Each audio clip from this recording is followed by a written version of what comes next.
Chapter 547.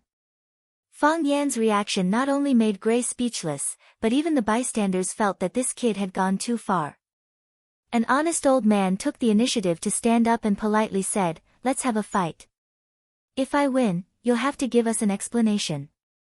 If I lose, you'll just walk away. Isn't this a normal thing to do? How could you reject others? That's reasonable and emotional, but how could you reject others? This kid is too hateful. Someone go up and beat him up. I'll pay 1 million for one of this kid's arms. Damn it, I've never seen a bastard more arrogant than him. People who don't respect the elderly are uncultured. This kind of man is disgusting. I won't even look at him." Gray was the True Martial Guild Hall's consecrator, and also a teacher of the True Martial Guild Hall. Seeing their teacher being bullied like this, his disciples and grand-disciples couldn't hold back any longer. "Teacher, I don't care who this kid is. Let me chop him up and feed him to the dogs." A bald man beat his chest and said fiercely. His teacher was being humiliated. He felt like he was going crazy. "Brothers, let's not talk about Jianghu morality with people who don't care about Jianghu morality. Isn't he powerful? Isn't he good at fighting? Come, everyone, let's go together. I'll take the lead." A thin and tall man with a long braid roared. "Old Gu, don't give this kid any face. He's climbing up the pole and then stepping on our faces." Wang Dongxiu, the head of the martial arts guild, had an extremely ugly expression on his face. Although Fang Yan was attacking Gray, Gray was their guild's signature. He wouldn't easily fight with others. How could the martial arts guild raise their heads in front of their friends in the outside world when he was being looked down upon like this? Gray opened his mouth to speak but found that he didn't know where to start. He could only let out a long sigh. So what if it's Fang family Tai Chi? So the Fang family's Taiji people could bully others outside? I'm not a member of the True Martial Arts Guild. Before this, the members of the True Martial Arts Guild were the opponents of our Justice Guild. However, I can't let this matter go. Brat, you have to give the True Martial Arts Guild an explanation. Otherwise, don't even think of leaving this place today. If the True Martial Arts Guild doesn't agree to it, my brothers won't agree to it either. Fang Yan had incurred the wrath of the masses this time. Even the fighters from other guilds stood up to help him. Because of Fang Yan's uneducated words, almost the whole world stood against him. Jiang Shengxin finally got up from Fang Yan's embrace. Looking at the surroundings, she then looked at Fang Yan and said, "This started because of me, why don't we?" "Shut up," Fang Yan said. Jiang Shengxin could only shut up obediently. Fang Yan ignored the murderous gazes staring at him, nor did he care about the increasingly high temperature and tense atmosphere in the underground boxing field. He stared at Gray and asked, "Why didn't you stop it before?" "What did you say?" Gray asked. "Why didn't you stop Chandachui when he jumped down from the stage and chased after us? Why didn't you stop him when he was about to punch my head?" "You." Gray's face was ashen. Fang Yan raised his voice and said, "As an elder and a senior in martial arts, shouldn't you stand up and reprimand your disciples at the first instance when they make a mistake or are about to hurt someone? I've come into contact with many elders. I have a grandfather too. I know very well that if I were in Chindachui's position, my grandfather would stand up and reprimand me when I insulted someone as a gigolo. He would force me to take the initiative to apologize to the person who was insulted. If I tried to kill someone without restraint, my grandfather would jump out and break one of my arms or one of my legs before my opponent could retaliate. A country cannot prosper without virtue, and a man cannot stand without virtue. Those who learn martial arts should pay special attention to martial art morality. If Elder Gu had stood up and told Chandachui that he was wrong, if Elder Gu had punished Chandachui before he punched me, then things wouldn't have developed to this stage, and you would still be a senior that I respect and adore. But you didn't do that. Some things have nothing to do with age, but are closely related to a person's moral character. It's naturally difficult for a man without virtue to stand up. I don't want him to stand up in front of me." Fang Yan's gaze was like a searchlight as it swept across the people who were staring at him. He said, "Ask yourselves, is it really because of what I said that you attacked me as a group? Is it really because I didn't respect the old man in front of me that I didn't want to respect? You have only found a way out, a pretext, a reason to propel yourselves to the moral high ground to lash and punish me. Just because I refused an old man's challenge, you think I'm insulting him. Insulting an old man is a big crime, so I deserve to die. Whether it's a group fight or a one-on-one fight, you all think it's natural and righteous. I heard someone shout just now, we don't need to talk about Jianghu morality with people who don't care about Jianghu morality. Isn't he powerful? Isn't he good at fighting? Come on, everyone, let's go together. Don't you feel good about this? When you beat me to the ground, you can still proudly spit on my face and scold me for being a despicable and shameless villain. You can even bully an old man. I wonder how bad your character is. At that time, don't you want to give yourself some applause? There's no more perfect counterattack than this.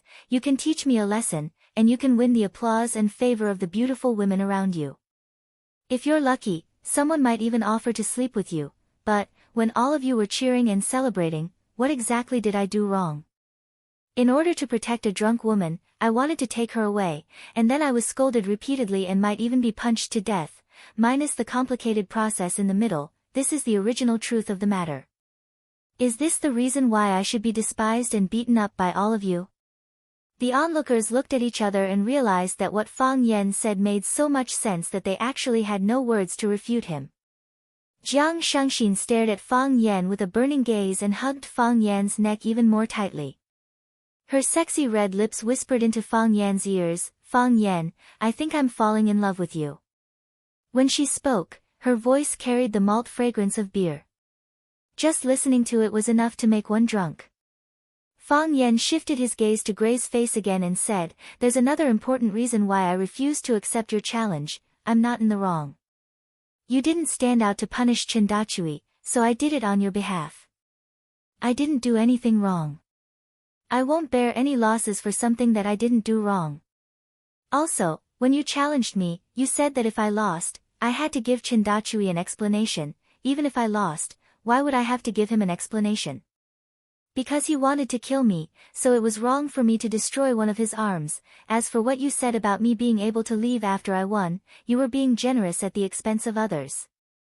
Fang Yan pointed at the group of boxers at the True Martial Arts Guild Hall, who were shouting that they wanted to tear him into pieces, and said, "If I wanted to leave, with just you and these useless things, can you stop me?"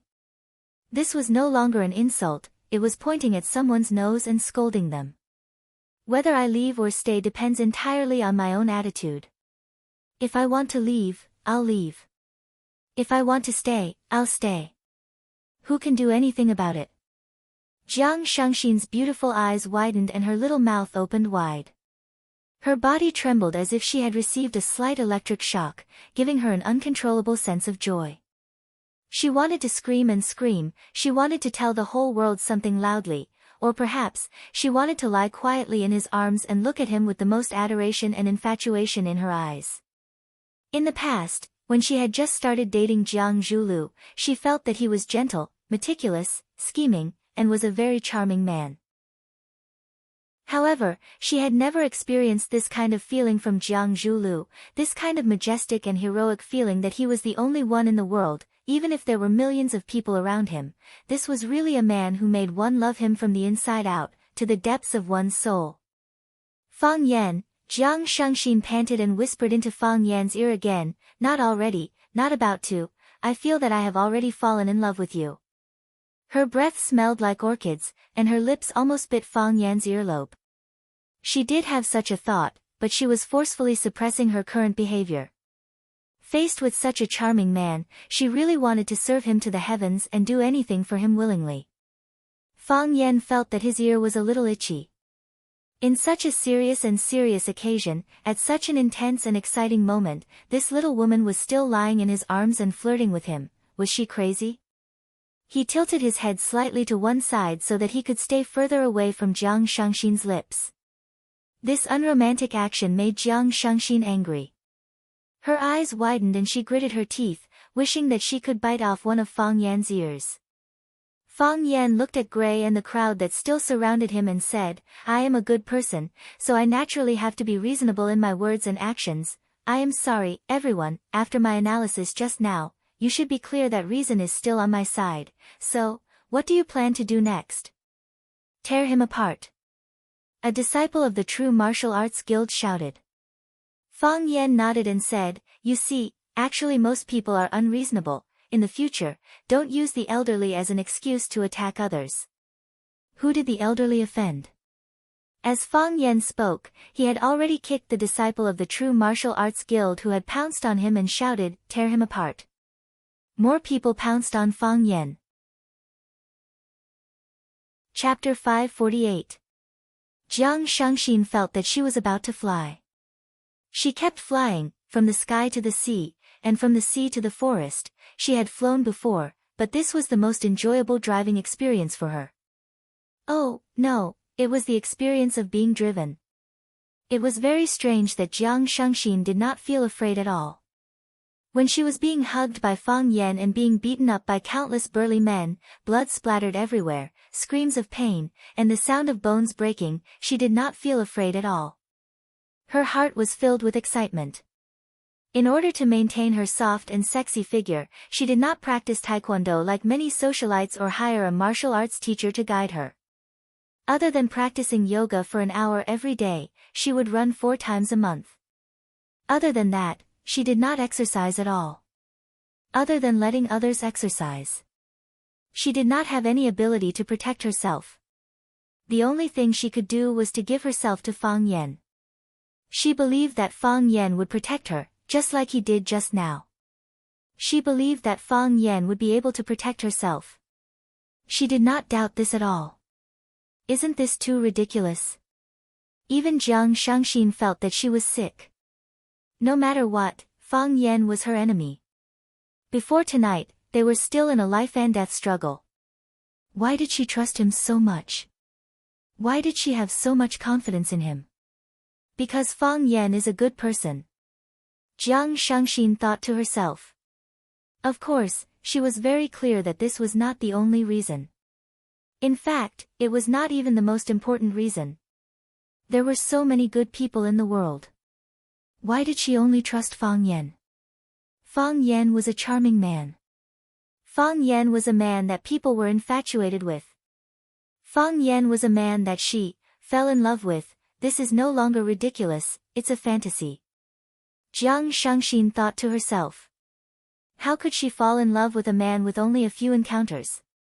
However, when this thought surfaced in her mind, Jiang Shangxin realized that she could not refute it, she could not convince herself. Fang Plum Blossom Steps. Fang Yan's feet stepped on the plum blossoms, his body passing through the crowd like a gentle breeze. With a single punch, he sent a man in black, who was clenching his teeth and pouncing at him flying. The man's teeth fell out. With another lightning-fast step, the face of a big guy who was sneaking up on him turned the color of pig liver. He covered his crotch and squatted down.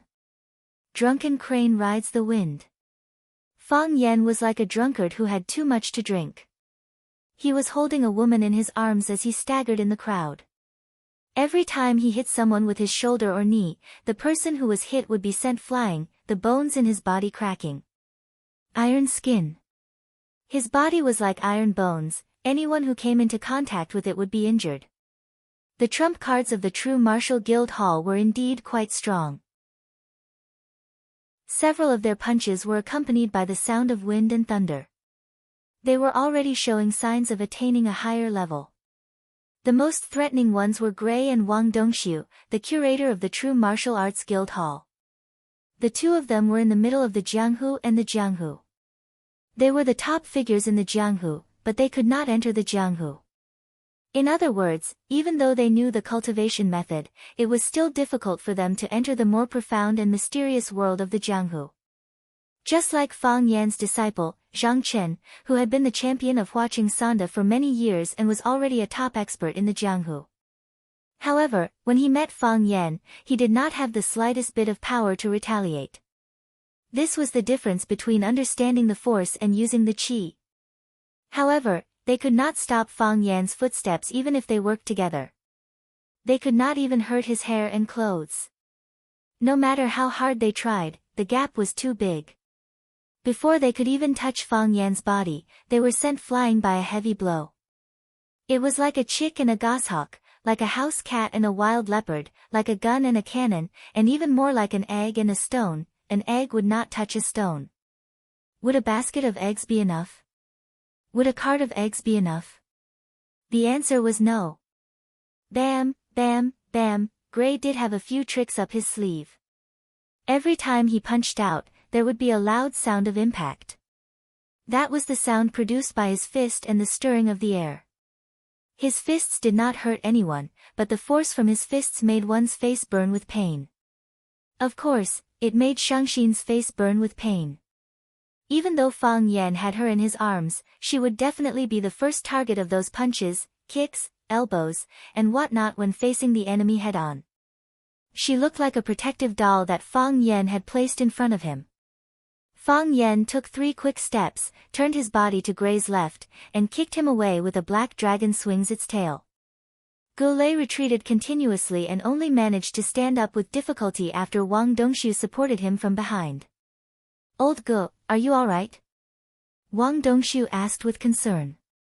When Gulei saw that Wang Dongxiu was bleeding from the corner of his mouth, he knew that he had suffered an internal injury. With reddened eyes, he said, "Dongxiu, this kid is tricky. Let him go. Don't let the kids be at a disadvantage." Wang Dongxiu stared at Fang Yan fiercely and could not make the final decision. If he allowed Fang Yan to leave just like that, the martial arts club would lose a lot of face. After today's incident, the martial arts club could be completely removed from the underground boxing scene.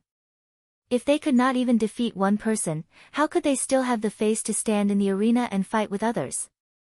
However, they had brought the entire club to attack Fang Yan. They even had some good friends who had volunteered to help. For example, Master Zheng from the Justice Boxing Club and Master Li from the Great Accomplishment Boxing Club.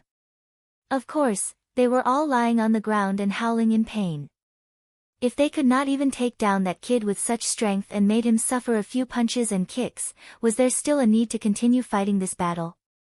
Even if they persisted, not only would more members of the club get injured, but Gulei and himself would also not end up well. From the way he dealt with Chindachui, it could be seen that this kid was ruthless.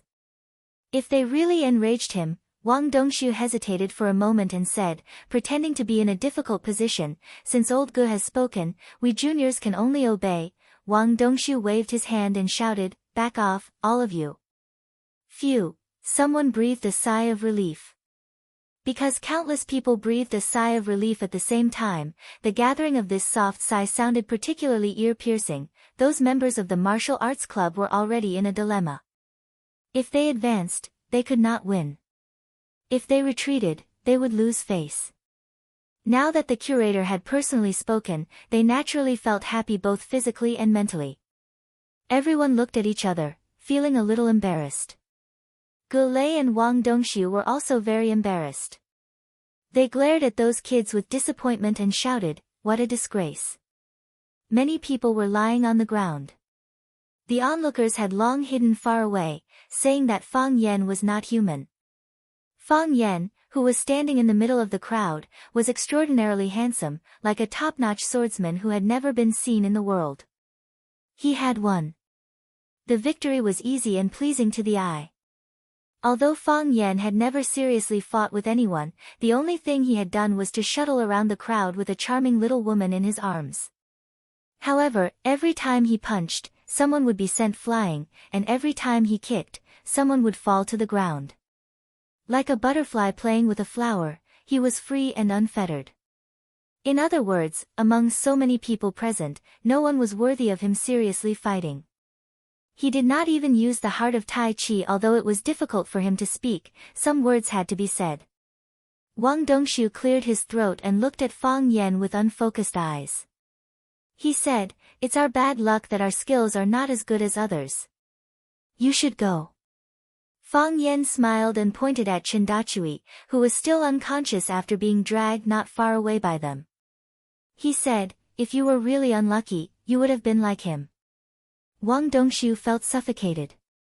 He could not argue with him, and he could not beat him in a fight. If he were to meet such an opponent again, he would hide further away. Fang Yan did not want to talk anymore. Under the gaze of countless people, he pressed the elevator button. When the elevator door opened, he carried Shangxin and walked into the elevator. Clang! When the elevator door closed again, everyone in the underground boxing arena heaved a sigh of relief at the same time. This was a feeling that made people blush. It was a kind of pressure that was condescending, so everyone wanted to deliberately ignore it. Therefore, those who were boxing continued to box, and those who were drinking continued to drink. Those who were flirting continued to flirt, and those who were cursing continued to curse. Wang Dongxiu supported Gray and wanted to say something, but he could not say anything. Gray sighed and said, "Boxing is scary, young man. Let's admit defeat this time. Let the children get up and send Dachui to the hospital." "I will make the arrangements," Wang Dongxiu said.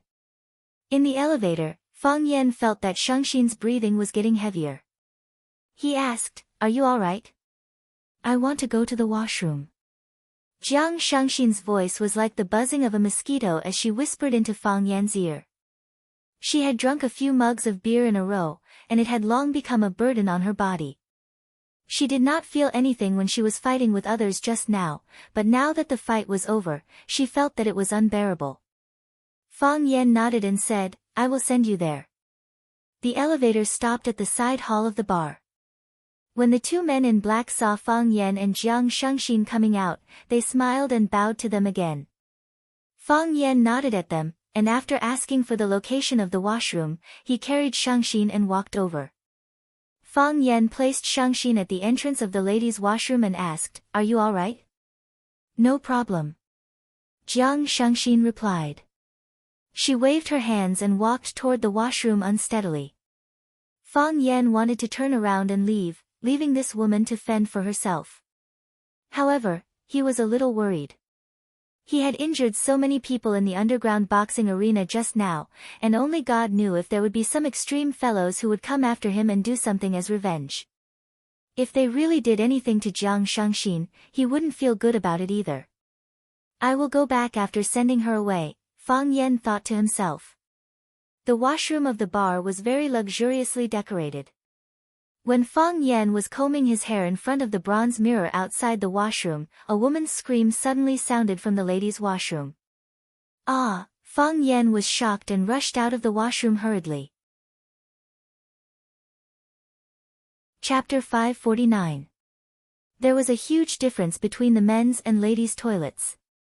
Of course, there would be some differences. What worried Fang Yan the most was that he couldn't find any trace of Jiang Shangxin. Could someone be lying in ambush to harm Jiang Shangxin? Wasn't this enemy too good at scheming? Fang Yan couldn't be bothered anymore. He pushed open the cubicles of the toilet and tried to find her. Jiang Shangxin. Jiang Shangxin. When Fang Yan pushed open a cubicle, a fair and tender arm suddenly reached out and pulled him out. When Fang Yan was about to counterattack, he smelled a familiar perfume. He had hugged Jiang Shangxin for almost half the night and was very familiar with her scent. Jiang Shangxin, just as Fang Yan was about to ask what was going on, Jiang Shangxin's body had already fallen toward Fang Yan. Fang Yan reached out to support her, but Jiang Shangxin had already reached out to hug Fang Yan's neck. The alluring smell of wheat became stronger and stronger. Shangxin's red lips blocked Fang Yan's lips. She kissed him passionately and explored Fang Yan's body. She panted and mumbled, "Fang Yan wants me. Fang Yan wants me, wants you. Wants you for what?" Fang Yan couldn't react in time. What was this woman trying to do? Why did she want to sacrifice herself to seduce him? Is there a camera installed in the toilet? Were they trying to ruin his reputation to defeat him? These people's hearts were truly too vicious. Bam! Fang Yan exerted his strength and pushed Shangxin's body over. "Jiang Shangxin, what exactly are you trying to do?" Fang Yan shouted angrily. "What kind of person do you think I am? I think you are a man." Jiang Shangxin panted as she spoke. Under the illumination of the lights outside, her eyes sparkled and shone with a bewitching glow. I don't want anything, I want you to do something. What do you want me to do? Fang Yan was very vigilant, every question he asked was very careful. What do you think? Jiang Shangxin pounced toward Fang Yan once again. She hugged Fang Yan's body, and her hot kiss once again drowned Fang Yan's rationality. Fang Yan finally calmed himself down. After hesitating for a while, he finally decided to reject Shangxin. Only then did he reach out to push Shangxin away, so soft, he pushed in the wrong position. Fang Yan hurriedly retracted his lecherous hands. Grabbing onto Jiang Shangxin's arms, he shouted, That's enough, Jiang Shangxin, stop now. Stop talking too. Let's have a good talk. You don't like me? It's not that I don't like it, but it's not that I like it. You know, we've only known each other for a short time, and we've only met a few times. I don't know you very well, and you don't know me very well either. I know you won't like me, at least not now. Jiang Shangxin said, but I think you should at least like me. Don't all men like coquettish women? Don't you think I'm coquettish enough? I think you're already very coquettish. I just feel that I'm not a casual person. Let go of me first, don't be rash. Jiang Shangxin's eyes started to turn misty. She stared at Fang Yan and asked, You think I'm dirty? I don't mean that. Why would I think you're dirty? You're clean, and the perfume you use smells good. I just feel that we don't have to do this. Fang Yan persuaded her seriously. Fang Yan, do you believe me? I've fallen in love with you. Jiang Shangxin said. The lyrics of a song came to Fang Yan's mind, love comes too fast, like a tornado can't leave the circle of the storm in time, I can't think anymore, I can't think anymore, I can't. Jay Cho was right, Fang Yan really couldn't. I know you won't believe it, and I find it hard to believe too. Do you remember the first time we met? I remember. Fang Yan nodded. When I went to the hospital, the security guard didn't let me in. You helped me inform the security guard. At that time, I thought that this woman was quite kind. I knew you before I came to Huacheng. Jiang Shangxin said, I wanted to see what kind of person could steal the woman that Jiang Zhulu liked. At that time, Jiang Zhulu was still very important in my heart. Because you know me, that's why you helped me out. Even if I didn't know you, I would still help you. Jiang Shangxin said. Because it was just a matter of a sentence. Our family education taught us to know when and what to do to establish a good image of ourselves. Of course, I didn't have any good feelings for you at that time. When I saw you and Jiang Zhulu walking together, I didn't like you very much either. I feel that you and Jiang Zhulu are the same kind of person, and Jiang Zhulu happens to be the kind of person that I hate very much. Fang Yan, how dark must a person's heart be to be able to lay a murderous hand on his wife's father? I can't answer this question. Fang Yan said, because I've never thought of such a thing, I know that you've been guarding against me. From the moment I appeared in front of you, you've been worried that I would set a trap. Fang Yan smiled and said, I've been bullied so often that I'm really scared. But, to me, tonight is the happiest day I've had in all these years. I've never trusted someone so much, and I've never relied on someone so much. It feels so good to be able to say whatever I want. It feels so good to be able to scold whoever I want and not have to worry about being found out. Do you think that I threw the wine bottle at the stage because I was drunk? I know your skills, and I know that the gorilla can't possibly defeat you. I just wanted to enjoy the feeling of being protected. I know that you will definitely protect me.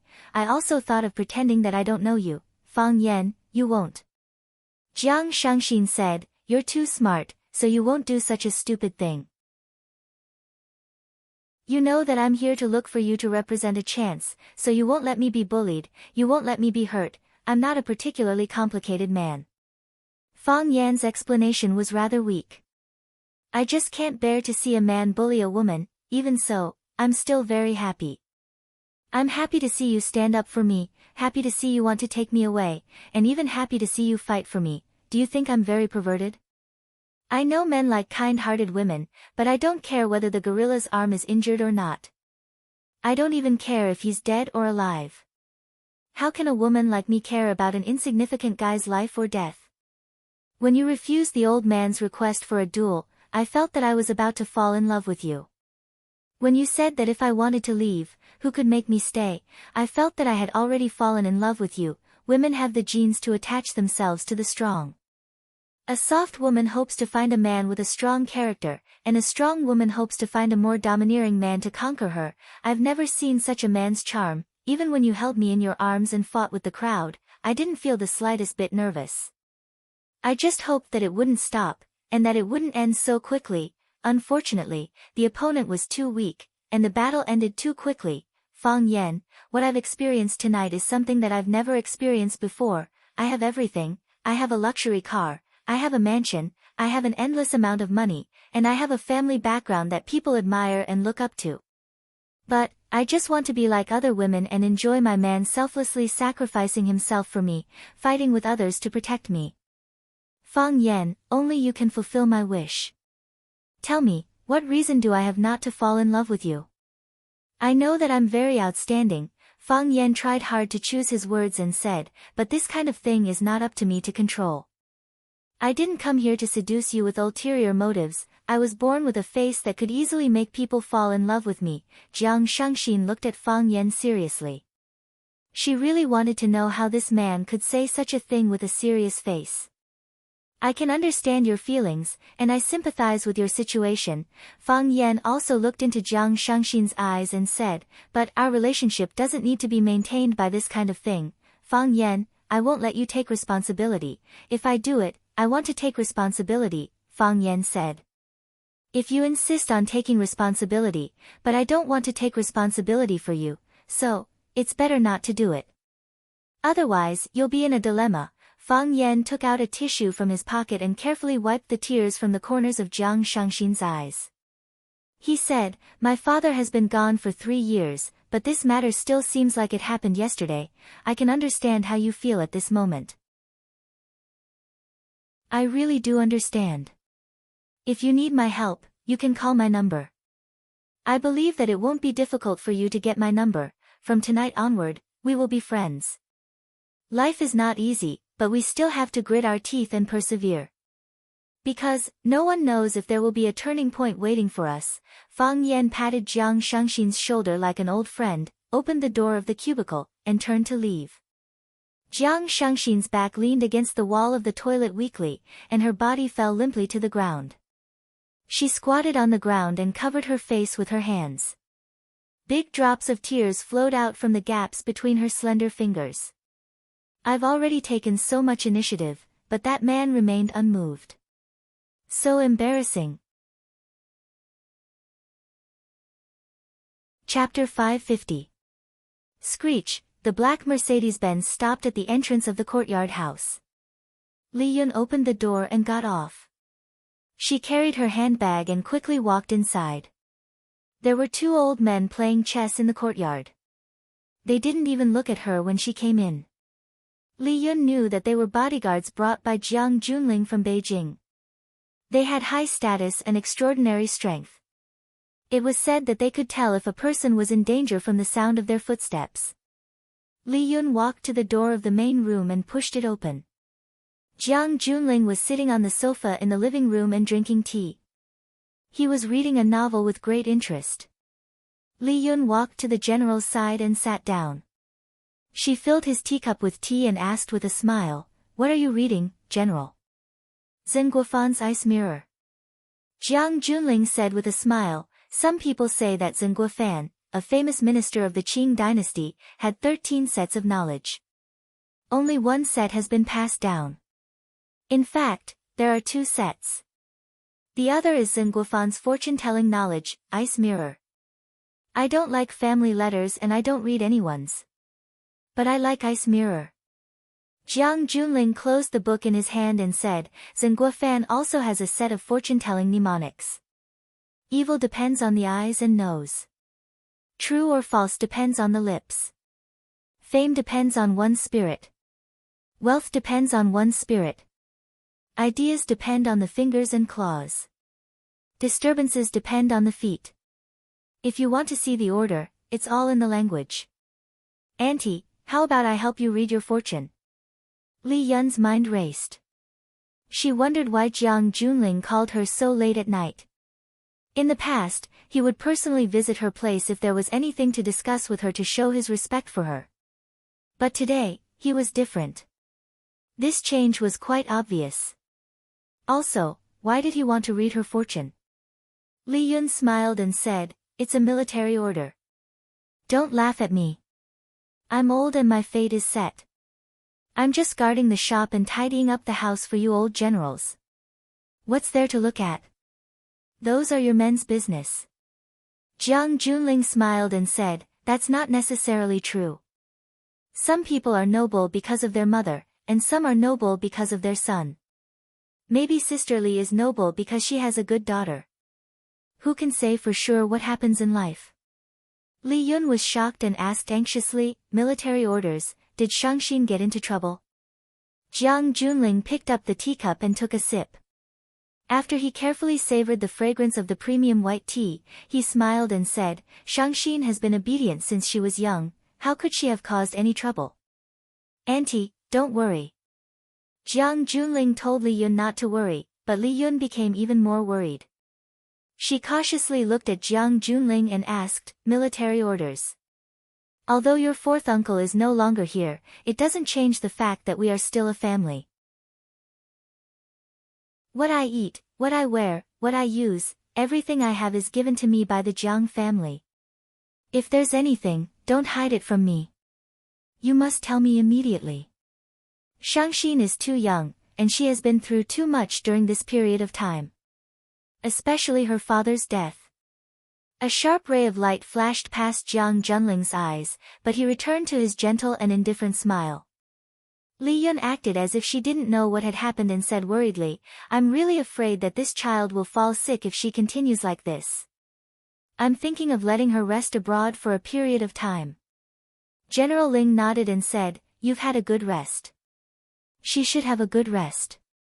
Let's go to France and stay there for 2 years. Of course, we can't just do nothing. Our Jiang family isn't a good-for-nothing who only knows how to eat and work.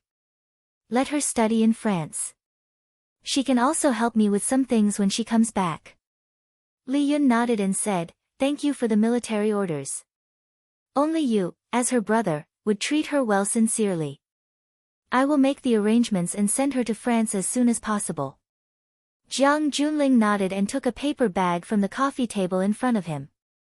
He handed it over and said, "There are a few photos inside. Feel free to flip through them when you have nothing to do." Li Yun took the paper bag and was about to open it when Jiang Junling glanced over and said, "Auntie, it's getting late. You should go back and rest." Li Yun closed the paper bag and said, "All right, I'll go back first. The military orders to rest early as well. Young people shouldn't stay up too late." When Li Yun walked into the courtyard, the 2 old men were still playing chess. She could only see their hands moving, but not the sound of a chess piece landing. The autumn night was slightly chilly, so it probably wouldn't affect them at all. Li Yun entered the car and opened the bag with the help of the lights in the car. There were a few photos in the bag. They were photos of Shangxin lying in the arms of a man. When she flipped to the last photo and saw the man's face clearly, her face instantly turned as white as a sheet. She took a few deep breaths and suppressed the anger in her heart. She took out her cell phone from the bag and dialed a number. Then, she said in an extremely calm voice, "Shangxin, make a trip home. I have something to discuss with you." Li Yun started the car engine. The car rumbled as it sped into the boundless night. Jiang Zhulu walked out of the room and looked at Jiang Junling. "Master, are we going to let this matter go?" Jiang Junling looked at Jiang Zhulu and asked with a smile, "Can we let this matter go?" Jiang Zhulu muttered to himself for a long time and said, "To be honest, I don't feel very good about it. I think any man who had experienced something like this would probably feel the same way as me. I can understand." Jiang Junling nodded and said. He stood up and patted Jiang Zhuliu's shoulder. I'm completely on your side on this matter. Thank you, master. Jiang Zhuliu smiled and said. But, Zhuliu, even though Shangxin is the daughter of the Jiang family, she is now the daughter-in-law of the Jiang family. There are some things that require both of you to communicate properly. As her brother, I can't say too much, right? Jiang Zhuliu nodded and said, I understand. Sorry to trouble you this time. Jiang Junling walked toward the backyard and said, Go back and rest early. I'm tired too. Goodbye, master. Jiang Zhuliu smiled as he sent him off. When Jiang Shangxin returned home, his mother, Li Yun, was sitting in the living room looking at a report. Jiang Shangxin walked to Li Yun and sat down. He asked, Did Jiang Junling ask you to speak to me on his behalf? I thought he would talk to me personally. Li Yun tidied up the report in her hands and placed it on the table. She looked at Jiang Shangxin and asked, Since you had already predicted this outcome, why did you still do such a thing? What did I do? Jiang Shangxin asked in return. Li Yun frowned slightly and said, Shangxin, you are a married woman and Jiang Zhuliu's woman. Your marriage was approved by the old master of the Jiang family. Now that you are in the arms of another man, where do you want the Jiang family's reputation to be? Jiang Shangxin looked at Li Yun with reddened eyes and said, Mom, you keep asking me about the reputation of the Jiang family. What would the old master think if he knew about it? What would he do if Jiang Junling became prejudiced against us? But have you ever thought about my feelings? They are the people who killed my father, and I still have to call them brother and hubby.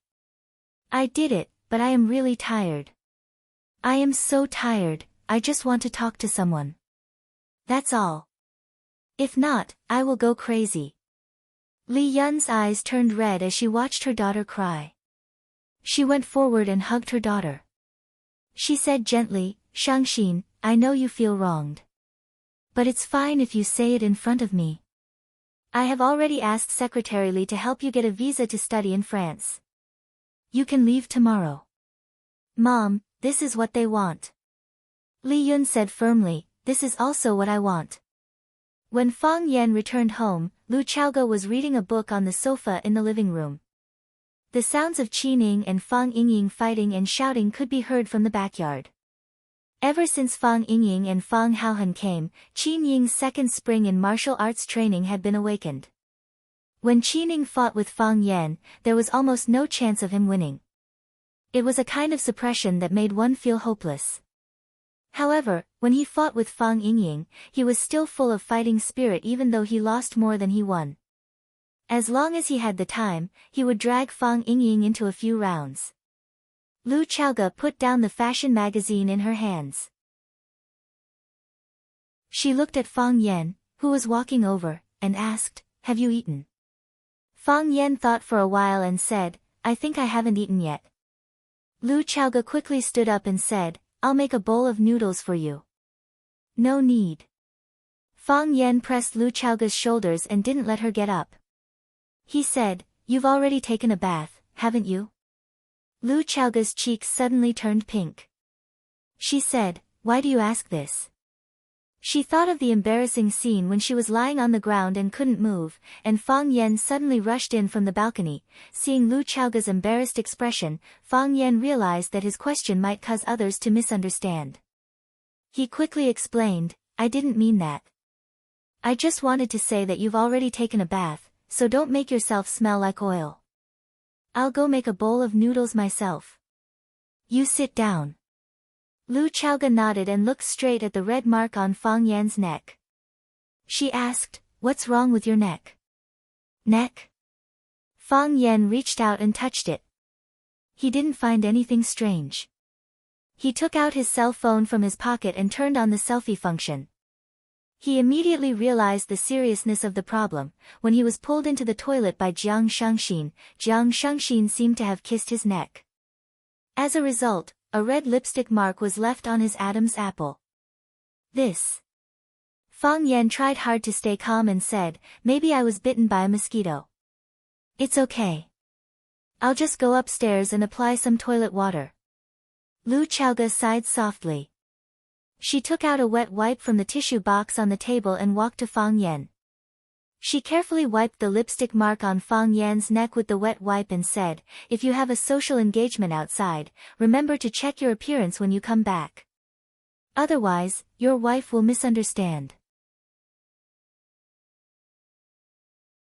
Chapter 551. A bowl of cold noodles and a few side dishes, this was the dinner that Fang Yan had prepared for himself. On his way home from work, Jiang Shengxin intercepted him and dragged him to the bar. He quarreled with others and fought with them. In the end, he was almost molested by her. Everything that he had done was simply too exhausting for him. However, on the way home, Fang Yan did not feel hungry at all, he was still digesting the scene that had just happened at the bar. Jiang Shengxin's figure was really good, her breasts were really soft, her body was really fragrant, her mouth was really sweet, and her tongue was really nimble. Of course, his was not bad either. Furthermore, women who acted coquettishly were the most troublesome. Jiang Shengxin's delicate and alluring appearance was indeed tempting and captivating. However, that was a woman from the Jiang family, Jiang Zhuliu's wife. One could not take advantage of a friend's wife, but one could ride on an enemy's wife. I can't, Fang Yan screamed in his heart. He poured sesame seeds, poured chili sauce, and mixed chopped green onions and coriander. Fang Yan slurped down half a bowl of noodles in one go. He drank a mouthful of water and digested it for a few minutes. He lowered his head and quickly finished the remaining half of the bowl of noodles. Fang Yan took out a tissue to wipe his mouth. As he drank the water, he told Lu Chaoga about what had happened when Jiang Shengxin intercepted him. To Fang Yan, Lu Chaoga was a woman that he trusted wholeheartedly. There were some things that he could not even tell Yuan Rou, but he could tell them to Lu Chaoga. Of course, he emphasized on Jiang Shengxin's conflicted and painful inner world and tragic experience. As for the part where Jiang Shengxin seduced and forced him, he simply mentioned that there was a kiss mark on my neck because Jiang Shengxin had kissed me forcefully. However, he was a person with strong self-control and would not allow himself to be taken away so easily. It had to be said that teacher Fang Yan was a man full of integrity. After listening to Fang Yan's story, Lu Chaoga had a sad expression on her face. She said softly, it wasn't easy for her to be born in such a family. There are some things that men take for granted, but it's too difficult for women. It's not easy. The rich and powerful are as deep as the sea. Some small fish and shrimps are just food for the big sharks. They don't have any chance or ability to resist fate. What do you want to do?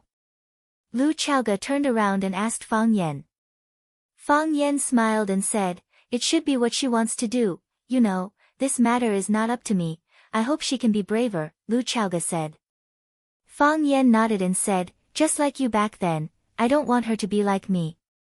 Lu Chaoga shook her head and said, I've sacrificed too much. Fang Yan sighed and patted Lu Chaoga's shoulder lightly. He said, with me around, things will get better in the future. Clang, Fang Yingying pushed open the back door and walked in. When he saw Lu Chaoga in Fang Yan's arms, he quickly covered his eyes and shouted, I didn't see anything, I didn't see anything. Lu Chaoga got up from Fang Yan's arms and tidied her hair and clothes. Fang Yan stared at Fang Yingying coldly and said, get in here. Thus, Fang Yingying lay on the ground and rolled toward the living room. He was like a meatball. Fang Yingying rolled until he was in front of Fang Yan before he got up. He looked at Fang Yan with a flattering expression and said, Junior Marshal Uncle, I want to discuss something with you. I knew you had something to ask of me, Junior Marshal Uncle, it's not a request, it's a discussion, say it, what is it? Fang Yan asked. Can you give me a day off tomorrow? Fang Yan looked at Lu Chaoga and asked, what do you want to do? I called and asked, Sunli has a day off tomorrow, I want to take a day off to treat her to a meal. Fang Yingying lowered his head and said shyly. Go ahead, Lu Chaoga said, I'm resting at home tomorrow, I won't be going to the company. Thank you, Sister Lu, Fang Yingying shouted excitedly. Sister Lu, there's something else I want to discuss with you. What is it? Can I borrow your BMW tomorrow? I'm using that car, Fang Yan said angrily.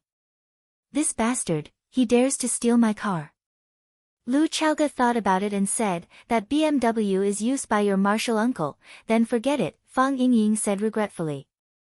But, you can use my GMC RV or Ferrari, there's a red Ferrari in the garage, I think the color is too dazzling, so I haven't driven it much. If you like, you can drive it out, thank you, Sister Lu, you're really my sister. Fang Yingying was so excited that he wanted to hug Lu Chaoga, but after noticing Fang Yan's murderous look, he quickly turned around and hugged Fang Yan tightly in his arms. Junior Martial Uncle, you're really my junior martial uncle, let go. Oh, Fang Yingying let go of Fang Yan's shoulders and said, Junior Martial Uncle, there's a fragrance on you.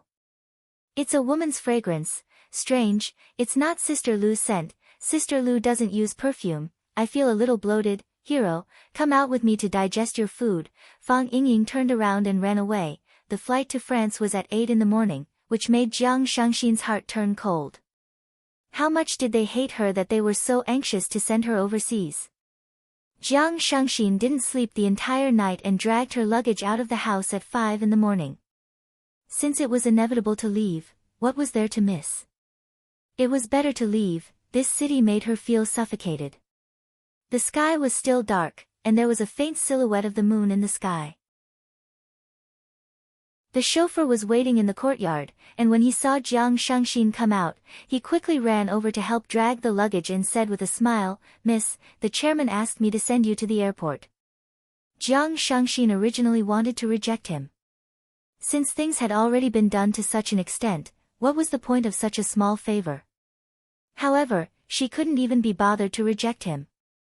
She allowed the chauffeur to place the luggage in the trunk, then opened the car door and invited her into the car. After Shangxin entered the car, she closed her eyes, and only then did she feel tired. After talking to her mother, she started to pack her luggage in the room. Actually, there weren't many pieces of luggage. To them, everything could be used as replacements, so why would they need to carry it all the way to Paris? A few sets of clothes and a little bear. She searched carefully and realized that the little bear was actually one of the few items that her father, Feng Xing, had left for her. Her father had given it to her on her 8th birthday. He said that he had bought it as a present because he saw that the little bear resembled her.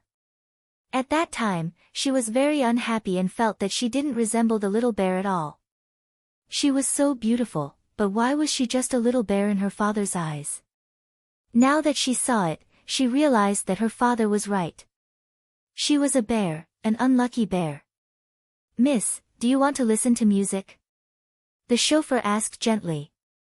Jiang Shangxin didn't reply. She didn't want to talk. Even though she knew that it was rude to be angry with the chauffeur and that it went against her upbringing, she just didn't want to talk.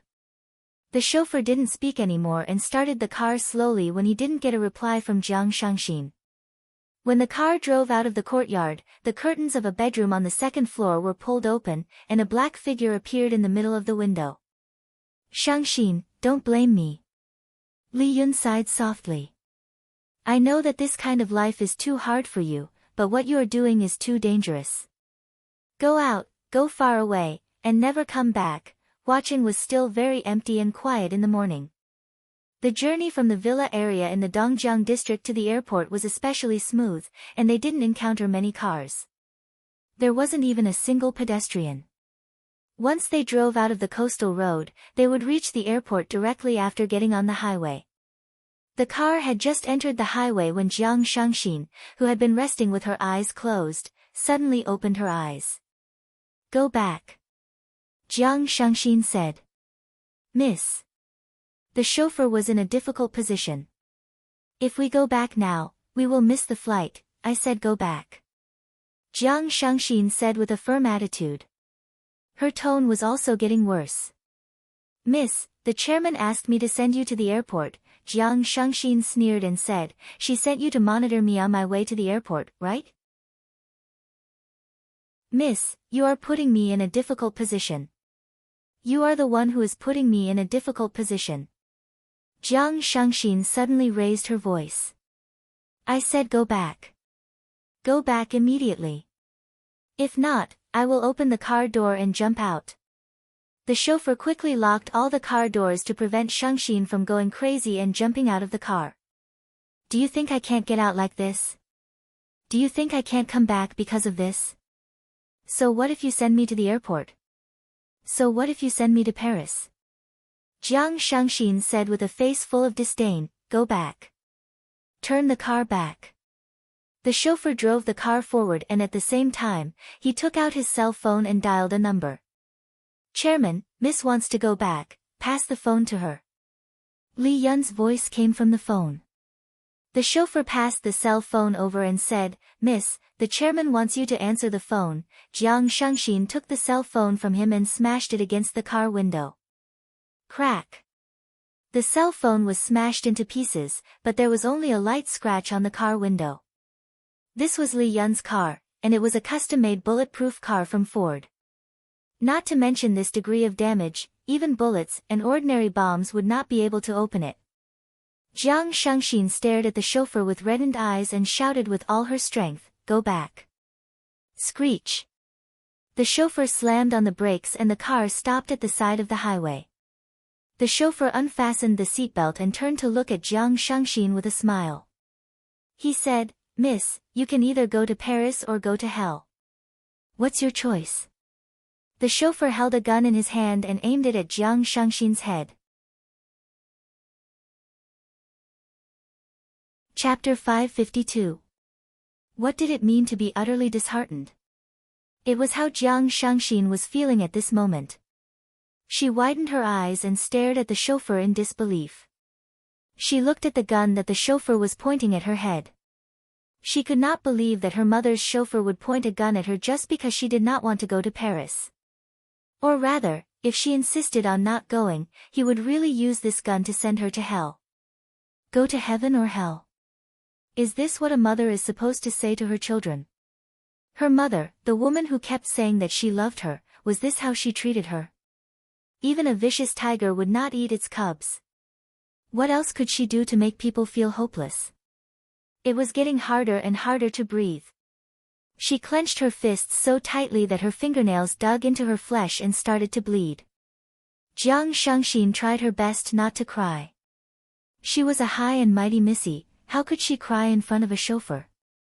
However, it was still difficult for her to stop her eyes from turning red and gradually becoming moist. She clenched her teeth and gave herself some courage, but her voice was still trembling. She stared at the chauffeur and said, was this also her order? Miss, I have said that you are putting me in a difficult position. A woman like you is like a reincarnated fairy from heaven.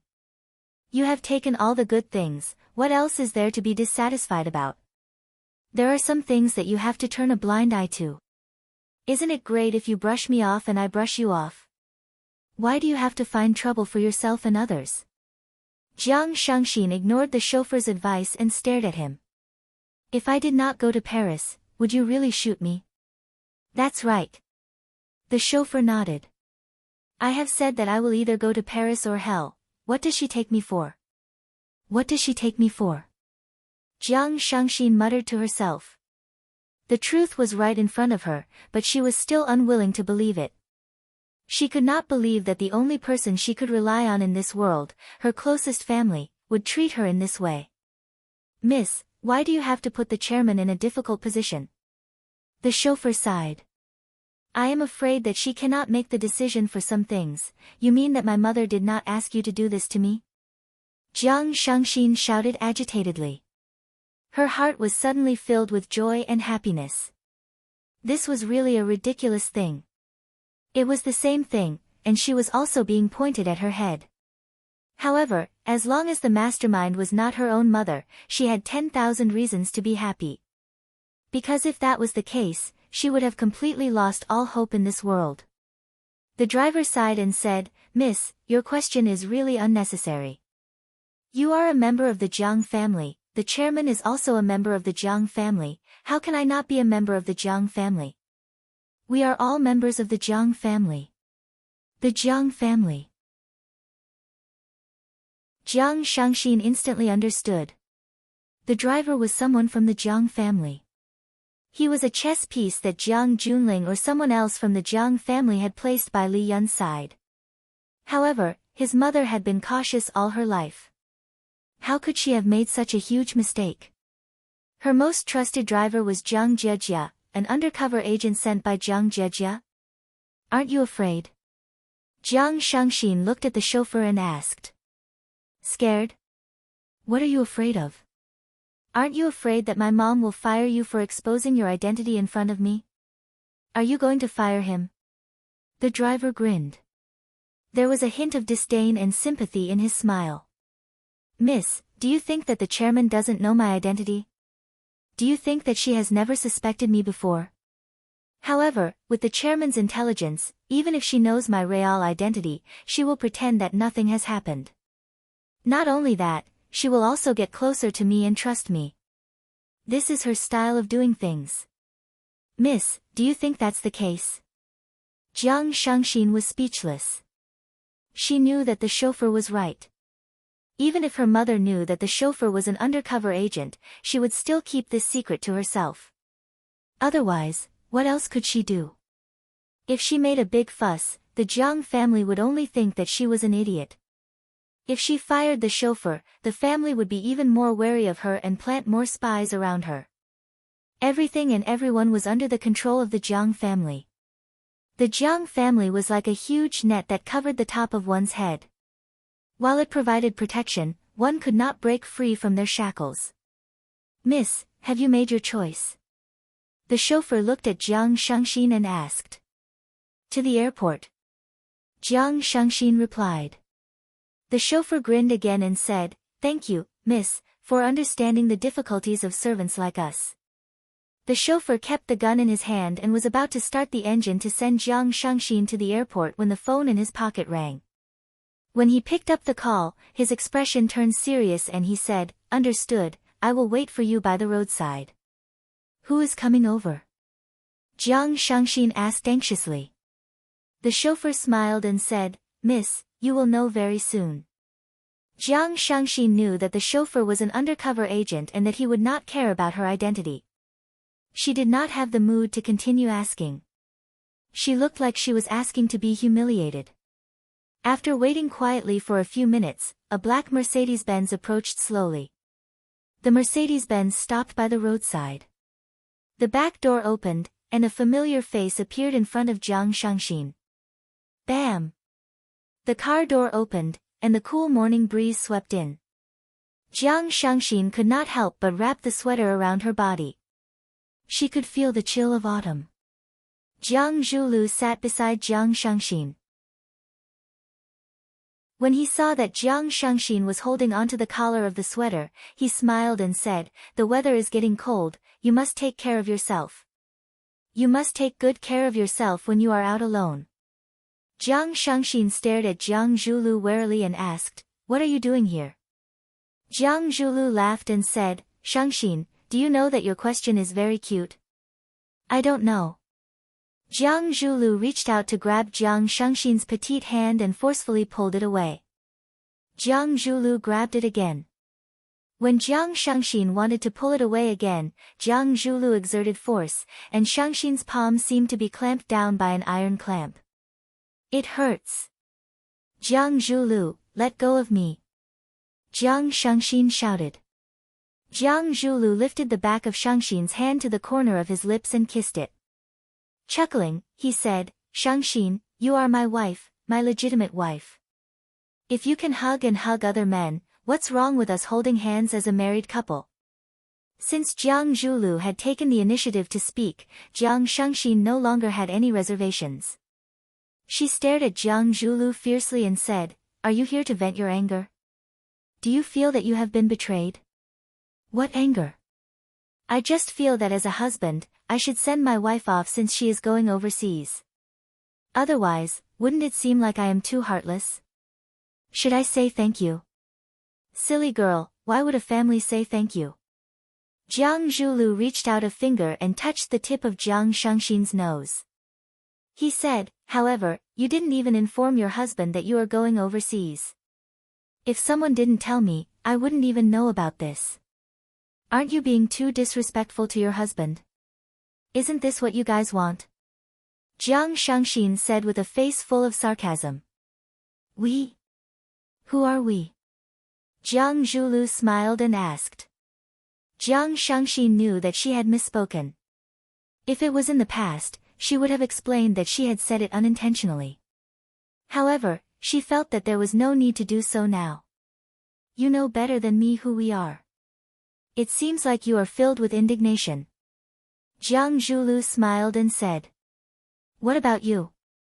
Jiang Shangxin stared at Jiang Zhulu with a piercing gaze and said, You gave away half of the Jiang family's assets, and you crawled at the feet of the general's order like a dog.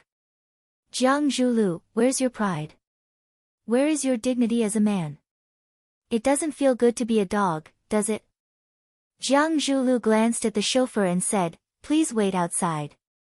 I have some private things to say to my wife. The chauffeur didn't reject him.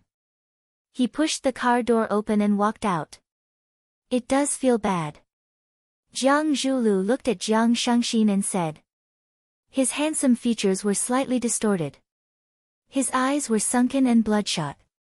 During the time when his father was away, his life had indeed not been smooth. Although he had tried his best to prop up the Jiang family was no longer the Jiang family from before. As for the 4 big families in Huacheng, no one would take the Jiang family into account anymore, right? If I could be a human, who would be willing to be a dog? Jiang Zhuliu's lips curled up, but it wasn't the arrogant and sunny smile he used to have. It was mockery and self-denial. But, what should I do if I don't want to be a dog? My father has walked a dead end and left me with such a mess. What should I do if I don't cling to the Jiang family? Will Fang Yan let me off? Will Lu Chaoge let me off? Will Lanshan Valley let me off? And Lu Shu, he is also a dog. He is a mad dog kept by Fang Yan. Will he let me off? Jiang Shangxin, who am I? I am Jiang Zhulu, one of the 4 young masters in Huacheng. I am the smartest man in Huacheng. Why do I have to bow down to another man? Why do I have to suck up to another man? Why do I have to live like a dog? It is for the Jiang family, for me, and for you. Jiang Zhulu stuffed one of Shangxin's fingers into his mouth and sucked it gently with his tongue. He said, Shangxin, why can't you understand? Why can't you understand my painstaking efforts? Ah! Jiang Zhulu exerted force with his teeth, causing Shangxin to let out a shrill scream.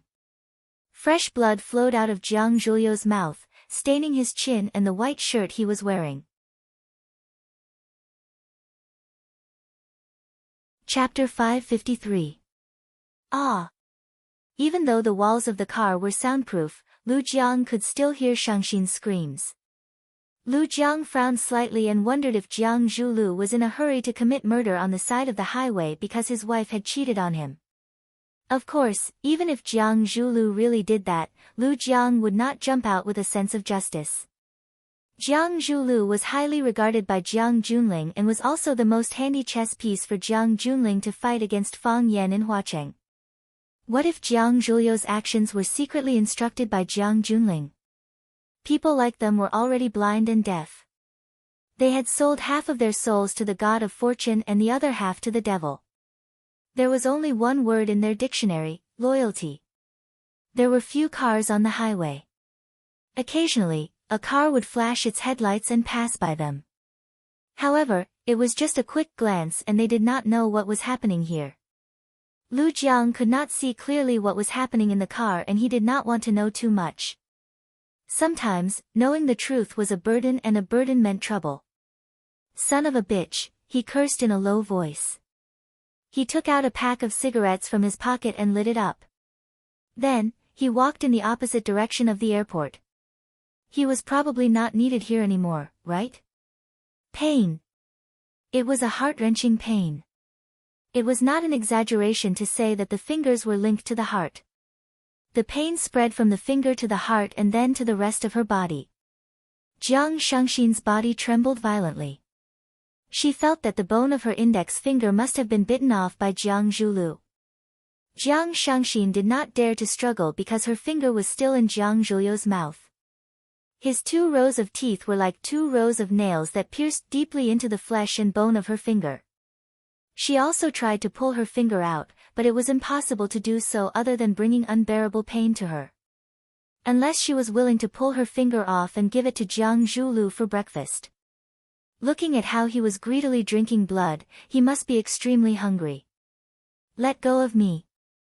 Jiang Zhulu, let go of me. Jiang Shangxin clenched her teeth and perspired profusely. She had been pampered since she was young and had bodyguards protecting her. Even a cold or fever was a big deal. She had never suffered such pain before. She felt like she was going to die. She really wished that she was already dead. Let you go. How can I bear to let you off? Jiang Zhulu bit Jiang Shangxin's finger as a sinister smile appeared on his face. Shangxin, I love you so much. I love you more than I love Lu Chaoge. How could I let you go just like that? I know you despise me now. I know you hate me to the core. You want to eat my flesh and drink my blood. Who asked me to kill my father-in-law with my own hands? However, Shangxin, I truly love you. I pursued Lu Chaoge because I needed the integrity of the Longtu group. I needed her to never be able to open her mouth and say that she wanted to split the Longtu group into 2. That was the protection of interests, not for myself, but for the glory of the Jiang family. But Shangxin, I have really fallen in love with you. Don't you think it's ridiculous? Even you can't believe it, right? Jiang Zhulu was such a selfish ghost, such a hypocrite, such a perverted killer. How could he fall in love with a woman? How could he possibly entrust his heart to a woman? Jiang Shangxin stared at Jiang Zhulu in disbelief. At that moment, she even forgot about the wounds and pain on her body. Jiang Zhulu had really fallen in love with her. Jiang Zhulu came to confess to her. When the pain hit her like a tidal wave again, Jiang Shangxin's mental state returned to normal. She stared at Jiang Zhulu with gritted teeth and sneered. Jiang Zhulu, you are really a piece of trash. You still have the cheek to tell me that you love me at this stage? If you love me, would you kill my father? Which man in this world would treat his wife's father like this? Is this how you show your love? Jiang Zhulu was finally willing to spit out Jiang Shangxin's finger. Jiang Shangxin's arm was trembling, and the joints of her finger were badly mutilated. The pain was unbearable, and she didn't know if the bones inside were broken. Jiang Shangxin carefully retracted her finger, afraid that Jiang Zhulu would touch it again. Even she didn't dare to touch it. Jiang Zhulu took out a white handkerchief from his pocket and said, "Wrap it up." Jiang Shangxin looked at Jiang Zhulu as if she was looking at a devil. He had just bitten her finger until it bled like a demonic beast, but in the blink of an eye, he turned into a passionate man who took out a handkerchief and asked her to wrap it up. Tell me, if a man like this isn't a pervert, what kind of man can be called a pervert? When Jiang Zhulu saw that Shangxin was staring at him with her eyes wide open but did not reach out to take the silk handkerchief from him, Jiang Zhulu reached out and pulled Shangxin's injured hand over to him.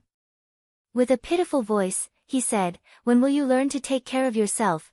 Jiang Shangxin leaned toward the car door with all her might and said, "Don't touch me, don't touch me." However, she wasn't as strong as Jiang Zhulu, and that hand was hers. She didn't have the courage to have an intense tug-of-war with Jiang Zhulu. Jiang Zhulu was very skilled at wrapping up the wound. He used the handkerchief to wrap up Shangxin's injured finger cleanly. He even tied a beautiful bow at the end, which made him look like he was showing off. My skills aren't bad, right? Jiang Zhulu chuckled as he looked at his work seriously. Jiang Shangxin stared at Jiang Zhulu warily and said, "Jiang Zhulu, what exactly are you trying to do? What exactly am I trying to do?" Jiang Zhulu thought about it seriously and said, "Didn't I say just now? I just want to see you and let you understand my feelings for you." Jiang Zhulu held Shangxin's injured hand between his two hands and looked at her affectionately. He said, "Shangxin, do you know how upset I felt when I saw the photo of you and Fang Yan hugging each other? At that time, I was about to go crazy. I wanted to destroy the entire world. I wondered why that moment wasn't the end of the world. Shangxin, the difficulties are only temporary. Believe me, as long as the Jiang family gets through this hurdle, I have the confidence to revive the Jiang family. By then, you will be able to live a glamorous life as the young mistress of the Jiang family again. Shangxin, can you give me a little more time? Jiang Zhulu. Jiang Shangxin didn't know how to communicate with Jiang Zhulu anymore. This person was so crazy that she didn't even know which sentence was true and which was fake. However, even if what he said was true, could they go back to how they were before? Even if Jiang Zhulu still loved her, could she fall in love with him again? As she was thinking about this question, another figure became clearer and clearer in her mind. Men were passionate and sentimental, while women were loyal and heartless. When a woman fell in love with someone, it meant that she had truly fallen in love. When a woman stopped loving someone, it meant that she would never love again. It was completely impossible for them to be together. It turned out that she already had an answer in her heart. Sure. Jiang Zhulu stuck out a finger to block Jiang Shangxin's lips and said with a smile, "You don't have to say anything and you don't have to explain anything. Think about it properly after you settle down in France. Think about your future and think about our future. I think that you will be able to have a clear answer about our relationship then." Since Jiang Zhulu didn't allow her to speak, Jiang Shangxin didn't say anything either. She didn't want to say anything in the first place. Jiang Zhulu leaned forward and wanted to plant a kiss on Shangxin's forehead. Jiang Shangxin leaned back stiffly and used her elbow to push against Jiang Zhulu's chest to prevent him from getting closer. Jiang Zhulu grinned and didn't want to force her. He looked at Jiang Shangxin with a gentle smile and said, "Go on, take care." Jiang Shangxin still didn't say anything. Jiang Zhulu took a deep look at Jiang Shangxin before he pulled the car door open and got out. Jiang Shangxin heaved a sigh of relief. This devil had finally left. Bam! The car door was pulled open again. Jiang Zhulu looked at Jiang Shangxin's nervous expression and reminded her with a smile, "Send me a message when you arrive." This caused Shangxin to widen her eyes and stare fixedly at his every move. Goodbye. Bang! The car door was closed again. When the car door opened again, it was Lu Jiang, who had returned to the driver's seat. Lu Jiang turned around and looked at Jiang Shangxin. His gaze shifted to her injured finger joint and he asked, "Are you all right?" "I'm fine." Jiang Shangxin replied like a wandering spirit. After experiencing the scene just now, she felt that half of her soul had escaped. "Let's set off then." Lu Jiang smiled and started the car again.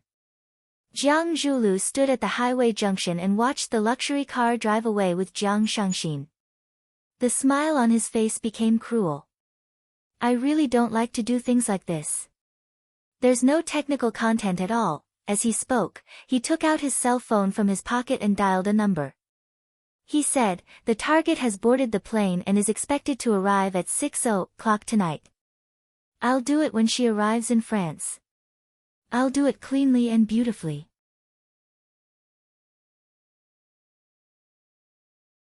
Chapter 554. Tang Yong hesitated and finally took the initiative to greet the beautiful lady sitting beside him. "Miss." Jiang Shangxin turned a deaf ear to him and stared blankly at the gloomy world outside the window. Did she really leave just like that? Why did she feel so indignant? Paris was a city that was both familiar and unfamiliar to her.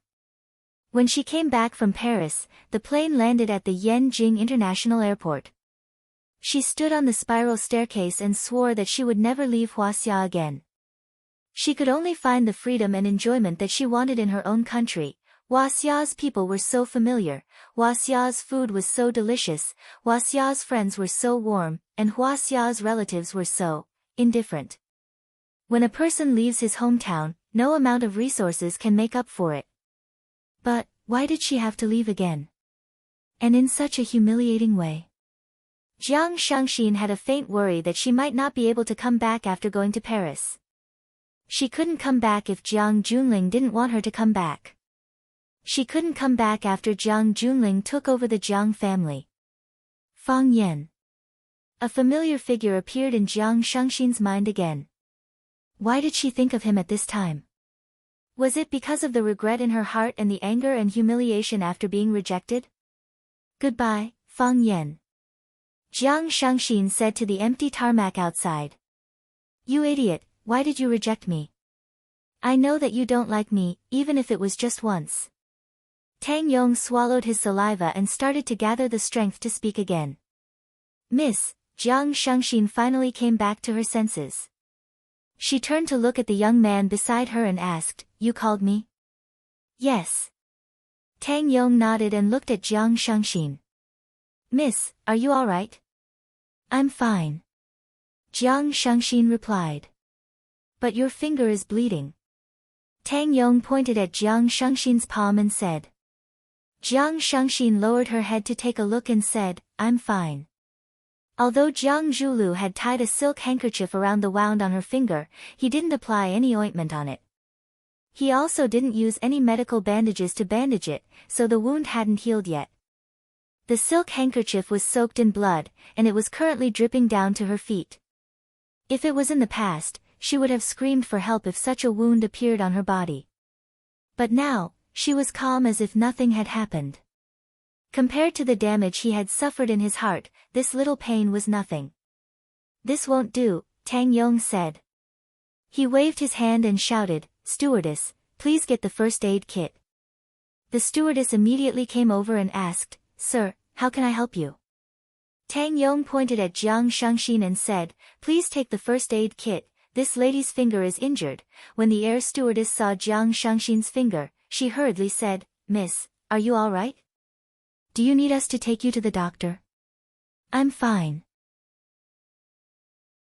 Jiang Shangxin glanced at the air stewardess. Bandage it.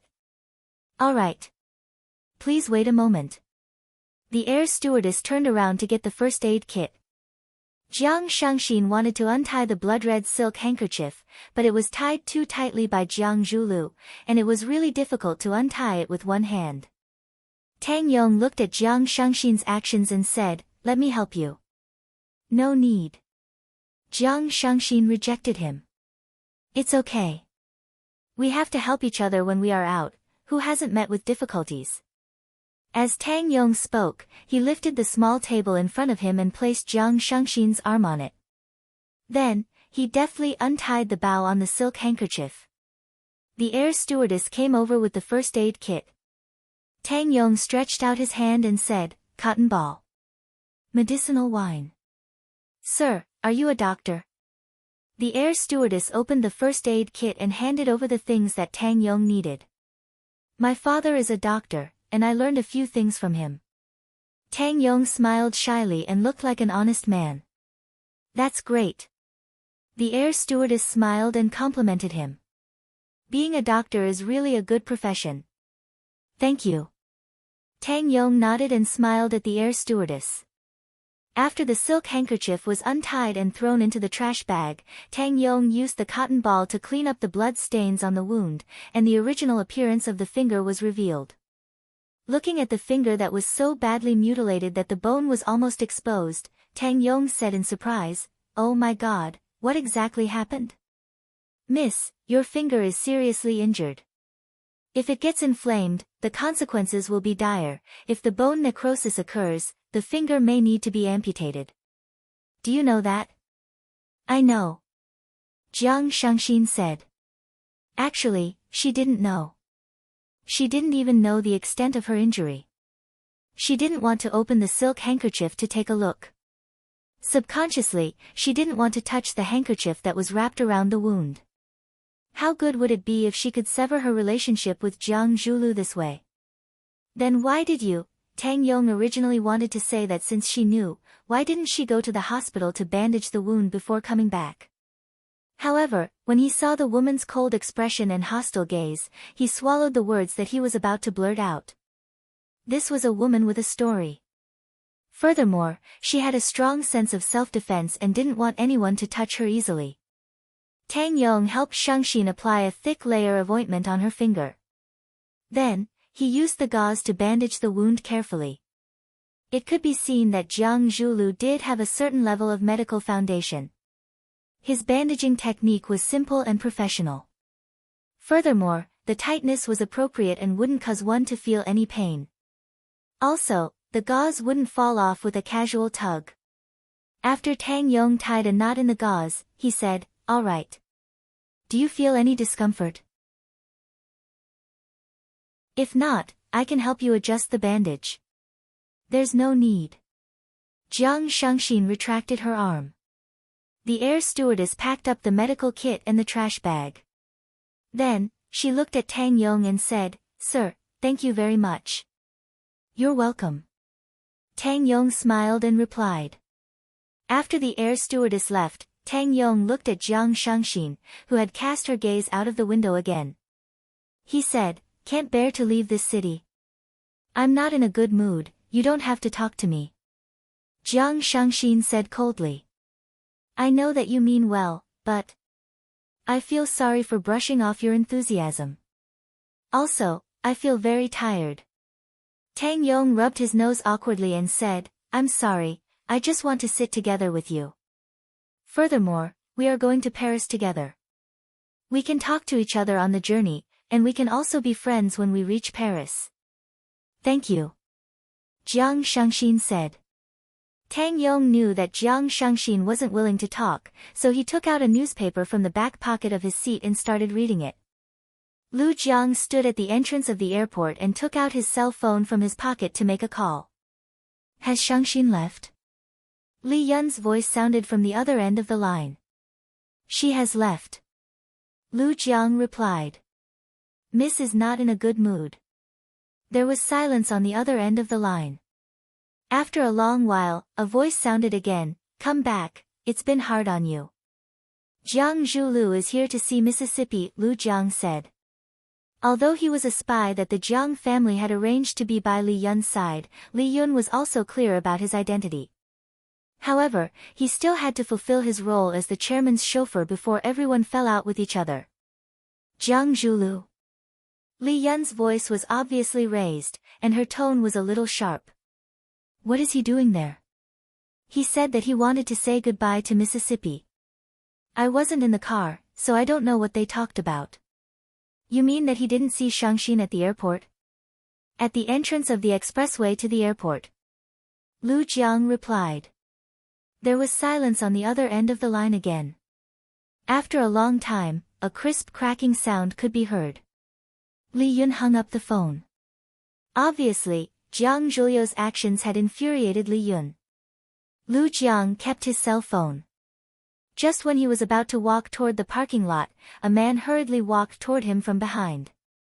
Lu Jiang's sense of danger was extremely strong, and his first reaction was to dodge to the side of the road. Swoosh, a cold object flew to the back of his neck. When he reached out to touch it, he felt a sharp pain on his neck, as if it had been pricked by a needle. "This is Bee Snake." A hoarse and weird voice sounded beside his ear. He turned around, but did not see anyone. When he turned around again, a dark and skinny man wearing a black tracksuit and a hoodie was standing in front of him. "Its mouth is like a needle, so it can't eat meat. It only likes to drink blood." The dark and skinny man stared at Lu Jiang fiercely. "Of course, when it drinks blood, it naturally has to stab its long mouth into your flesh.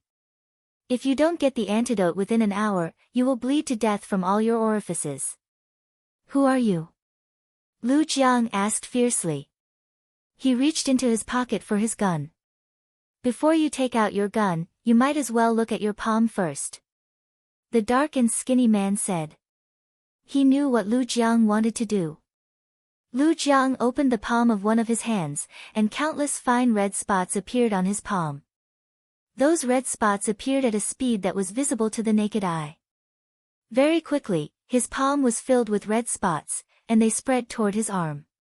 "What is this?" Lu Jiang asked anxiously. "Bee snake spots." The dark and skinny man smiled and said, "Bee snakes are very narcissistic. They like to turn their food into the same skin color as themselves. Oh yes, they are still lying on your neck and refuse to come down. Who exactly are you? What exactly do you want?" Lu Jiang roared angrily. He was really furious. Who did I offend?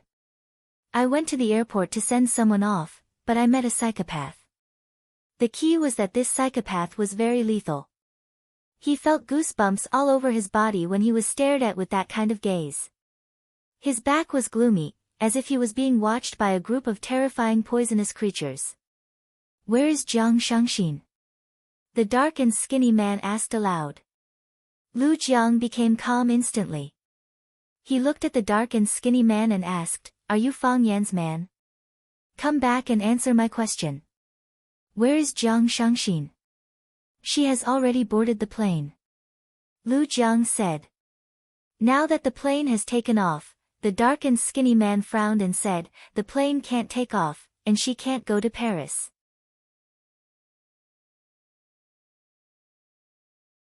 Chapter 555.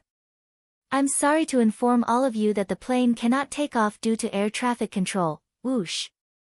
There was a commotion in the cabin. Why is it air traffic control again?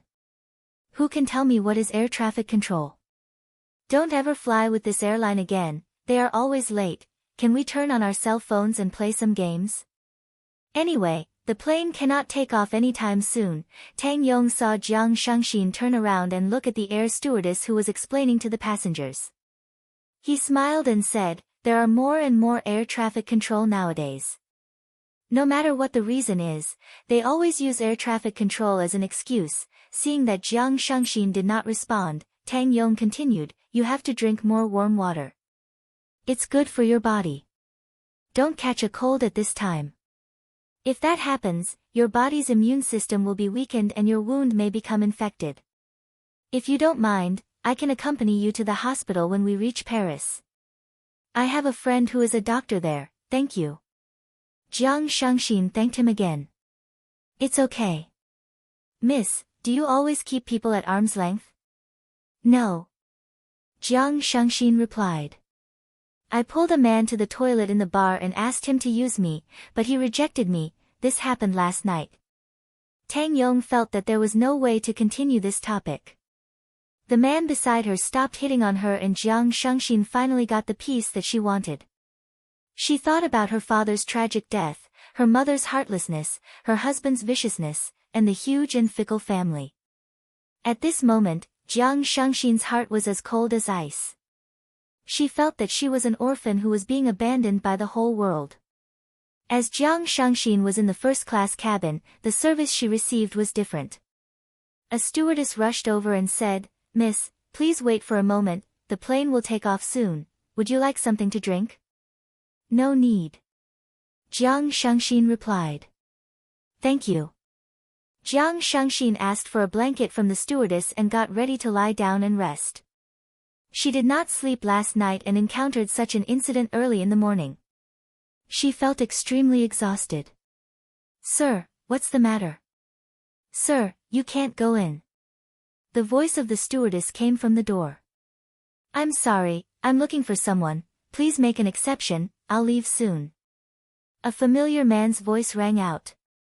Shangxin widened her eyes in disbelief and stared at Fang Yan, who had appeared at the cabin door with a smile on his face. Jiang Shangxin's mouth moved and she wanted to say something. However, her eyes revealed her emotions first. Large drops of tears rolled down her cheeks as if something was stuck in her throat. Jiang Shangxin had never thought that there would be a man who would still think about her and be willing to do such a thing for her when her husband and mother had abandoned her. In order to keep his departing girlfriend, a man used all kinds of methods to delay the plane and then ran to the plane to confess in front of countless passengers. Wasn't this a classic scene in idol dramas? Fang Yan walked toward Jiang Shangxin step by step. Smiling, he asked, "I'm not late." This made Shangxin's tears flow even more rapidly. Unable to speak, she could only shake her head to express her feelings. "Follow me back." Fang Yan reached out his hand to Shangxin. Jiang Shangxin wiped her tears with her sleeves but did not agree to Fang Yan's request. I spent so much effort to chase after you. You won't reject me, right? Fang Yan smiled and said. There are so many people watching, how embarrassing would that be for me? Let's go, follow me back. We're not going to Paris. Jiang Shangxin was hesitant. What was the meaning of going back with Fang Yan? What was her relationship with Fang Yan? Would Fang Yan be able to provide her with a safe harbor? Furthermore, if she went back, what would Jiang Jialing think? What would Jiang Zhulu think? How would they treat her? Would they make things difficult for her mother? No matter how cold she was to her, she was still her mother. She was her only family member in this world. Fang Yan had already attracted everyone's attention the moment he appeared. When he reached out his hand to Jiang Shangxin, everyone's gaze became interested. It would be a good thing for them to watch a romantic drama when they were flying.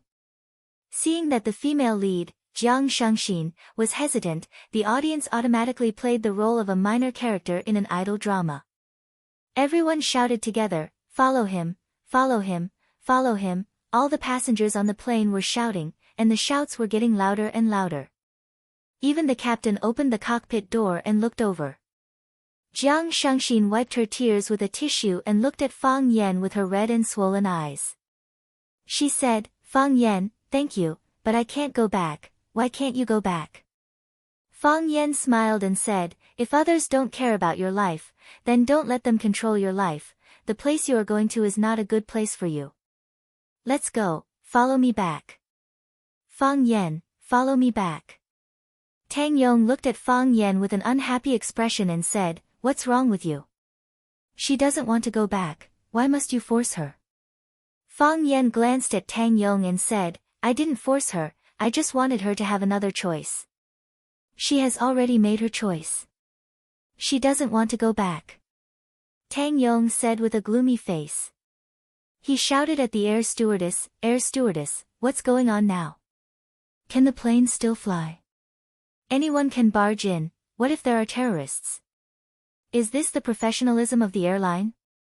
The air stewardess had no choice but to persuade him, "Sir, the plane is about to take off, can you please get off the plane immediately? You will affect the other passengers and the normal operation of the plane." Fang Yan looked at the air stewardess apologetically and said, I'm sorry, I'll leave after saying a few words, very soon. It won't take up too much of everyone's time." "Sir," Fang Yan reached out to Jiang Shangxin again and said, "I know that this is the only way out for you, I am willing to give you another choice, why?" Jiang Shangxin stared at Fang Yan and asked. "A friend of mine once said that if someone can give you a bowl of water when you are thirsty, if someone can give you a coat when you are cold, if someone reaches out a hand when someone is down and out, that bowl of water, coat, and hand will be magnified infinitely and become her entire world. She also said that she has experienced what you have been through before, and it makes one feel hopeless just thinking about it. Therefore, she felt that I should take a step out and not wait for a pitiful woman to walk back on her own, therefore, I rushed over to look for you." Jiang Shangxin's eyes teared up again and she said, "That woman, is she Lu Chaoga?" Fang Yan nodded and said, "She is my friend and also a very great woman. I think that if there is a chance, the two of you will definitely become friends."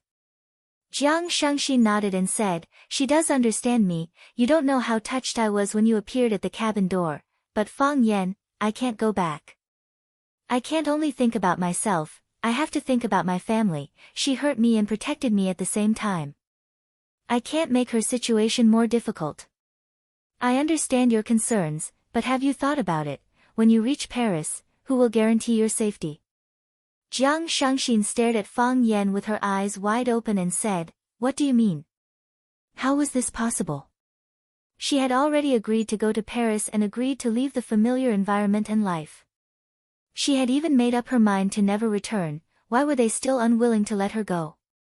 Fang Yan sighed softly and said, "No one will believe a woman who has a change of heart, since they have made the decision to let you leave, they must already know what happened in the bar, right?"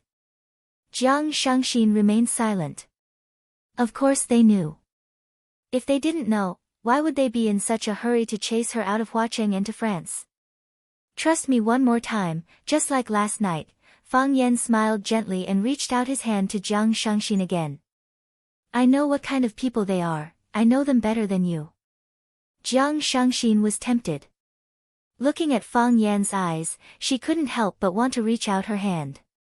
You idiot, she already said that she doesn't want to go back, what right do you have to threaten her? Tang Yong shouted angrily and raised his hand to slap Fang Yan's arm. Fang Yan used the little dragon catcher hand to counterattack, but he didn't expect Tang Yong to dodge it. Fang Yan reached out again and Tang Yong actually punched Fang Yan's face. Bam! Fang Yan stabbed Tang Yong's eyes with his fingers like knives. Tang Yong's face was full of fear, but he didn't dodge it. He gritted his teeth and waited for Fang Yan's attack. If Fang Yan dared to hurt someone on the plane, he would be taken away by the air traffic police as a terrorist. Fang Yan's fingers clenched into a fist, and then his fist lightly hit Tang Yong's chest. Bam! Tang Yong flew backward as if he had been electrocuted and his body landed heavily on the cabin. Fang Yan, Jiang Shangxin hurriedly stopped him and said, he helped me just now. Although Jiang Shangxin didn't like Tang Yong's interruptions and attempts to strike up a conversation, he didn't hate him either. Furthermore, he was the one who helped to bandage his wound just now. He didn't want Fang Yan to hurt Tang Yong either. Fang Yan stared at Tang Yong with a sharp gaze and said, don't you find it strange? Why is there a martial arts expert sitting next to you? And he was so vehemently against me bringing you back. Jiang Shangxin stared at Tang Yong in shock, as if she was looking at a poisonous scorpion.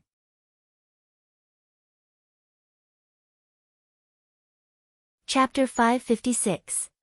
Fang Yan's reminder was timely, but it was also fatal. Why did Tang Yong flirt with her again and again? Why was he not only proficient in medicine but also in martial arts? Why did he react so strongly when Fang Yan asked him to bring her back? Why? Jiang Shangxin knew that this could be a coincidence, and she was willing to believe that it was. However, she knew that it was impossible. Being born in such a family, she clearly knew how to deal with disobedient children. Tang Yong was another undercover agent from the Jiang family, and his mission was to send her to Paris safely, just like her mother's chauffeur, Lu Jiang. However, what would happen after they arrived in Paris? Were they really going to take action against her?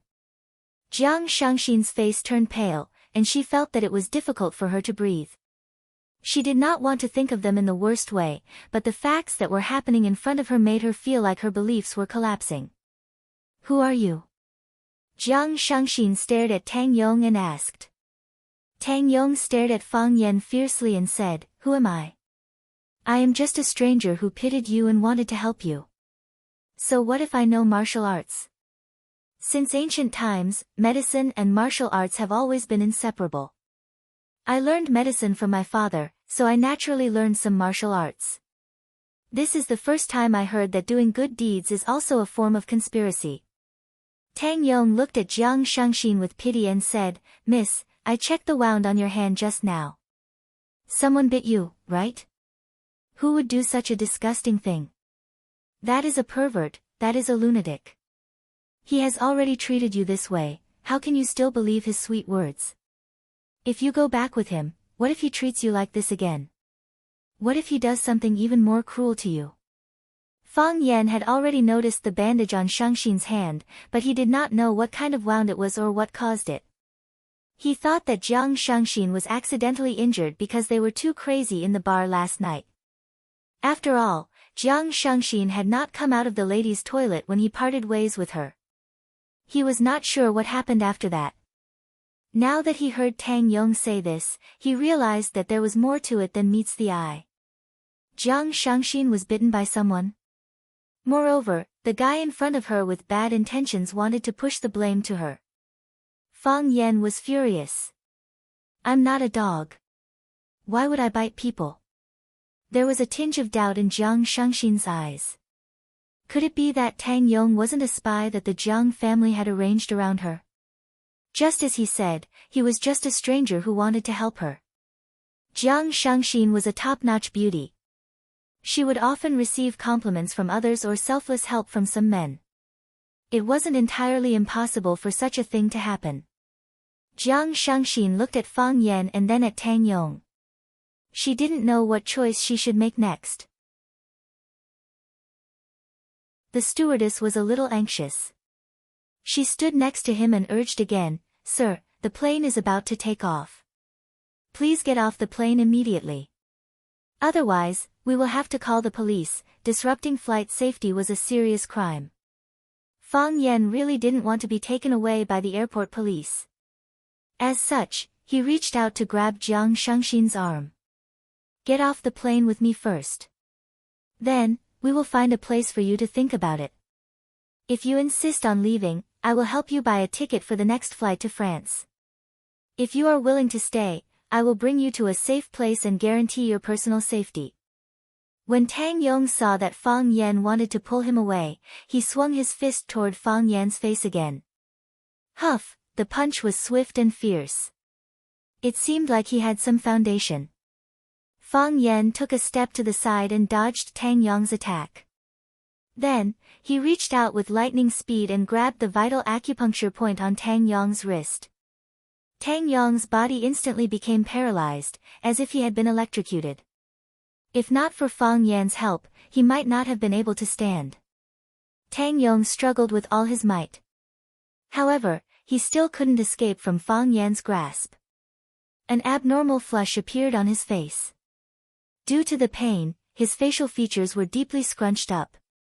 When the air stewardess saw that there was a fight, she hurriedly stopped them and said, "Sir, please stop. If not, I will call the police." Fang Yan smiled and said, "I did not fight. He wanted to hit me, but I blocked him. If you don't believe me, you can check the surveillance cameras in the cabin." Of course, no matter what the other party's motive was, Fang Yan would not tangle with a small fry like Tang Yong. He let go of Tang Yong's arm. Tang Yong's body fell to the ground as if he had contracted osteochondrosis. "Sir," a few air stewardesses ran over to help Tang Yong up. Fang Yan grabbed Jiang Shangxin's wrist and said in a tough manner, "Get off the plane with me." Then, he pulled Jiang Shangxin and walked out of the plane. Oh, the passengers on the plane cheered and applauded as if they had just witnessed the prince killing the evil dragon. The air stewardesses helped Tang Yong back to his seat and asked with concern, "Sir, are you all right?" "I'm fine." Tang Yong flung the air stewardess's hand away with a bad attitude and ran out of the cabin behind Fang Yan. After running for a few steps, his knees gave way and he fell to the ground again. What he did not know was that when Fang Yan grabbed the Jinlan acupoint on his wrist just now, he had used a small amount of force and destroyed the energy in his body. Once the energy in his body collapsed, it would be very difficult to gather energy. In the future, it would not be easy for him to even walk like a normal person, let alone practice martial arts. Perhaps Jiang Shangxin still had some doubts about Tang Yong's identity, but Fang Yan already knew the man's motive the moment he saw Tang Yong. His own kind understood a man the best. Tang Yong could not continue chasing after Fang Yan.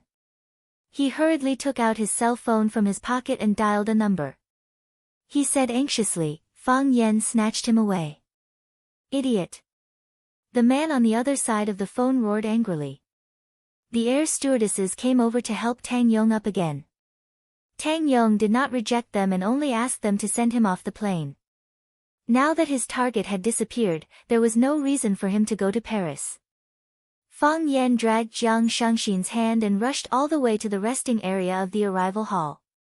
It was a little strenuous for Jiang Shangxin to run in her high heels. She only looked at Fang Yan after she had sat down on the sofa in the VIP room and asked, "Will there be any trouble?" "No," Fang Yan said with absolute certainty. "If you go to Paris, then there will really be trouble." Jiang Shangxin stared at Fang Yan with bright eyes and bit her lips. She remained silent for a long time. Fang Yan looked at the wound on her finger and asked, "Jiang Zhulu was here?" "How do you know it was him?" Jiang Shangxin asked. Then, she laughed bitterly and said, "That's right, who else could it be other than him?" Jiang Zhulu is like a mad dog now. Are you all right? Fang Yan asked. I'm fine. Jiang Shangxin shook her head and said, thank you to the man just now, he was the one who helped me bandage it. I know that he is the person who arranged for the Jiang family to be by my side, but I still don't want to believe it. I really don't want to think of human nature in such a dirty and despicable way. Fang Yan nodded and said, I'll help you take a look when we get back. You don't have to say anything, calm down and think about it, stay here or go to Paris. Tell me when you have an answer. After he finished speaking, Fang Yan took out a newspaper and read it seriously. Jiang Shangxin looked at the way Fang Yan read the newspaper attentively and couldn't help but be entranced. Why? Jiang Shangxin asked. Why what? Fang Yan asked without raising his head. Why did you save me? I remember that I already told you the reason on the plane, Fang Yan said. Was it just because of sympathy? Did you misunderstand that I like you? Fang Yan was shocked.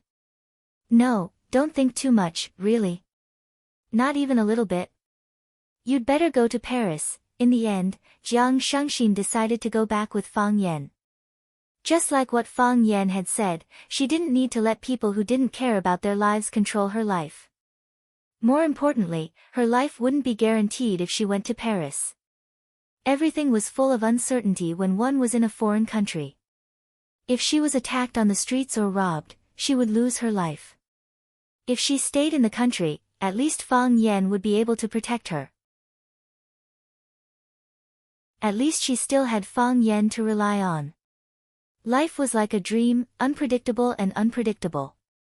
It was too ironic that an enemy of the past would become someone she could rely on in the future. When Fang Yan drove Jiang Shangxin back, a black Volkswagen SUV followed closely behind them. Fang Yan took a look at the rearview mirror and said, they caught up with us. They really trust me, Jiang Shangxin said with a fierce look. Why? Fang Yan asked. Why do they want to kill you? Jiang Shangxin glanced at Fang Yan and said, Fang Yan, you are such a hypocrite, you didn't like me from the start, but you didn't reject me when I asked you to buy me a drink. I caused trouble in the bar and took the initiative to smash someone's head with a wine bottle, but you still tried your best to protect me from any harm. Didn't you want to get something to use against Jiang Junling from me?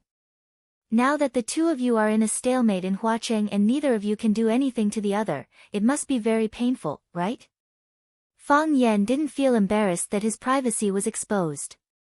He explained, when I agreed to buy you a drink, I did have some thoughts about you.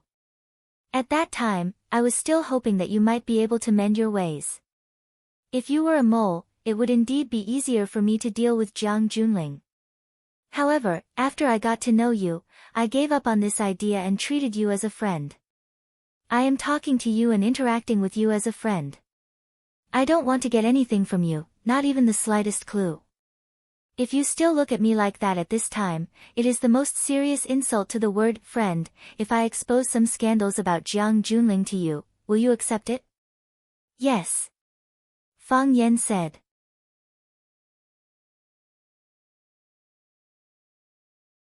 Chapter 557. Accept. Of course he had to accept. Just like what Jiang Shangxin had said, the reason why Fang Yan tried so hard to please Jiang Shangxin, treated her to drinks, helped her fight, and even allowed her to touch his body, wasn't it because he wanted to get some juicy information from her? Now that he had come back to his senses, a promiscuous woman was more valuable than gold. Strange, why did the word promiscuous sound so weird when it was replaced with a promiscuous woman? Could it be that a woman could not turn back after doing something wrong? Or could it be that there was no turning back? Jiang Shangxin was willing to give Fang Yan some juicy information about his old rival, Jiang Junling, which made Fang Yan very happy. Jiang Shangxin sneered and said, don't you think that I am insulting you now? We are already friends. If you still hide things from your friend, that is the most serious insult to the word friend. Fang Yan turned the car onto Kunshan Road and sped toward the city. The Volkswagen behind him sped up at the same time and followed closely behind the BMW. After a period of delay, it was already 9 o'clock in the morning. The cool breeze stopped, the fog dissipated, and the veil in the sky was lifted. The red sun slowly rose into the sky, giving off a lazy glow. The number of cars on the road gradually increased, and even the suburbs of Huaqing began to glow with vitality. The Volkswagen continued to speed up until it was about to overtake the BMW that Fang Yan was in. The car windows were opened, and the pitch-black muzzles were aimed at the BMW. Fang Yan didn't expect them to dare to make a move on the main road, and he didn't expect them to use guns. "Sit properly," Fang Yan shouted anxiously. As he warned Jiang Shangxin, he took the initiative to drive the BMW toward the Volkswagen beside him. Crash! The right side of the BMW hit the body of the Volkswagen. The Volkswagen couldn't bear the weight, and the front of the car lost its balance and swerved left and right. The body of the car also moved to the side. Bang, bang, bang, someone fired continuously. One of the bullets hit the rear of the BMW, and more bullets flew out. Fang Yan increased the distance between the two cars, then he started the car again and hit the Volkswagen. Quang! The body of the Volkswagen caved in, and the car let out a roar as it moved towards the edge of the road. Fang Yan. He leaned Shangxin's body against the seat and gripped the seatbelt tightly. Every time Fang Yan hit her, it made her dizzy. She was sitting on the side of the impact. If the car broke or disintegrated, she would be the first victim. Perhaps before Fang Yan killed the killer in the Volkswagen, he would have killed her first.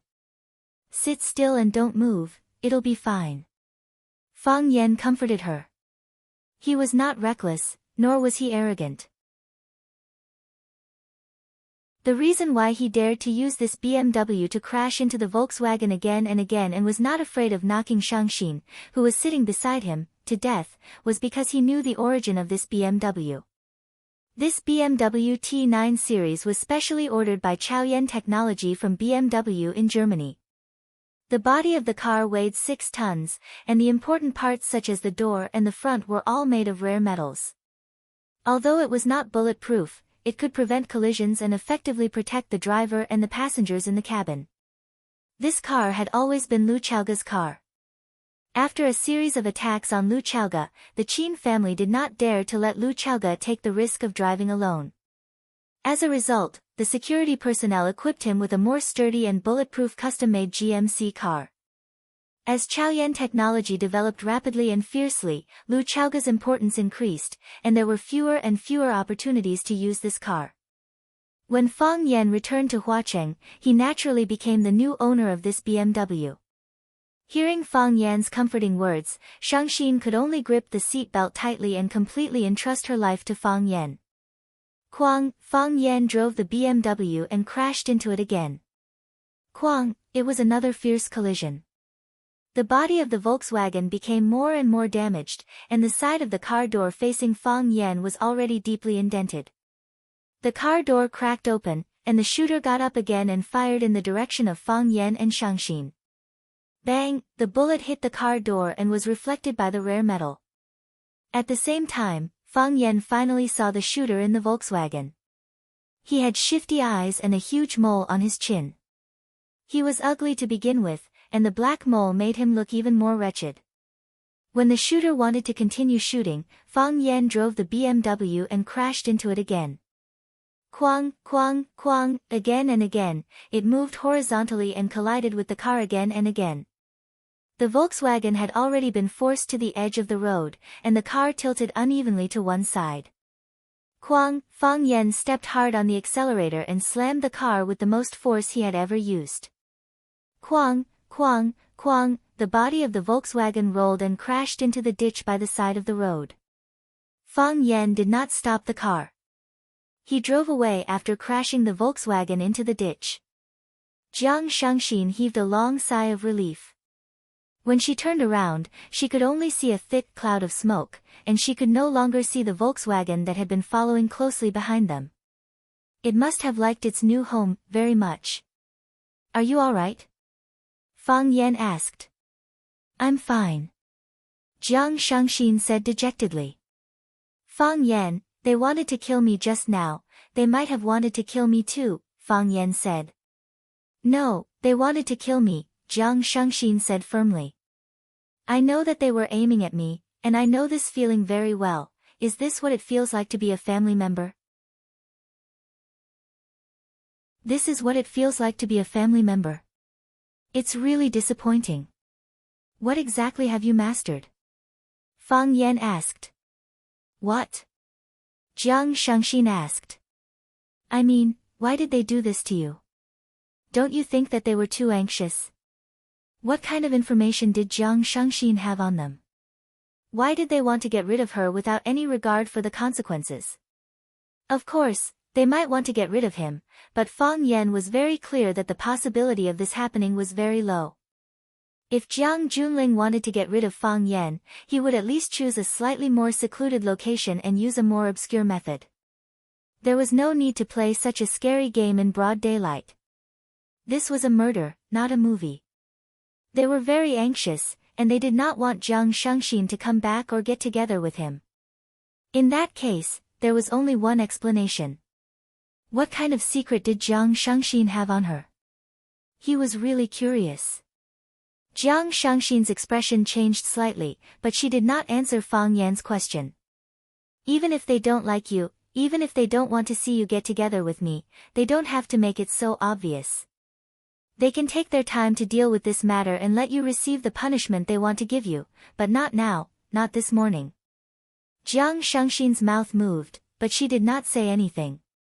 Fang Yan patted her thigh, which was wrapped in jeans, and said with a smile, I know this is a difficult choice, so you don't have to tell me the answer. Jiang Shengxin lowered her head and did not say a word. No one knew what she was thinking. Be careful, Fang Yan suddenly shouted. As he shouted, he had already turned the steering wheel and rushed toward the ditch on the left side of the road. The car rumbled like a beast in heat. Screech, Fang Yan stepped on the brakes, but the car continued to slide forward.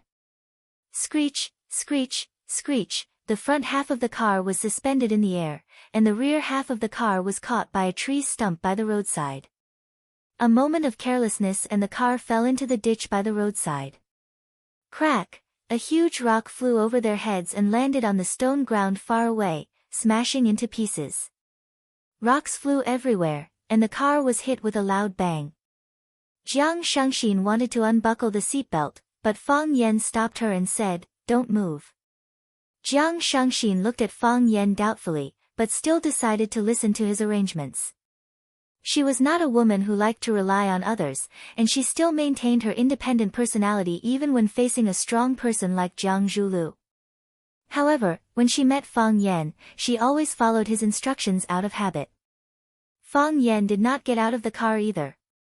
After he pressed the reverse gear, he tapped on the accelerator with the tip of his foot and reversed the BMW. With a sharp turn, the car stopped beautifully by the side of the road. Fang Yan unbuckled the seatbelt and held Jiang Shengxin's hand as he got out of the car. There was another black car parked by the side of the road, and an old man wearing a black shirt and a pair of sunglasses stood on the roof of the car with a bamboo pole in his hand. He looked at Fang Yan, who was walking toward them, with a serious expression on his face. The fisherman. He was a close friend of Fang Yan's grandfather, Fang Hui, and a senior martial artist who had repeatedly given Fang Yan pointers. However, he had another identity, Jiang Junling's consecrator. If possible, Fang Yan really did not want to get into a fight with this old man whom he respected. However, looking at the situation today, he was afraid that the problem would not be solved without a fight. Fang Yan's head was throbbing, and he wished he could dig a hole and hide in it. Fang Yan stood far away and looked at the fisherman, whose clothes were fluttering in the autumn wind. He chuckled and said, Old master, are you fishing? If you want to fish, go to the sea. Why did you come to this place where there is no river or sea? Who said that you have to go to a place where there is a river and sea to fish? Didn't I give you a great white shark just now? That trick of luring the shark from the east was indeed not bad. But, isn't it a little too much? I didn't provoke you, why did you lure the shark to eat me? The fisherman looked at Fang Yan and said seriously, Fang Yan, you are very smart, and you should know the purpose of my trip. That trick just now was just a test. If you don't cooperate, the next shark will swallow you. I know what you want. Fang Yan said angrily, fine, I promise you. Let her leave, and I will stay to accompany you.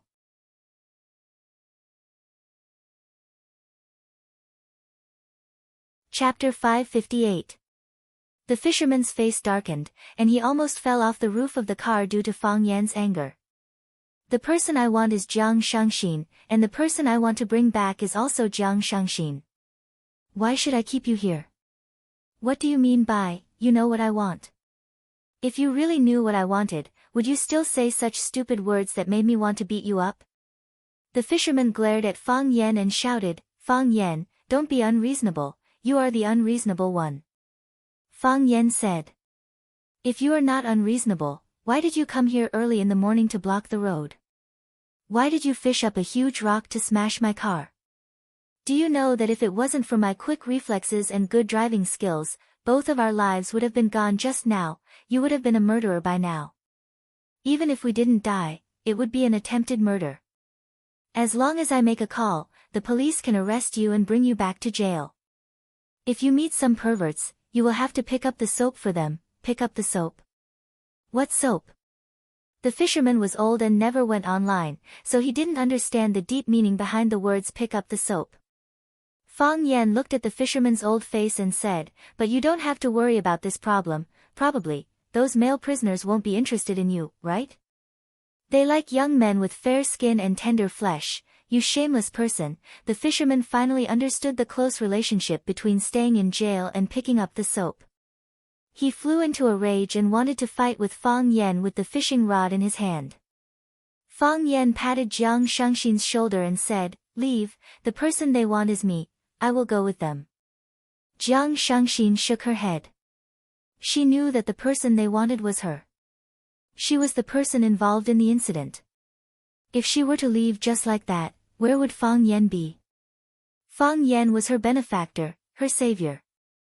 She, the person involved, had passed away and pushed all the problems, responsibilities, and dangers onto Fang Yan. She could not do such a thing. She could do it in the past, but not now. Let's go. Fang Yan shouted angrily, I'm not your man, nor am I your lover. There's no need for you to stay and die with me. Even if you say so, I won't believe you. Let's go, let's not delay our men's negotiation, Fang Yan. The fisherman felt that it was better for him to make things clearer. Otherwise, this kid would keep pretending to be crazy. After dealing with him a few times, he could roughly gauge his kung fu, but his shamelessness was unfathomable. You can go, but she has to stay. Fang Yan stared at the fisherman with wide eyes and said, you are already so old, and you still want to hit on a little girl? Are you okay now? Alright, don't stand on top of the car and act like Superman. The wind is strong and the waves are strong, you have to be careful not to hurt your waist. Fang Yan, don't slander me, I'm not that kind of person. Fang Yan had a serious expression on his face and said in an extremely serious tone, Senior, if you are really a kind and virtuous person, why would you do such a thing?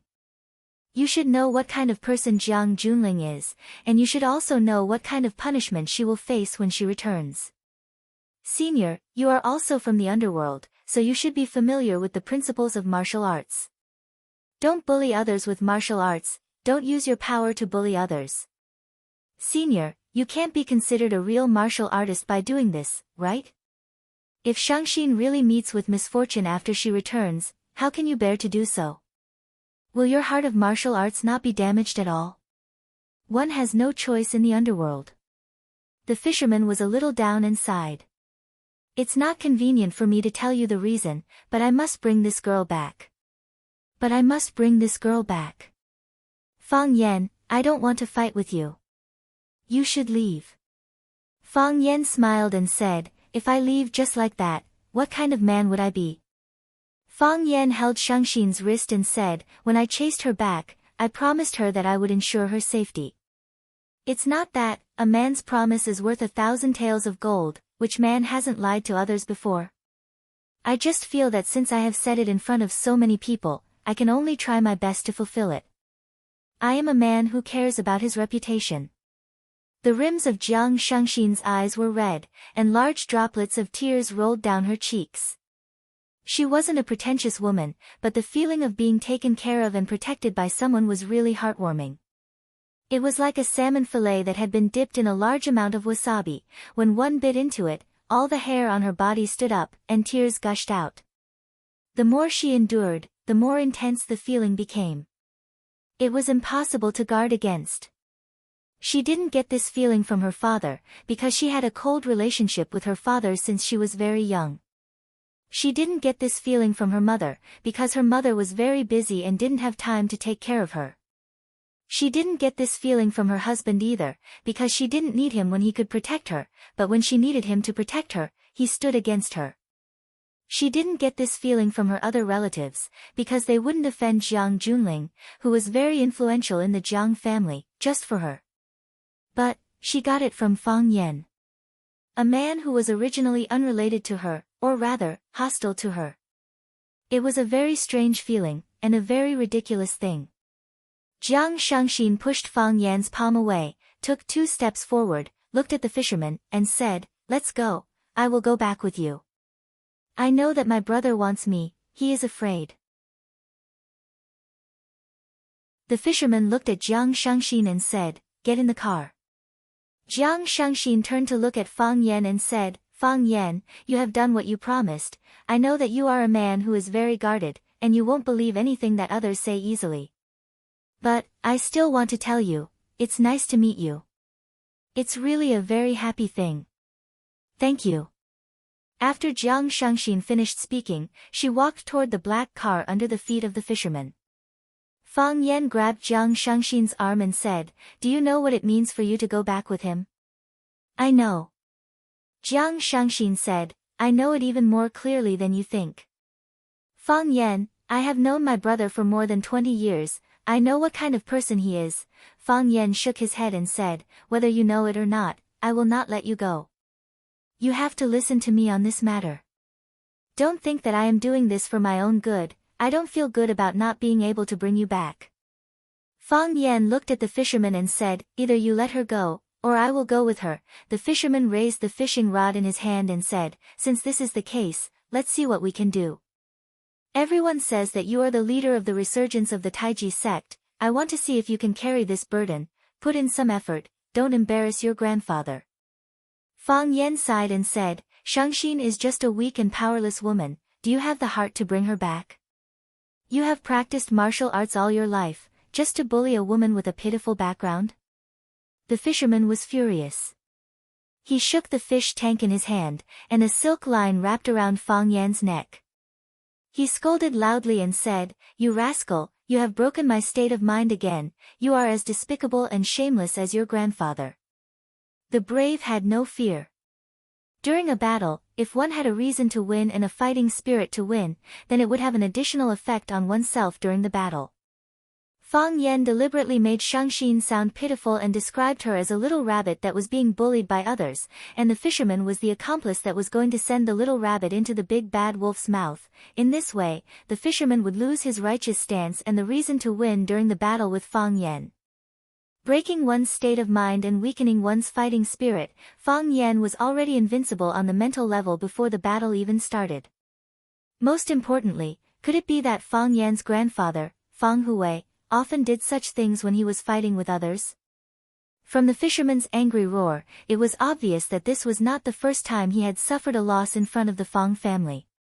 Swoosh, the fishing line was like a steel knife, and it quickly and silently coiled around Fang Yan's neck. If the fishing line wrapped around Fang Yan's neck, it would only take a gentle pull for his head to be chopped off. With a lift of his wrist, Fang Yan sent Shengxin's body far away. Shengxin only felt that she was lifted up by a gust of air, and her body was completely out of her control. By the time she landed, she was already a few meters away from the battlefield. At the same time that Fang Yan sent Jiang Shengxin away, he tapped the tip of his foot on the ground and leaped high into the air. He leaped very high, and he stepped on the fishing line with his feet. His body rose into the air and charged toward the fisherman who was standing on the roof of the car. He waved his hands and attacked the fisherman 38 times in a row. His palms were silent, but they stirred up a strong airflow. The 38 palms merged together and formed a tornado-like storm, and the eye of the storm was the fisherman who was standing on the roof of the car. Cloud-expelling palm. Fang Yan's body spun 360 degrees in the air, and he smashed down in the fisherman's direction with a powerful aura. Clang! When the airflow swept past, a huge hole appeared where the fisherman was standing. The entire roof of the car sank into the car, and the driver wanted to escape, but he was stuck between the car doors. However, the real target of the attack, the fisherman, was nowhere to be seen. Bam! When Fang Yan landed on the ground, he looked at the fisherman who was hanging upside down on the tree by the roadside. You are so young, but you can summon clouds and rain with a flip of your hand. You can create a storm in an instant and destroy everything. Not bad at all. The fisherman's expression was solemn, but there was a sense of gratification in his tone. He said, I don't have any grandchildren. Old man Fang has been arrogant all his life, but it's worth it to have a grandson like you.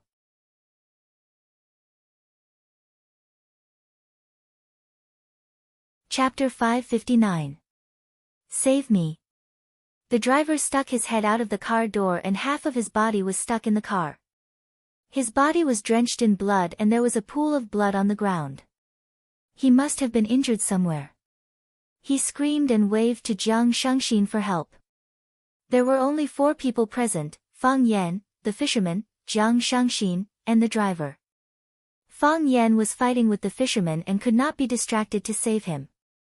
He could only place his hopes on Jiang Shangxin.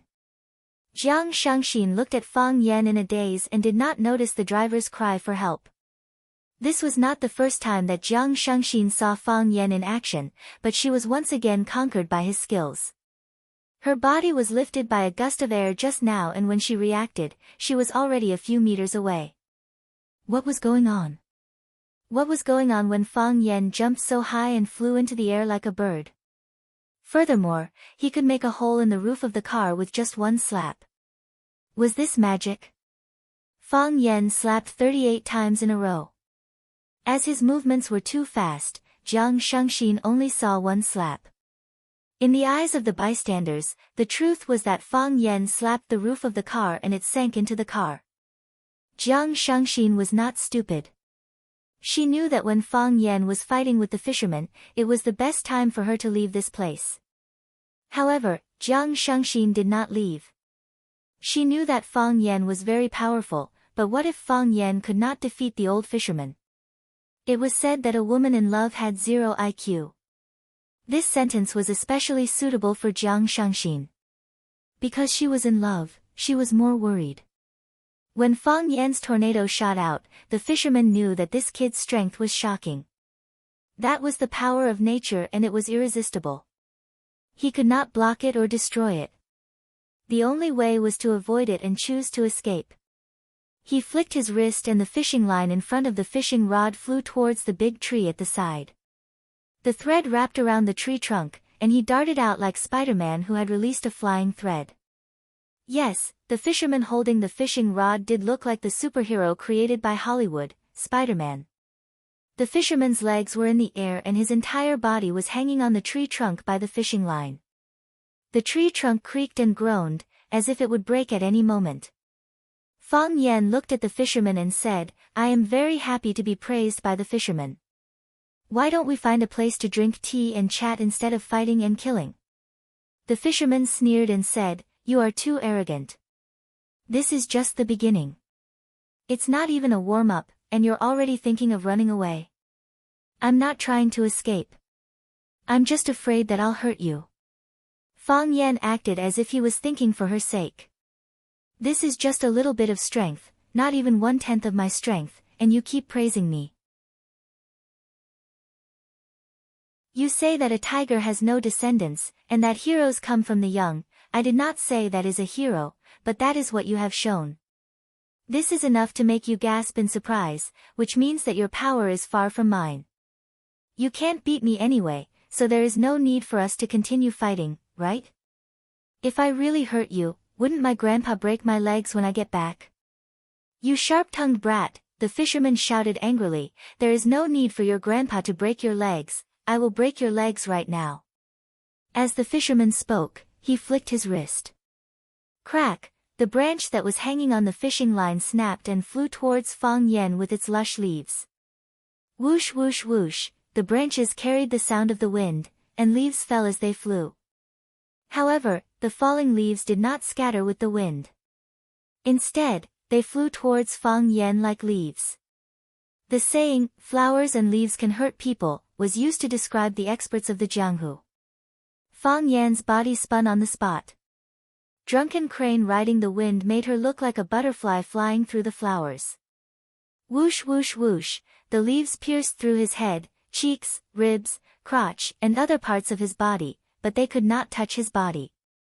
In Jiang Shengxin's eyes, Fang Yan was strolling leisurely in the rain of leaves, and his posture was extremely carefree. Bang, bang, bang, bang, bang, the leaves pierced the ground or the black car, and the body of the car was cut one after another. There were also 2 leaves that pierced the thighs of the driver of the black car. The driver could only watch as the leaves flew towards him, but he could not avoid them.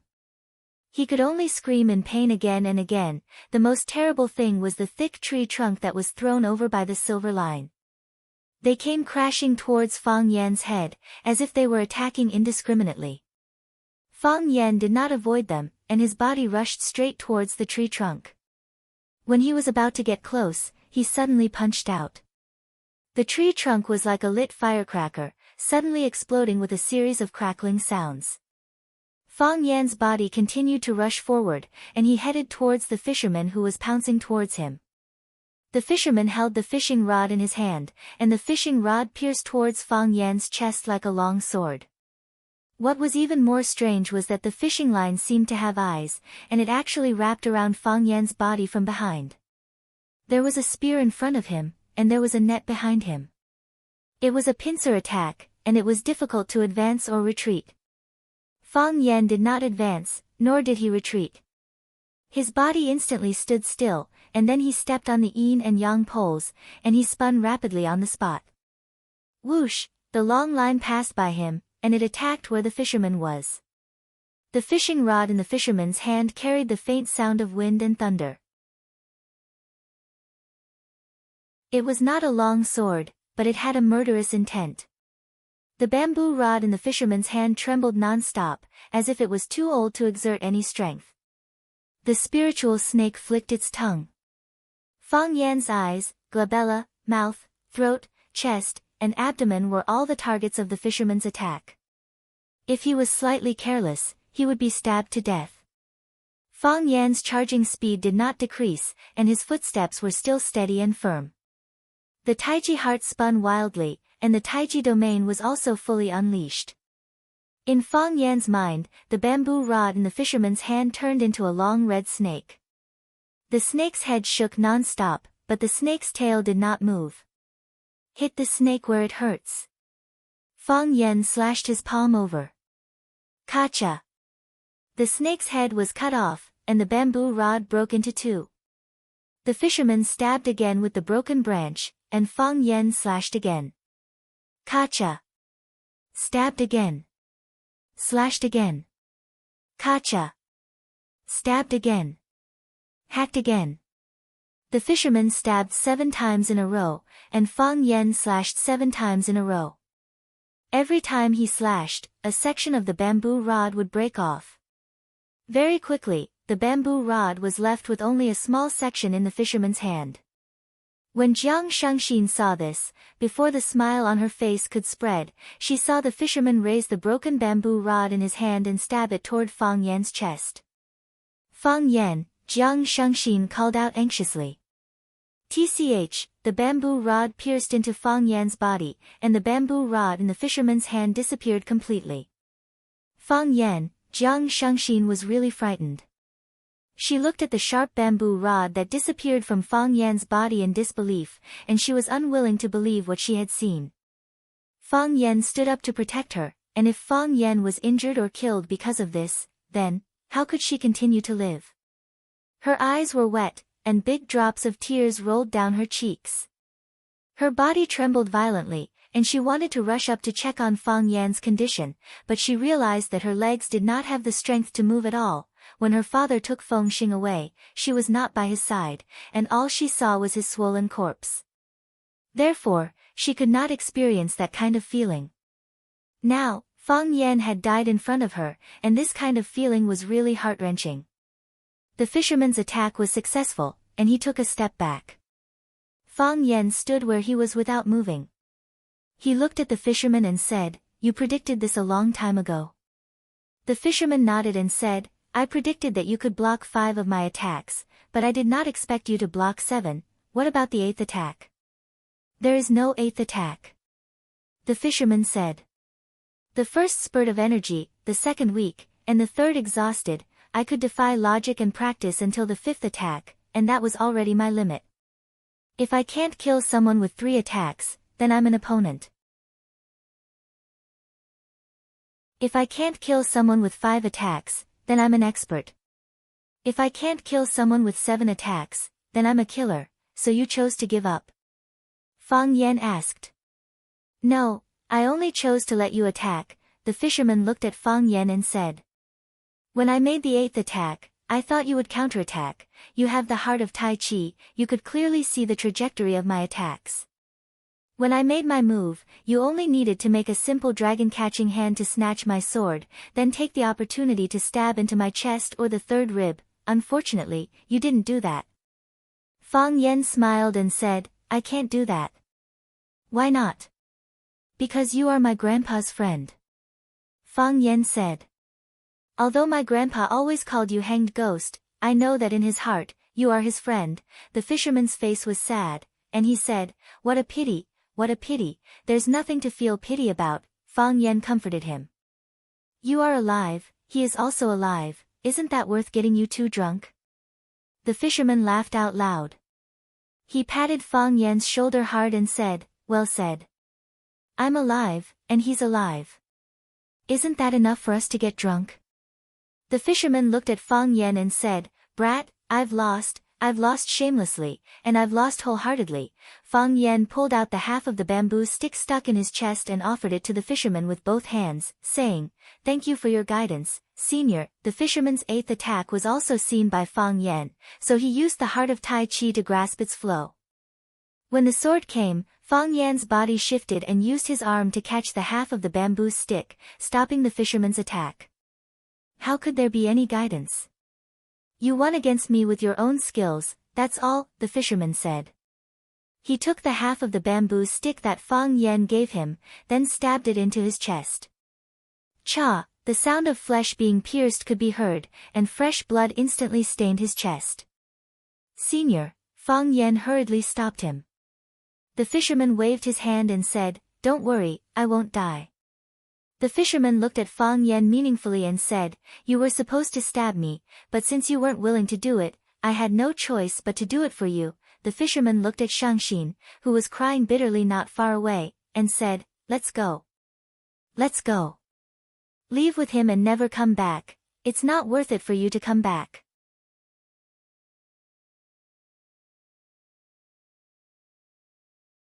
Chapter 560. In the old residence. In the small courtyard. The grass was green, and the shadows of the trees were dense. There was the autumn breeze, the intoxicating fragrance of the flowers, and the sound of birds and insects. The autumn in the south was still humid and warm. The moist and warm weather nourished the flowers and plants, making them look especially energetic and pleasing. Jiang Junling liked osmanthus flowers, and there was an osmanthus tree planted in the courtyard where he lived. This tree had been around for some years, and its branches were thick.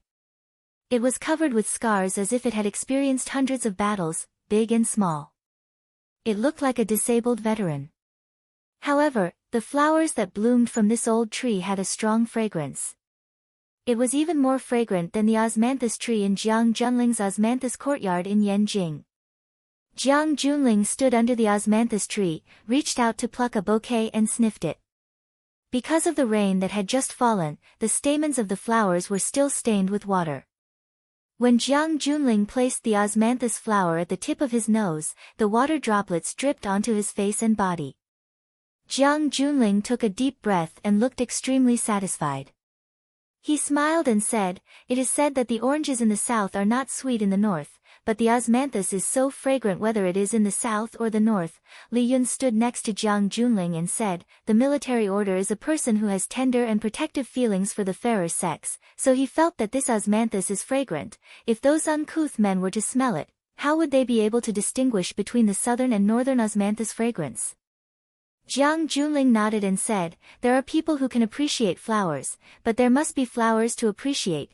Jiang Junling looked at Li Yun gently and asked in a teasing voice, "Auntie, do you think we can appreciate flowers today?" Li Yun's face was pale, and she said softly, "Military order, Shangxin is still young and doesn't understand, this time she is in the wrong, I will definitely teach her a lesson.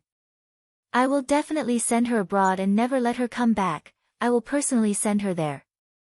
Jiang Junling shook his head and sighed, saying, "Men are sentimental, while women are devoted and heartless. There's no turning back.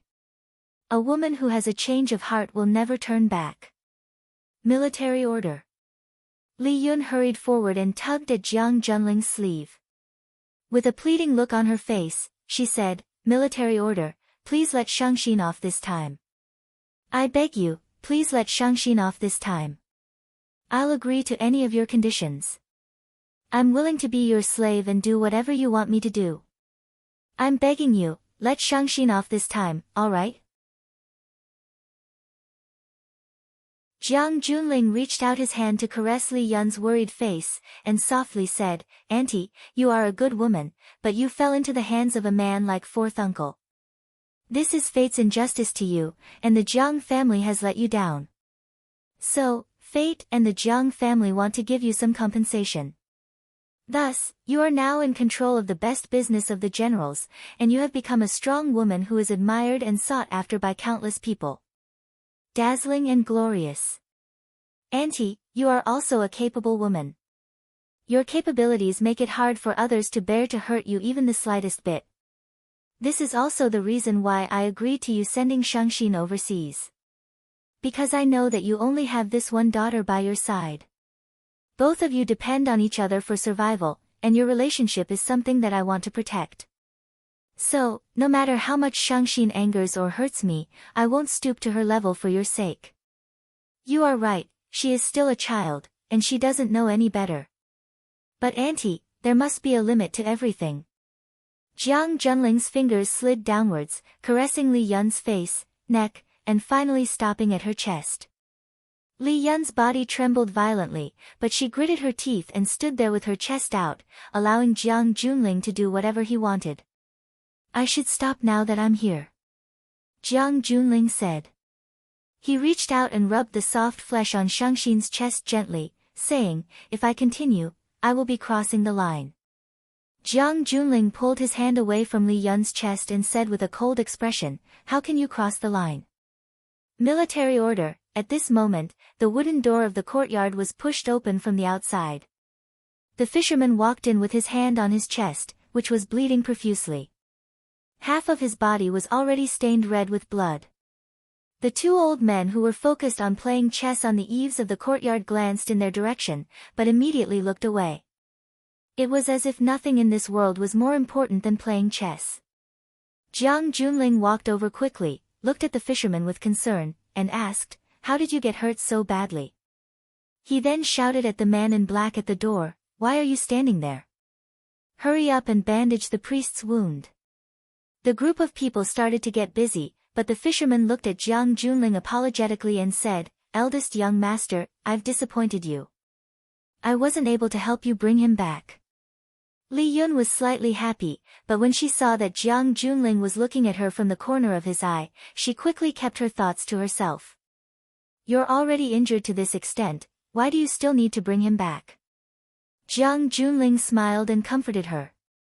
"Don't worry, just focus on recuperating. We'll go and find him after you've recovered." "I wasn't injured by anyone," the fisherman said. "Then how did you get injured?" "I injured myself," the fisherman said honestly. Jiang Junling's face turned gloomy, and a murderous look flashed across his eyes. His expression twisted, and he sneered, "What does priest mean by this? You're worried that you can't explain yourself, so you resorted to this trick. Am I, Jiang Junling, so petty that I'm not trusted by priest?" "Eldest young master, you've misunderstood," the fisherman said. "I attacked with all my might, but he blocked 7 of my attacks. I stabbed the 8th time, but he could hurt me, but he didn't. So, I stabbed myself with a sword. I stabbed myself on his behalf." Jiang Junling's expression softened a bit, and he said, "He's also someone who knows how to buy people's hearts. He did something like this because he wanted you to remember his favor. If he didn't hurt you, then he wouldn't have hurt you, so why did you have to stab yourself? Why did you make yourself so bloody? Elder you, take care of yourself." "I'm sorry about this, eldest young master," the fisherman said. "Violated the vow we made back then." Jiang Junling waved his hand, and said, "I didn't save your family to make you work for me. I told you a long time ago that if you wanted to, you could stay by my side and help me. If you didn't want to, you could always go back and live out your remaining years. Why would I hold on to such a small matter from back then? Not to mention, I'm in the wrong here. I know your relationship with the Fang family, but I still asked you to go out and bring people. Isn't that putting you in a difficult position?" "Eldest young master," Jiang Junling waved his hand and said, "All right, that's enough. Talking hurts your spirit, go back to your room and rest. I'll get someone to send you some tonics. Rest well and put aside all other matters for now." The fisherman bowed deeply to Jiang Junling, turned around, and walked out of the courtyard. Jiang Junling stared at the fisherman's hunched back, and a cold look flickered in his eyes. Li Yun noticed the General Ling's hand. The fresh and delicate osmanthus flowers in his hand had been squeezed until juice flowed out. In the courtyard, the fragrance of the osmanthus flowers was even stronger. Jiang Junling threw the flower dregs on the ground, and Li Yun hurriedly took a towel and passed it to him. Jiang Junling wiped his hands and walked toward the house. He said, "Give Jiang Shangxin a call, and say that you're being held captive." "Military order." Jiang Junling suddenly turned around, smiled, and said, "You're not lying, I'm indeed prepared to do that." Fang Yan didn't bring Jiang Shangxin back to Lu Chaoga's villa. Although Lu Chaoga was full of sympathy for Jiang Shangxin's encounter, and she was also part of the reason why Fang Yan chased after someone with a speeding car early in the morning, the woman in the family was a tiger. One mountain couldn't accommodate 2 tigers, unless one was a male and the other was a female. Lu Chaoga wouldn't like Jiang Shangxin's arrival, nor would she like the arrival of any other woman. That was Lu Chaoga's home, and she was the absolute ruler of that family. She wouldn't wish for another person to challenge her authority. Just like how no woman would wish for her authority to be challenged by an outsider. Fang Yan pondered for a while and brought Jiang Shangxin to the Underground Research Institute of Chaoyan Science and Technology.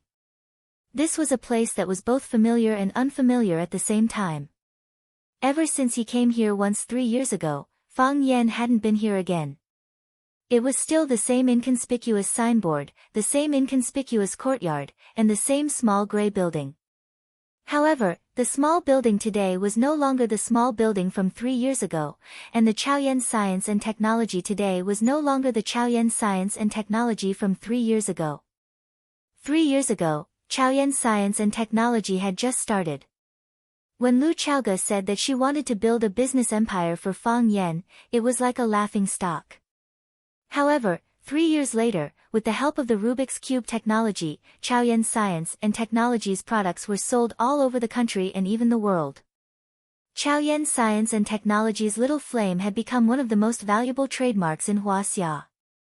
The current Chaoyan Science and Technology was a business empire, and it was also a giant aircraft carrier that was hard to ignore. Jiang Junling was guarding Huacheng, but it was difficult for him to achieve anything.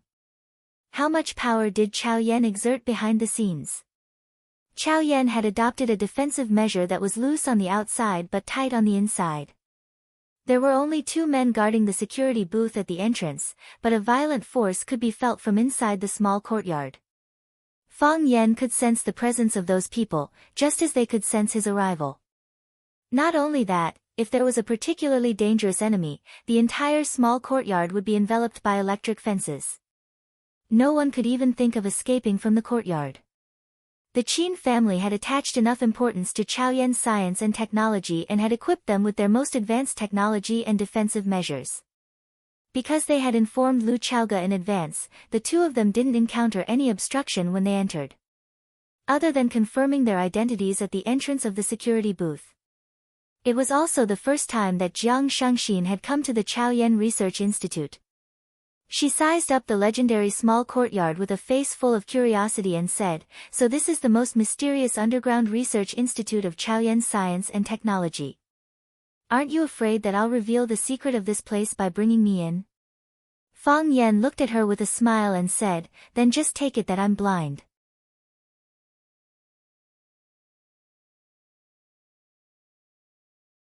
Chapter 561. Fang Yan was not at all worried that Jiang Shangxin would reveal the secrets that she had seen, because it was impossible for her to see any secrets. The Chaoyan Underground Research Institute was divided into 7 studios, and each studio had an elite team that worked closely with each other. These teams were responsible for the safety of their own products and the technical results. Not to mention an outsider like Jiang Shangxin, even the people in the research institute would not know about their research projects or the latest results as long as they were not part of the same team. All the team leaders were only responsible to one person, and that was the absolute king of Chaoyan, Lu Chaoga. Lu Chaoga reasonably distributed the sales to the Lan family, the Lu family, and the Qin family, so that they had no choice but to stand on the same side as her. She was in charge of the recruitment of personnel, the management of the research institute, and the final decision on the products. When a new product came out, it was entirely up to her to decide whether or not it should be launched or when it should be launched. Even the other major shareholder, the Qin family, could not directly interfere with such matters. Unless they specifically wanted a product, they would only communicate with Lu Chaoga. Fang Yan was the third major shareholder of Chaoyan Technology, and also the most irresponsible shareholder.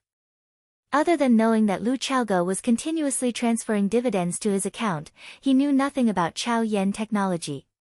The reason why he brought Jiang Shangxin to the interior of Chaoyan Technology was because this was the safest place in Huacheng. He believed that even with Jiang Junling's capabilities, he would not be able to break into this place. Unless he mobilized a large number of troops. However, how could the troops cooperate with them to do such a thing? Jiang Shangxin glanced at Fang Yan shyly and pretended to grumble, "You're not blind. You know that it's hard for me to get out once I'm in here.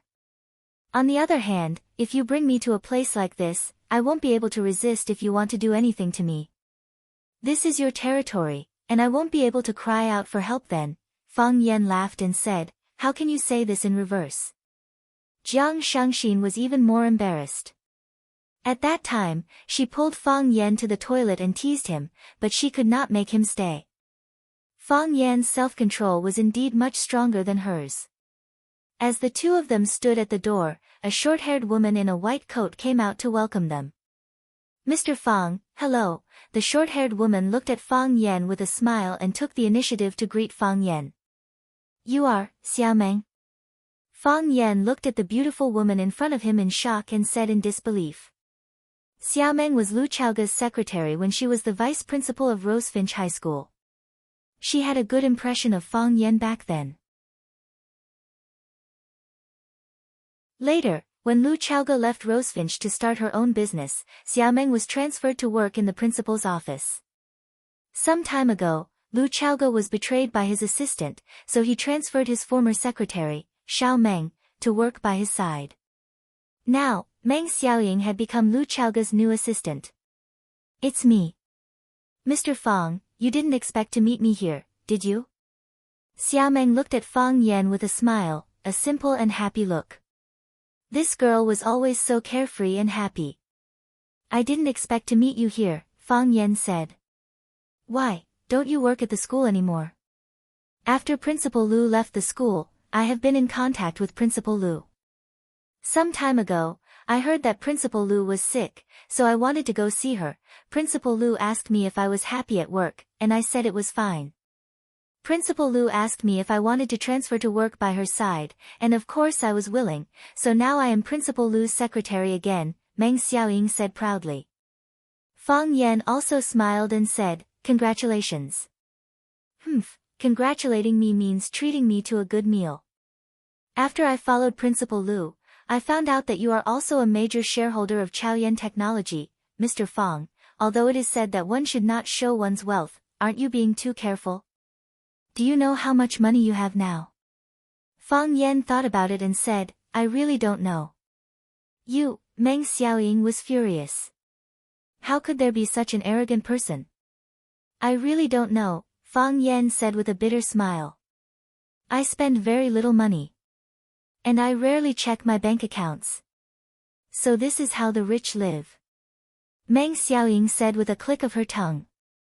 But don't worry, I will help you calculate clearly in the future. Oh yes, Principal Lu called me and asked me to bring you to the Underground Research Institute. Meng Xiaoying looked at Jiang Shangxin, who was standing beside Fang Yan, with hostility and said, come with me. Thank you, Fang Yan said with a smile. Meng Xiaoying waved her hands generously and said, what kind of relationship do we have? Why are you thanking me?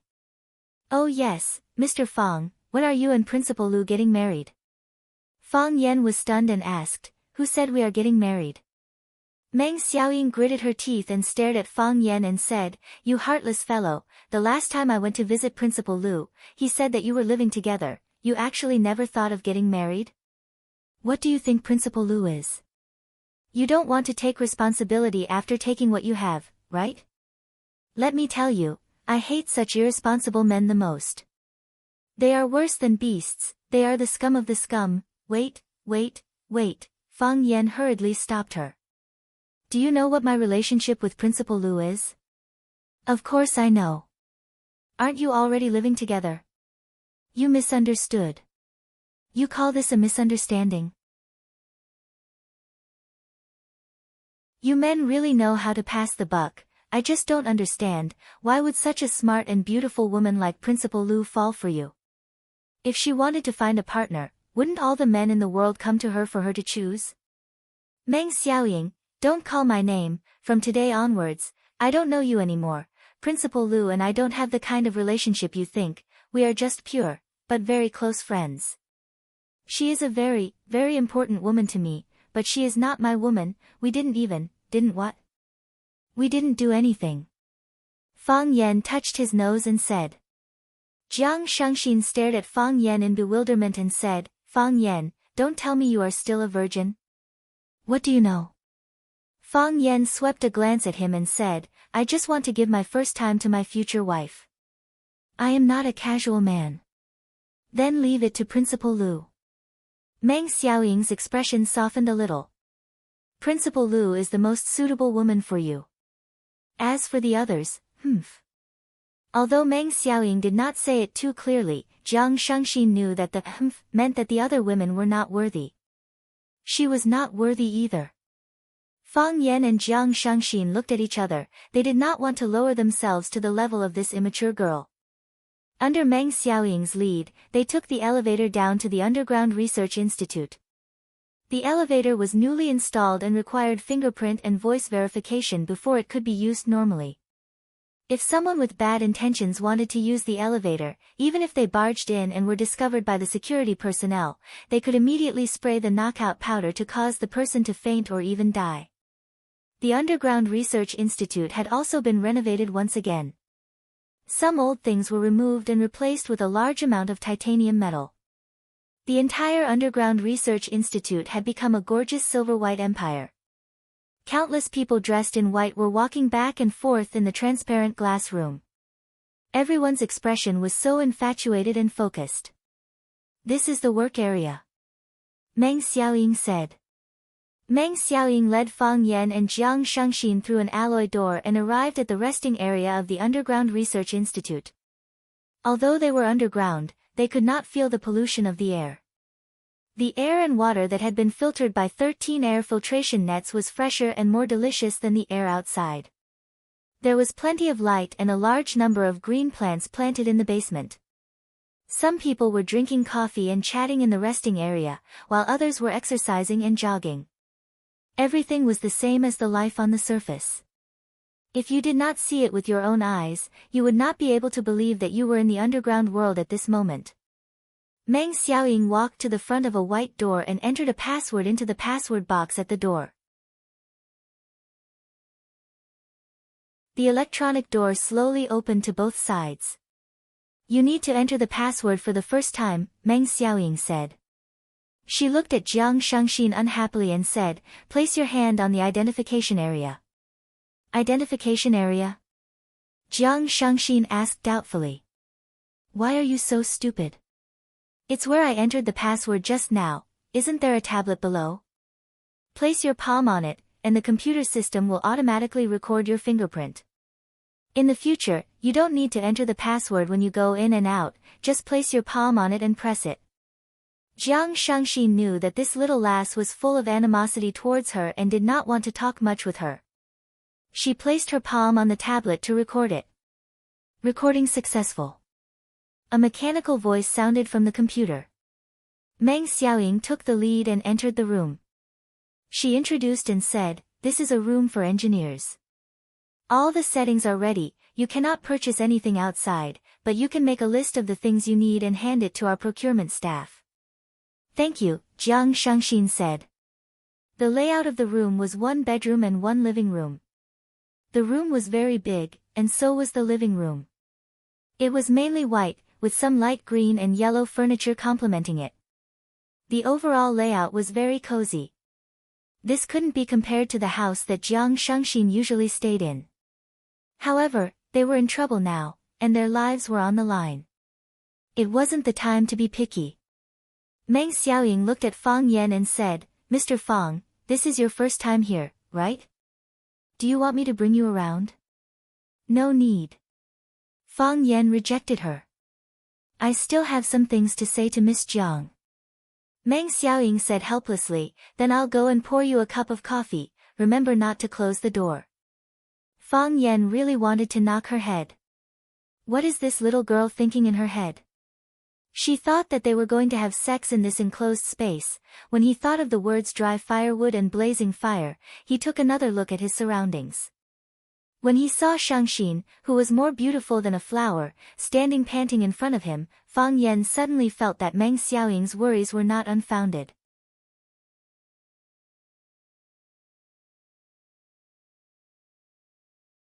Chapter 562.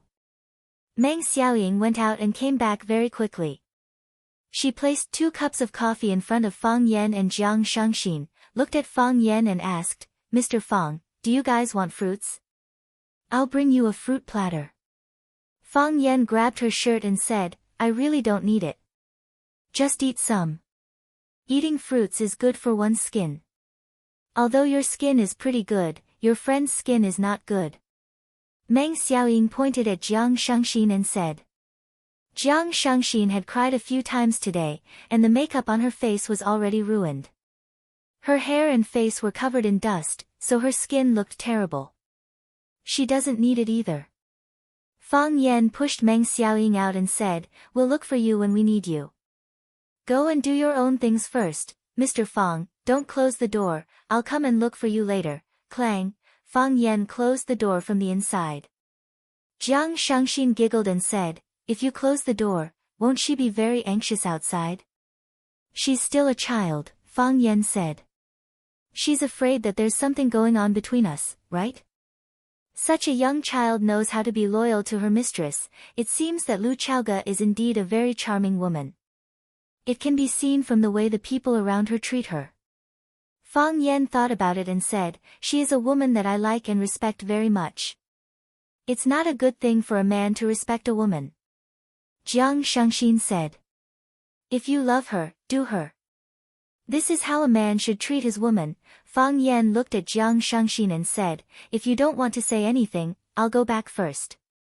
Didn't you say that this is a difficult choice for me? You won't force me to make a decision. I did say that, Fang Yan said. But I'm worried that you won't be able to resist saying something. What happened today was too unforgettable. If your heart isn't strong enough, you might have nightmares at night. Fang Yan. Jiang Shangxin looked worried. Fang Yan patted her shoulder and said with a smile, "It doesn't matter. You should have a good rest first. I'll have someone send you some food." When Fang Yan got up and was about to leave, Shangxin grabbed onto his arm and asked, "Fang Yan, what about my mom?" "What do you mean?" "Jiang Junling knew that I was with you, but he was still willing to let me go to Paris. That was because he didn't want to pressure my mother too much. My mother controls some of the important businesses of the generals, and they don't wish for a small person like me to cause a huge upheaval in the family's businesses." "I understand." Fang Yan nodded. "You're afraid that because you didn't go to Paris, they'll do something to your mother." "I don't think so. No matter how much they dislike you, it's impossible for them to deal with your mother because of you. Isn't that not worth it? What if I have evidence of their crimes?" Jiang Shangxin asked with a trembling voice. At this moment, the cell phone in Jiang Shangxin's pocket rang. Jiang Shangxin took out her cell phone and said happily, "My mom is calling." She picked up the call and heard her mother, Li Yun's voice. "Shangxin, are you alright?" "Mom, I'm fine." Jiang Shangxin's eyes turned moist again. "Mom, I'm sorry, you have nothing to do with me. Take care of yourself, Mom, are you alright?" "I'm fine." Li Yun replied. "What can happen to me?" "Alright, I'll stop talking. I'm hanging up." Jiang Shangxin wanted to say something else, but the line was already busy. Fang Yan said with a grave expression, "Your mom is in danger. She didn't even ask where I was. She didn't ask because she didn't want others to know. But, they still did something to my mom." Jiang Shangxin said anxiously. "Fang Yan, can you help me save her? Don't be anxious." Fang Yan said. "I have the evidence of their crimes. As long as you haven't used it or they don't know that you have used it, your mom is safe. Fang Yan, I don't know who else I can rely on now. Even my mom is under their control. The only person I can trust now is you." Jiang Shangxin took off her left earring and passed it to Fang Yan. "There is an encrypted chip in it. Jiang Zhuliu's criminal records are in it." Fang Yan didn't take the earring from her and said, "If I take the earring away now, you will definitely feel insecure. I'll leave the earring with you first. I'll look for you when I need it. But, can I take a look at the contents?" "Sure." Jiang Shangxin said. "But you need a computer." Fang Yan went out and called Meng Xiaoying over, asking her to prepare a computer. Meng Xiaoying saw the serious expression on Fang Yan's face. This time, she didn't say anything and hurried out to get the things that Fang Yan needed. Fang Yan pushed Meng Xiaoying out of the room again and closed the metal door. He took out the chip from the earring and inserted it into a special card slot. Then, he inserted the card slot into the computer and pressed the play button. Ding, the play failed. "I need a password," Jiang Shangxin said. "FY123456. FY is the initials of your name. They can't possibly know that I will use your name to set up the password. Even if they get the chip, they can't open it." Fang Yan nodded and entered the verification number in the password box. Jiang Shangxin turned her face away with reddened eyes when she saw what Fang Yan did. She didn't want to look at the contents again. It was too cruel to herself every time. After a short buffer, the video popped up. Then, the sound of the wind came from the speakers. It was the sound of the sea breeze. Then, a face appeared. It was Jiang Fengxing's face. The scene that followed was clear and unfamiliar. Such a scene was completely within Fang Yan's prediction, or rather, within Fang Yan's imagination. "This is the content that I edited," Jiang Shangxin said in a hoarse voice. "How did you get it?" Fang Yan asked.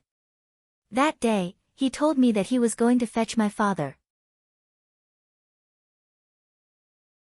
I helped him prepare his clothes and tie. I cut off one of the buttons on his shirt and sewed the one with the camera function on. It was at his collar area, Jiang Shangxin said. Did you already suspect him at that time? Fang Yan asked. Who can people like us really trust? Jiang Shangxin had a bitter smile on her face. At that time, I still had hopes for him. I wanted him to be my man and my husband. Even if they had 10,000 reasons to do so, he should reject me. I could accept that it was anyone, but I couldn't accept that it was him. When I saw my father's swollen body, I knew what they had done to it. At that time, I didn't want to believe it, or maybe I was subconsciously looking for reasons to absolve them. When I cut off that button from his body, when I saw the video from the beginning to the end, I knew what kind of man I had married. He wasn't a human, he was a ferocious wolf, a beast, a devil. I hated him and was afraid of him. I didn't dare to get close to him. I didn't want to share a bed with him. I didn't even want to see his face that always pretended to be affectionate. I was willing to sleep with any man in the world, but I wasn't willing to have any intimate actions with him. He was the most disgusting man in the world. Jiang Shangxin's voice became louder and louder, and her emotions became more and more agitated. Her face was pale and embarrassed, and her body was trembling slightly. This was a feeling of extreme hatred and extreme fear. When a woman married a man, it was the biggest gamble in her life. Someone won the gamble and she married a prince who treated her like a princess. Someone lost the gamble and she married a devil who ate people's hearts and livers. Fang Yan patted Jiang Shangxin's shoulder gently and said, "Evil people get what they deserve. Isn't the retribution already here?" Jiang Shangxin took out a tissue to wipe her eyes and said, "Yes, I must let them receive their retribution." Fang Yan took out the card slot and inserted the chip back into Jiang Shangxin's earring. He thoughtfully put the earring on Jiang Shangxin's ear and asked, "Do they know about the existence of this thing?" "They don't know about the existence of this video, but they are already suspicious of me. They suspect that I have something that is not beneficial to them. Everyone told me to be patient, to pretend that nothing had happened. Even my mother said the same thing. Since he is no longer around, why say these things and make everyone unhappy? But, I just can't do it. I can't face my father's death. I can't face this video. I have nightmares every night. In the dreams, my father's face is swollen from soaking in seawater. It is black and purple, and his eyes are about to fall out. I can't pretend that nothing happened. My performance was too obvious, and they were too smart. It is impossible that they didn't think of it." Fang Yan nodded and said, "Have a good rest here. Leave the rest to me." Jiang Shangxin nodded and looked at Fang Yan with her big, watery eyes. She said, "Okay. I believe you." Fang Yan smiled and carried his laptop, preparing to leave. "Fang Yan." Jiang Shangxin suddenly rushed up and hugged Fang Yan's body tightly from behind. She hugged him tightly with all her strength. To this princess who used to be high and mighty, Fang Yan was her everything now. "Don't be like this." Fang Yan felt his mouth go dry. Virgins are capable of anything.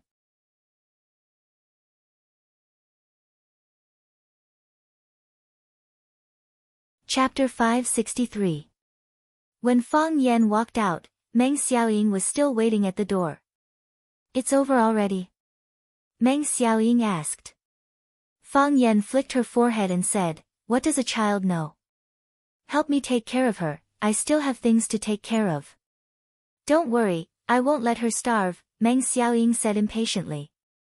She didn't like to worry about Shangxin, and this attitude wouldn't change in a short time. "Mr. Fang, when will you treat me to a meal?" Fang Yan thought for a moment, then turned to look at Meng Xiaoying and said, "Eating is a small matter, any time is fine. Xiao Meng, you have to assist Principal Lu in his work, don't worry. I used to be Principal Lu's secretary, I know Principal Lu's personality and preferences, and also know what to do every day," Meng Xiaoying said. "You also have to pay attention to your own safety," Fang Yan said. The reason why Lu Chaoga's previous assistant betrayed her was because someone kidnapped her family. Even if Lu Chaoga would be on guard in the future, who could guarantee that something like this wouldn't happen again? Fang Yan was concerned about Lu Chaoga's safety, and also about Meng Xiaoying's safety. He didn't want anything to happen to the people around him. Safety? Meng Xiaoying looked at Fang Yan with a face full of confusion and said, "At that time, when Principal Lu asked me if I was willing to work by her side, she also told me to pay attention to my safety, and said that I might encounter some dangerous things. Teacher Fang, what kind of danger would you encounter?" "That is, someone might do something bad to Principal Lu," Fang Yan said. "Is it kidnapping?" Meng Xiaoying said with a look of understanding, "I know." Back then, Hua Xia, the son of the richest man in Li, was kidnapped. Later, a lot of ransom was given. "Let's just say so," Fang Yan said.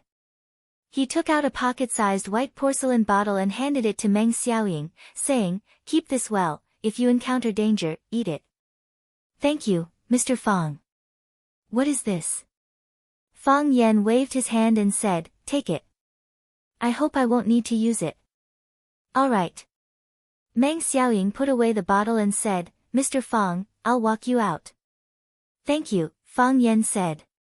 When Fang Yan returned home, Lu Chaoga was sitting in front of the French windows in the living room, working. Seeing that Fang Yan had returned, Lu Chaoga asked softly, "Has everything been arranged?" "It's arranged." Fang Yan nodded. He poured himself a glass of lemonade and walked behind Lu Chaoga. He watched as she skillfully manipulated various forms on the computer.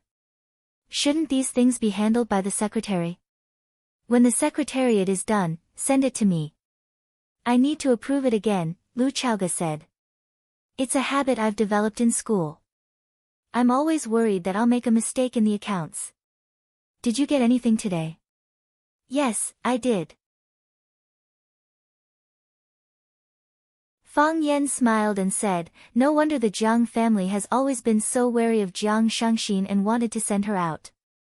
It turns out that she has important evidence of their crimes in her hands." "You are right.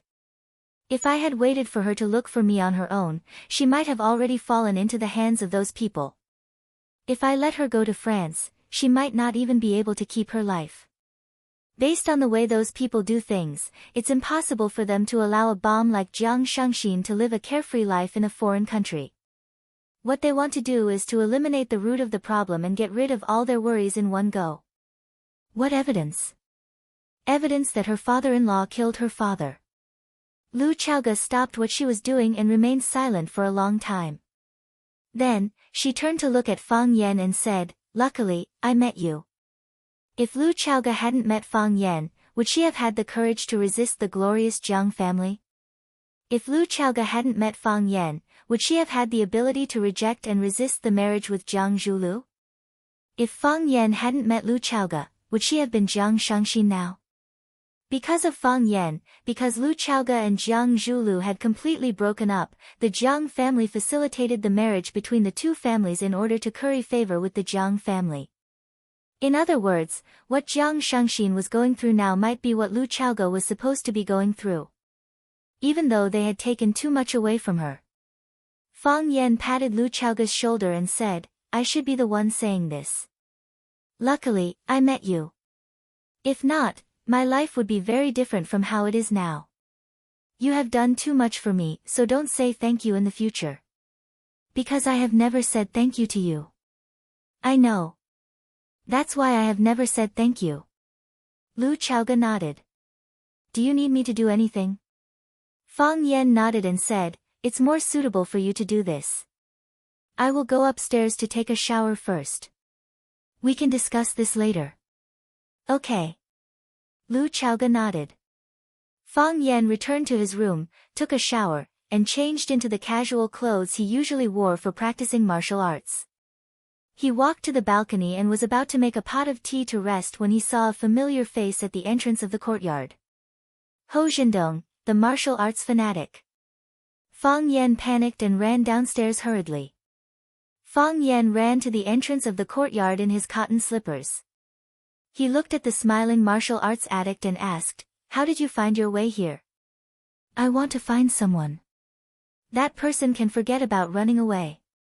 The martial arts addict smiled.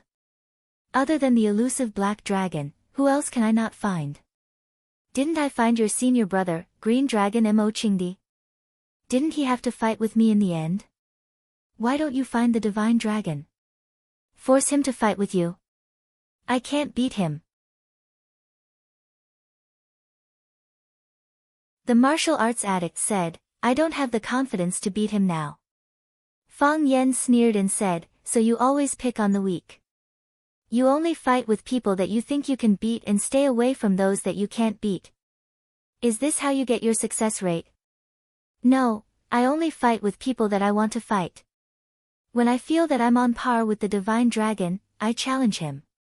I enjoy the process of fighting, not the process of being beaten. Fang Yan didn't know whether to laugh or cry, saying, who wants to enjoy the process of being beaten? If you're not willing, then others are. And I'm willing. I might win, but you might not lose. The martial arts addict looked at Fang Yan seriously and said, Kid, you make me feel danger. Qi Ning, Fang Yingying, and the others who were hiding in the courtyard saw Fang Yan go downstairs and run to the door to talk to a strange-looking man. They immediately surrounded him from several directions. The martial arts addict laughed and said, these are some good fighters. 2 of them are quite good, just enough for me to warm up.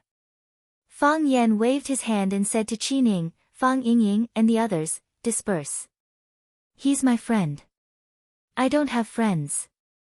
The martial arts addict said. If the 2 of us become friends, I won't be able to beat you to death. Fang Yan was speechless. He wanted to beat this old bastard to death on the spot. Qi Ning waved his hand, and the group of brothers beside him automatically dispersed to the sides and returned to their posts. However, he and Fang Yingying were worried about Fang Yan's safety, so they still stood at the side and didn't go too far. Senior Ho, why did you come all the way here? Fang Yan asked helplessly. Nothing much, I just came to give you a reminder. What reminder? Fang Yan asked even though he already knew the answer. He really didn't want to waste time on pointless fighting and killing. He was a pacifist. Tonight at 8 o'clock, we'll meet at the top of One Sword Peak, the place where you fought with the Thousand Leaves Army. You haven't forgotten, right? Didn't I refuse? Fang Yan said. But I didn't accept your refusal. But I also didn't accept your challenge. See, you're being stubborn again, aren't you? Senior Ho, just let me go. You can find someone else, anyone else. If you can't find them, I'll think of a way to help you find them. No, it'll be you. You've already successfully aroused my desire for you. Fang Yan didn't have any desire for the martial fanatic. Not everyone is worth my time. I'm not feeling well today. You're in a very good state of mind, it's impossible for you to not feel well. Besides, if you can't even endure a little bit of difficulty, how can you be considered an elite of the martial world? The martial fanatic saw Fang Yingying standing at the door and said, that fatso is quite cute. As he spoke, he suddenly raised his foot and stomped it on the ground. Crack, a crack appeared on the ground. That crack was wrapped in an incomparably violent strength chi and attacked Fang Yingxiong. Fang Yan stomped on the ground and created another crack to block it. Boom, 2 white forces collided in front of Fang Yingying, then exploded with an ear-piercing sound. At the point of contact, cement and gravel flew everywhere, forming a small crater. That was the result of 2 completely different forces attacking each other. Qi Ning stared at the crack on the ground with a surprised expression, feeling that the scene in front of him went against everything he knew. What is this? Could it be that what he's come into contact with is just the tip of the iceberg, and the true martial arts of the martial world, is this kind of move that kills people without a trace? Fang Yingying froze for a moment, then cursed loudly, pointing at the martial fanatic and roared, "You old bastard, are you jealous of my handsome appearance, so you immediately used a killing move to take this young master's life? Fortunately, this junior martial uncle is quick-witted, otherwise this young master would have been killed by you." Where did this ugly monster come from? What's so great about knowing a little bit of martial arts? Do you dare to fight me, the junior martial uncle, for 300 rounds? Watch me, the junior martial uncle, skin you alive, pull out your tendons, and let you die without a burial ground. The martial fanatic sneered and said, that's exactly what I'm planning to do. Fang Yingying pointed at the martial fanatic and laughed, saying, Junior martial uncle, this ugly monster wants to challenge you. Don't hold back, beat him until even his mother can't recognize him. Fang Yan stared deeply at Fang Yingying and said, the ugly monster you're talking about is one of Hua Xia's 7 fanatics, the martial fanatic.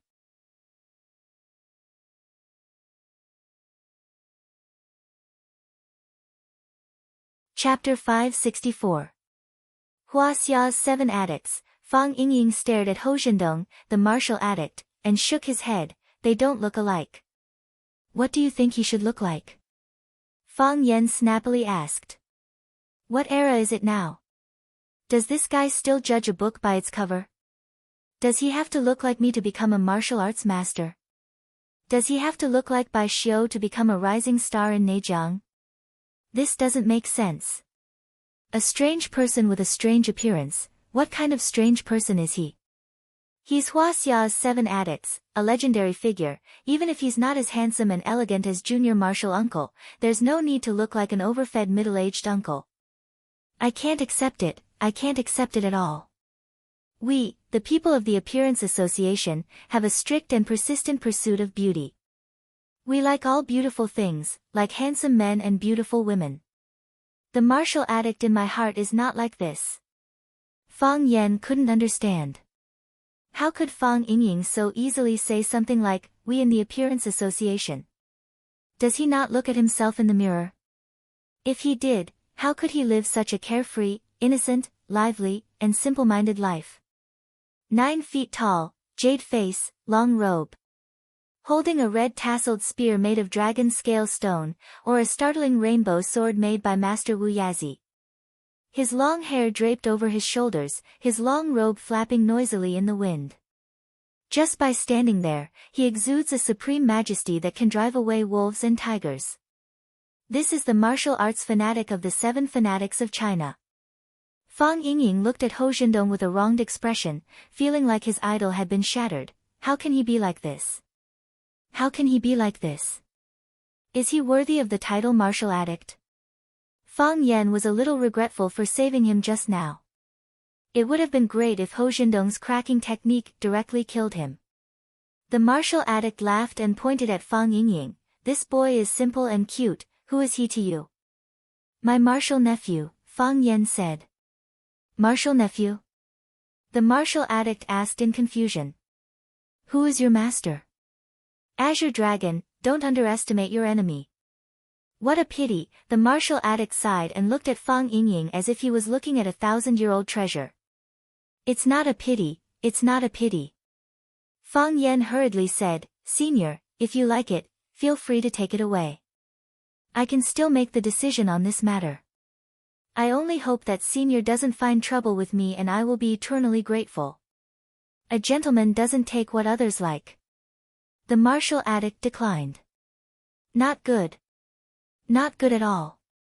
No one likes him, you can just take him. Fang Yan said with endless hidden bitterness. Besides, what kind of gentleman are you? The martial addict stared at Fang Yan with a strange smile and said, You have insulted me. All the more reason for you to accept my challenge, Fang Yan boy. Tonight at 8:00 at the summit of the One-Sword Mountain, I will fight you to the death. Senior, don't be like this. Aren't you forcing us to buy and sell? If you still feel angry, you can scold me again, then it's settled. The martial addict Hou Zhendong interrupted Fang Yan, looked at Fang Yan and said, Boy, if you don't come tonight, my cracking turtle technique won't only be used on that little fatso. His line of sight passed through the door and looked at Lu Chaoge, who was standing under the eaves of the corridor, looking outside. He said, Hiding a beauty in a golden house, what a heavenly life. But, if the beauty gets hurt by someone, it wouldn't be pretty, would it? Is this a threat? Think what you want, the martial addict casually said. He put his hands in his pockets and staggered outside like a loafer. He was even singing some strange lyrics, persuading the king to drink wine and listen to the song of Yu Yu, dispelling the king's sorrows and dancing. Qin's tyranny broke the country, heroes rose up to fight. Since ancient times, the saying doesn't lie. Success or failure, rise or fall in a split second. How about drinking wine and listening to the military report? Fang Yan listened carefully. It was a passage from Farewell My Concubine. Pfft, Fang Yan spat on the ground.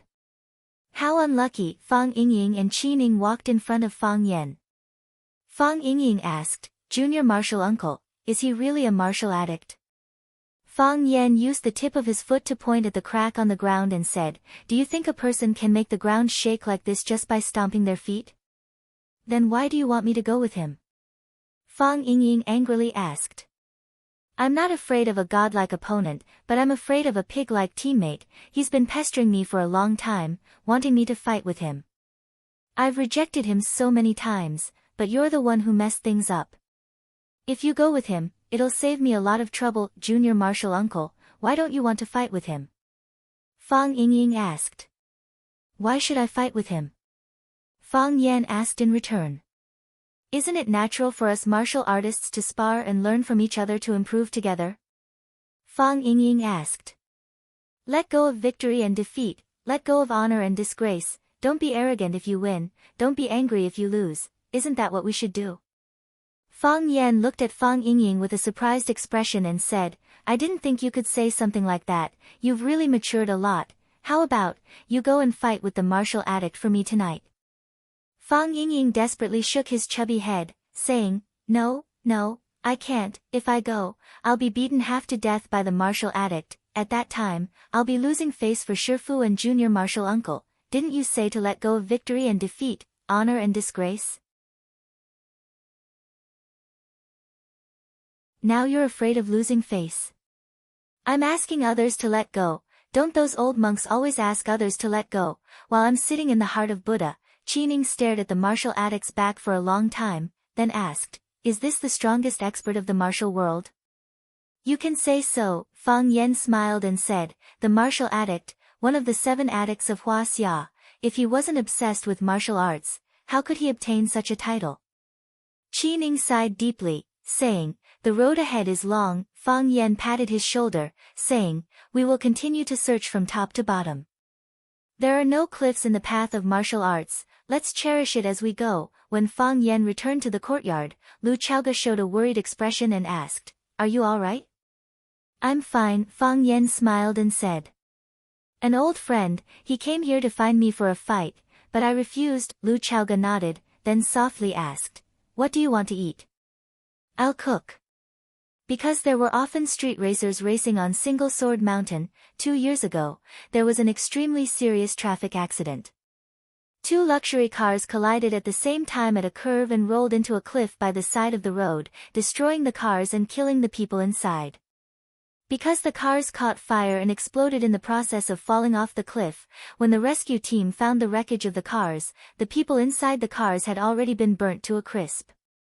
The owners of the 2 luxury cars both had powerful backgrounds, so when their relatives cried bitterly, they naturally vented their anger on the administrative department of Flower City. It was said that because of this incident, the head and deputy head of the Department of Traffic at that time were both removed from their positions, and a large number of the higher-ups under them were investigated. The government of Flower City was also quite wronged. If your son wanted to race, who could stop him? Besides, even if they didn't race on Single Sword Mountain, they would still go to Double Sword Mountain, 3 Sword Mountain, 4 Sword Mountain, and Heaven Sword Mountain.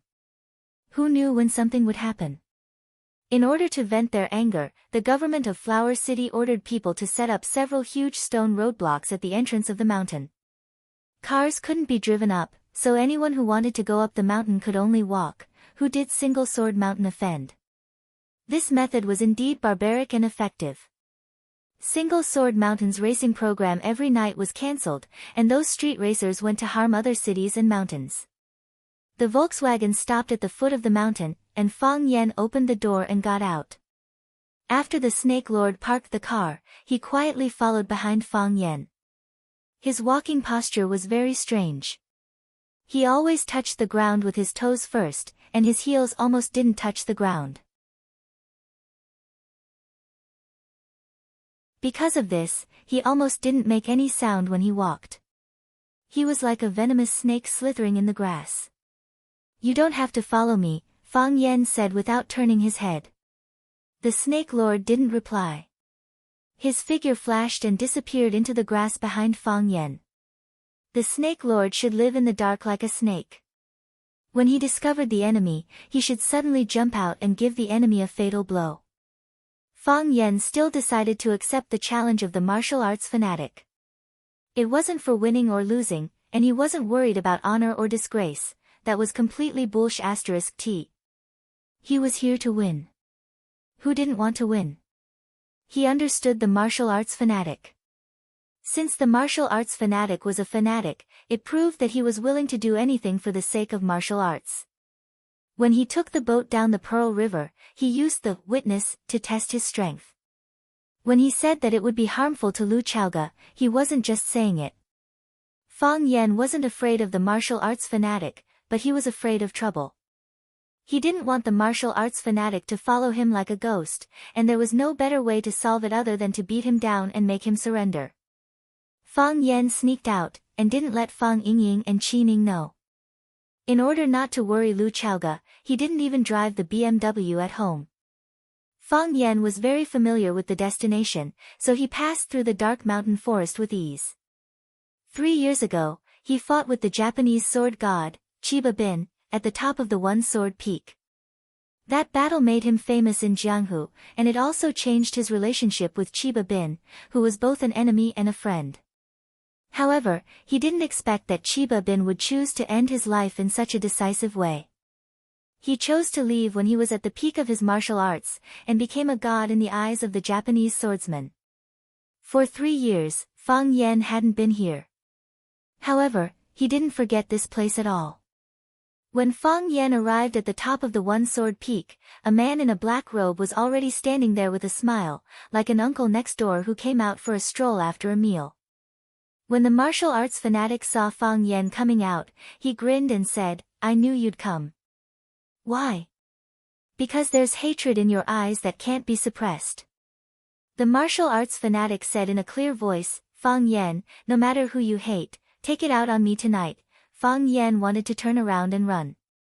Why did this middle-aged man always sound so wretched when he spoke?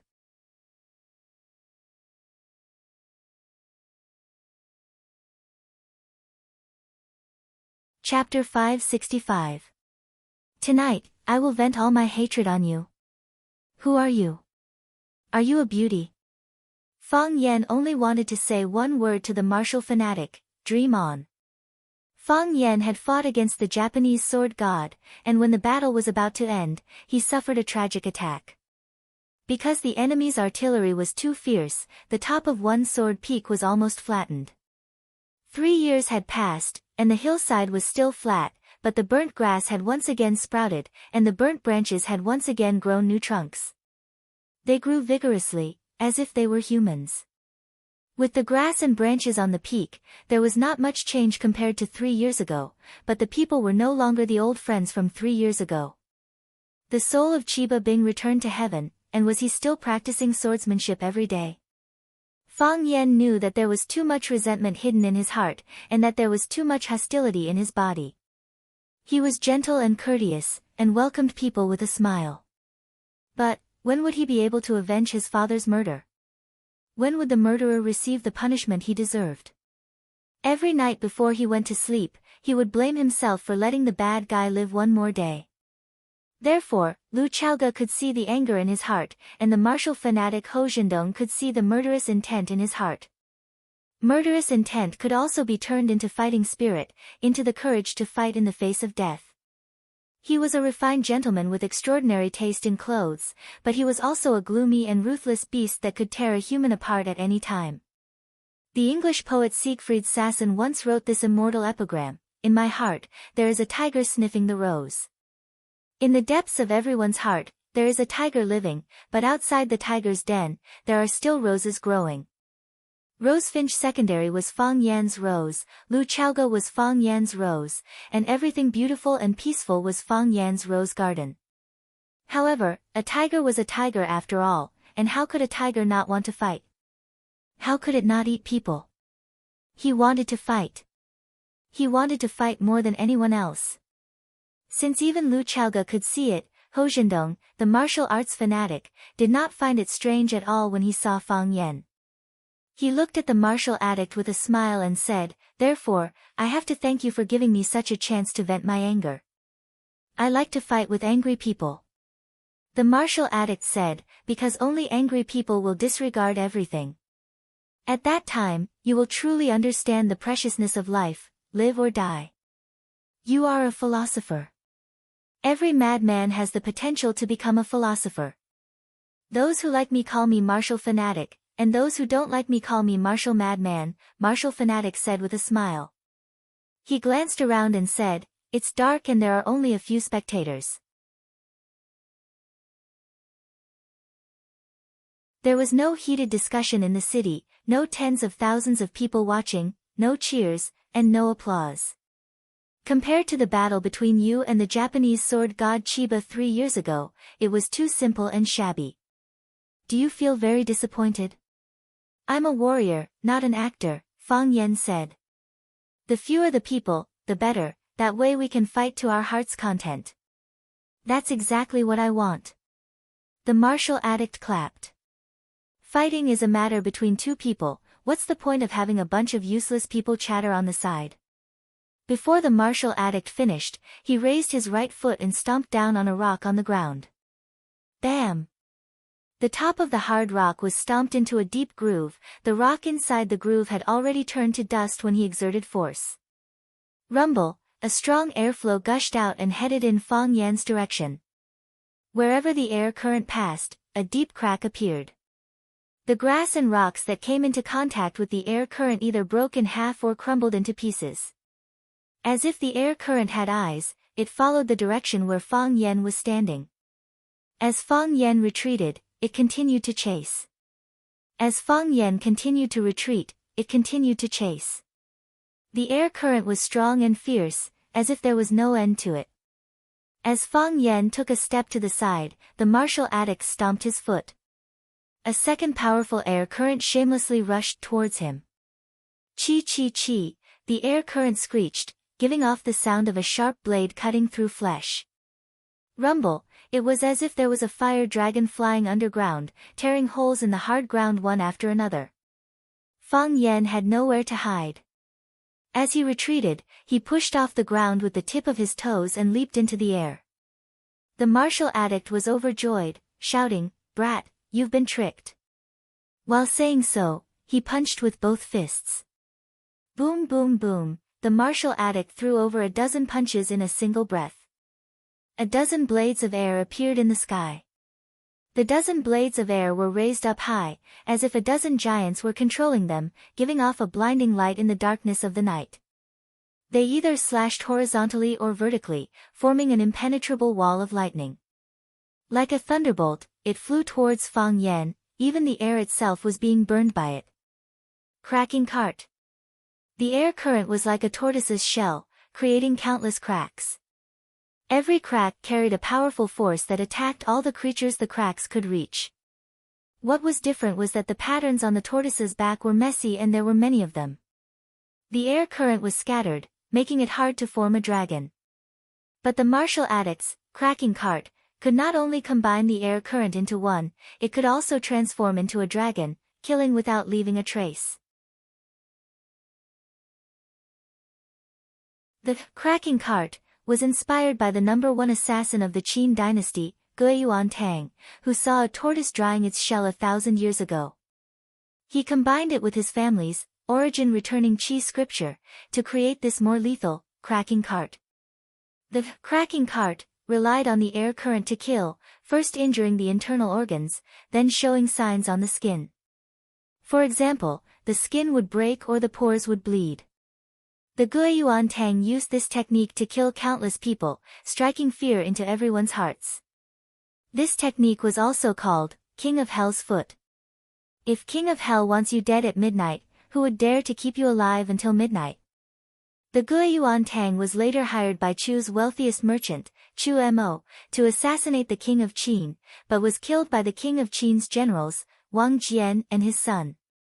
The king of Qin was furious and ordered for the Guiyuan clan to be executed. In the end, the Guiyuan clan disappeared overnight, without a trace. The cracking cart was lost from then on. But no one knew how the martial addict, Hou Zhendong, inherited this technique. When he became famous, the name of the cracking cart was once again known to the world.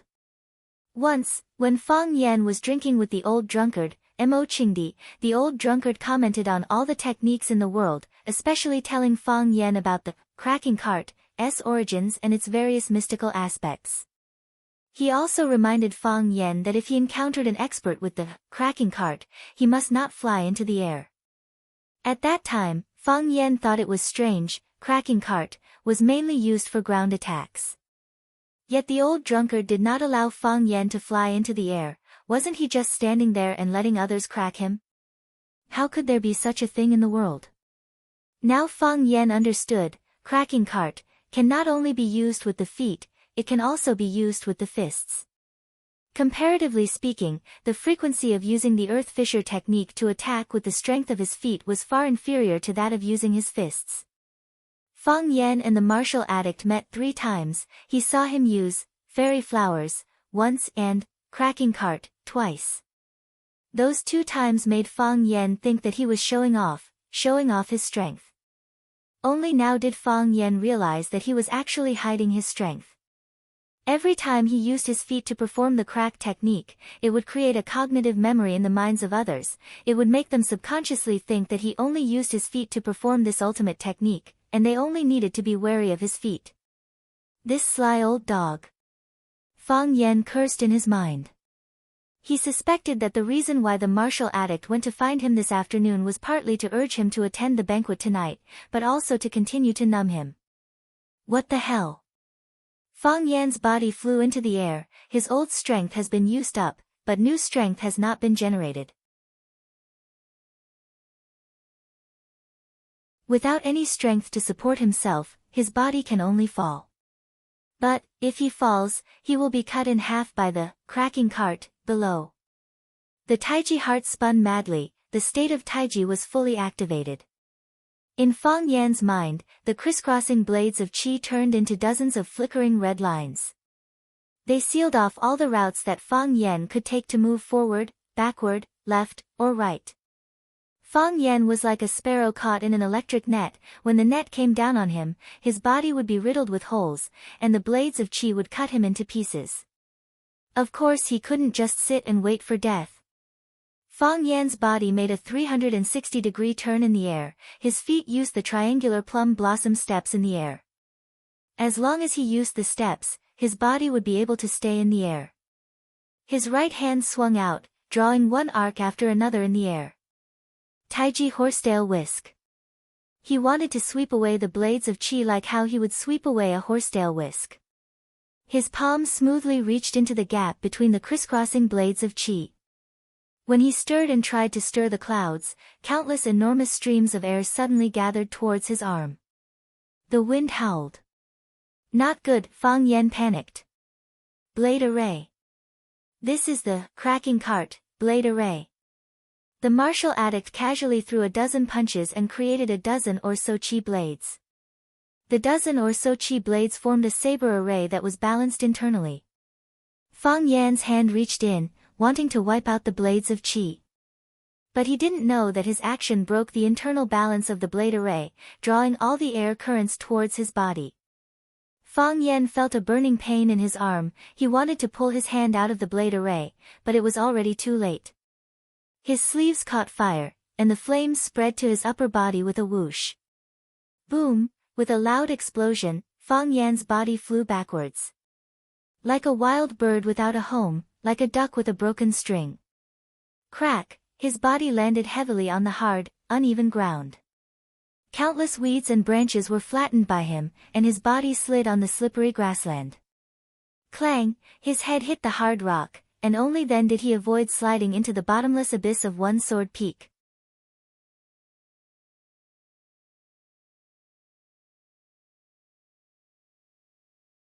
Chapter 566.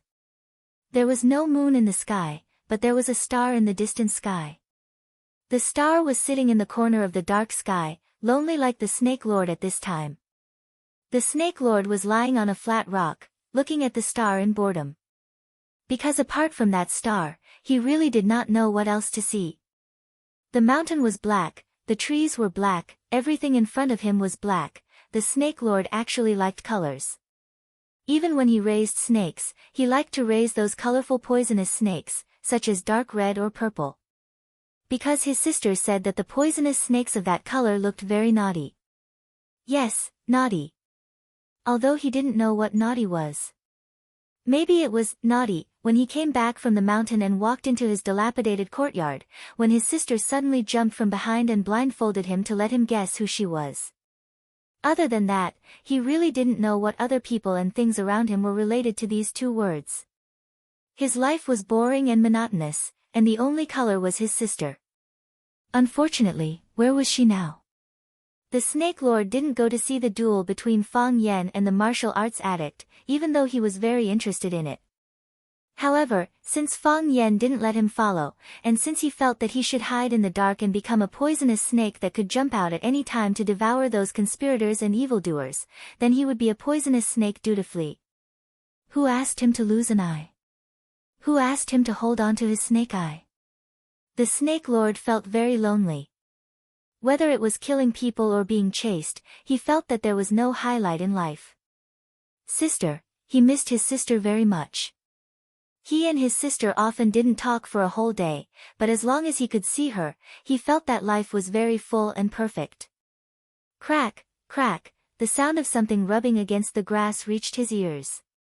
Was it a rabbit that accidentally broke in, or a gray bird that liked to get close to people and cause trouble, or his old friend, a bamboo snake? The Snake Lord listened carefully and then confirmed one thing: it was a poisonous snake, because he smelled the unique cool stench of a poisonous snake. And the rhythm of its movement was exactly the same as the way a poisonous snake moved when it swung its tail. Whoosh, a green striped object leaped up and pounced towards his face. The Snake Lord lay there motionless. He didn't dodge or even reach out to grab the Snake Lord. Sure enough, this was the most commonly seen bamboo snake in the forest. Agile and slightly poisonous. Once the poisonous fangs are pulled out, they can become an edible delicacy. Of course, the Snake King never ate snakes. Just like how humans don't eat humans. He was the king of snakes. How could he eat his own people? The Snake Lord could see the bamboo snake's body, the outline of its head, its cold eyes, and its slightly open mouth. The Snake Lord opened his mouth. When the bamboo snake saw a hole to crawl into, it immediately rushed towards the Snake Lord's slightly opened mouth. Ka! The Snake Lord closed his mouth. Then, the head of the bamboo leaf snake was swallowed into his mouth, and its tail struggled desperately outside his mouth. His teeth just happened to bite on the bamboo leaf's 7 inches. He didn't use any strength to avoid biting off the head of the bamboo leaf snake. He was not careless either, in case the bamboo leaf snake suddenly escaped or burrowed into his stomach. Just the right amount of force. Slap, slap, slap, the snake swung its body with all its might. Its tail slapped the Snake Lord's face, forehead, and body again and again. It felt fear. The aura of this person made it feel close and dangerous. The Snake Lord still lay there motionlessly, letting the bamboo leaf snake hit him. He liked this game. He used to play it when he was with his sister. At this moment, the faint starlight overhead was covered, and a black figure appeared on the big rock that the Snake Lord was lying on. The Snake Lord stared at the black shadow in front of him. Because he was so obsessed, he forgot that there was a bamboo leaf snake in his mouth. Whoosh, the bamboo leaf snake exerted force and smoothly burrowed into the Snake Lord's stomach through his throat. The Snake Lord was still unmoved. He stared at the black shadow as if he was possessed. The long black hair, the thin cheeks, and the pupils that were brighter than the stars in the sky. There was also the crescent mark on her forehead. When she first started raising snakes, a poisonous snake jumped out of its nest and bit her between the eyebrows. In a panic, she stretched out her hand to pull the snake's tail out. In the end, she tore off a piece of flesh between her eyebrows. This incident had always troubled him, and he felt very guilty about his sister. If he hadn't been so reckless, his sister would have been even more beautiful. Of course, his sister was now like a fairy. "Sister?" the Snake Lord asked in a hoarse voice. His eyes were wet, and his throat was blocked. He was like a child who had been wronged and didn't know how to complain to his elders. Although he was his sister's brother, it was always the older brother who took care of his sister in daily life. "You still like to play this game?" the black shadow said softly. "I like it," the Snake Lord said. "I only know how to play this game. Every time I miss you, I play this game. I was the one who let that snake out, and here I was wondering why it was so bold. Normal poisonous snakes wouldn't dare to come close to me," the Snake Lord said with a proud expression. "I've met Shifu. He personally crowned me as the new Snake Lord. When you weren't here, I was already a true Snake Lord." "You've already been a true Snake Lord," the black shadow said. "In my heart, you've always been the best snake breeder. It's not the same." "This is not the same," the Snake Lord shook his head. The Snake Lord's bloodline is passed down from generation to generation. Only when the old Snake Lord is crowned can I become the new Snake Lord. "Sister, when I die, I'll crown you as the new Snake Lord." "No, you can be the Snake Lord whenever you want." "I can crown you as the Snake Lord right now." The Snake Lord jumped up from the rock and said, "Come, sister, I'll crown you as the new Snake Lord. I'm willing to give the position of Snake Lord to you." The black shadow shook his head and said, "I don't want to be the Snake Lord. I only want to be the Snake Lord's little sister." The Snake Lord opened his mouth wide and smiled. His ugly face gave off the impression of being honest and sincere. The black shadow lightly stroked the Snake Lord's missing eye socket and sighed. "Big brother, did you also offer the Snake Lord's eye to someone else?" "It's fine," the Snake Lord replied with a smile. "At the time, I almost died, but I couldn't stop worrying. I didn't know how you were, I didn't know if you were still alive, I couldn't accept it, but now that I see you again, I know how correct my choice was. Fortunately, I offered my Snake Lord's eye, otherwise, I wouldn't have been able to see you again." "What about Shifu? Is Shifu dead?" "Yes, Shifu is dead. He gave the Snake Lord's eye to someone else, as well as his life to his master. This is the fate of snake slaves. Unfortunately, I didn't get to see Shifu again. I didn't get to see him one last time." "Big brother, what are you doing here?" "I'm here to watch over him." "Watch over what?" "Watch over my master. The master I offered the Snake Lord's eye to. He's fighting with a very powerful expert. I want to be there to protect him so that he doesn't get killed. Because if he dies, I won't be able to live either. If I die, I won't be able to see you again." The Snake Lord grinned, revealing a mouthful of yellow teeth. "I didn't expect to see you here. Even if I die now, I won't have any regrets." "Big brother," the black shadow reached out and hugged the Snake Lord who was standing there like a fool. "Big brother, I'm not dead, you can't die either. How can I die?" "I won't die. Let's go back to Xiangxi together. We'll hide in the mountains and never come out again. The people outside are too scary, even scarier than the venomous snakes we raised." The Snake Lord's body tensed up. This hug made him feel a bit strange. In the past, when he hugged his sister, his body would always be very relaxed, and even his breathing would be very calm and steady. They were like the closest family in the world, who would have any thoughts other than kinship toward their sister. But now, the Snake Lord was very nervous, his heart was beating very fast. He felt that something was different from before, but he didn't know what was different. Perhaps it had been a long time since they last met, or perhaps it had been a long time since they hugged. The Snake Lord seemed to have remembered something and asked, "Right, little sister, are you all right? Did they make things difficult for you? How did you escape?" "I'm fine, the black shadow said. Big brother, I'm fine, I'm living very well, that's good. The snake lord grinned like a big toad that was moving its mouth. It's good that you're fine, little sister, it's good that you're fine. Hurry up and go back. Go back immediately, big brother, I can't go back, why can't you go back? The snake lord asked. Hurry up and go back. Go back to Xiangxi and wait for me there.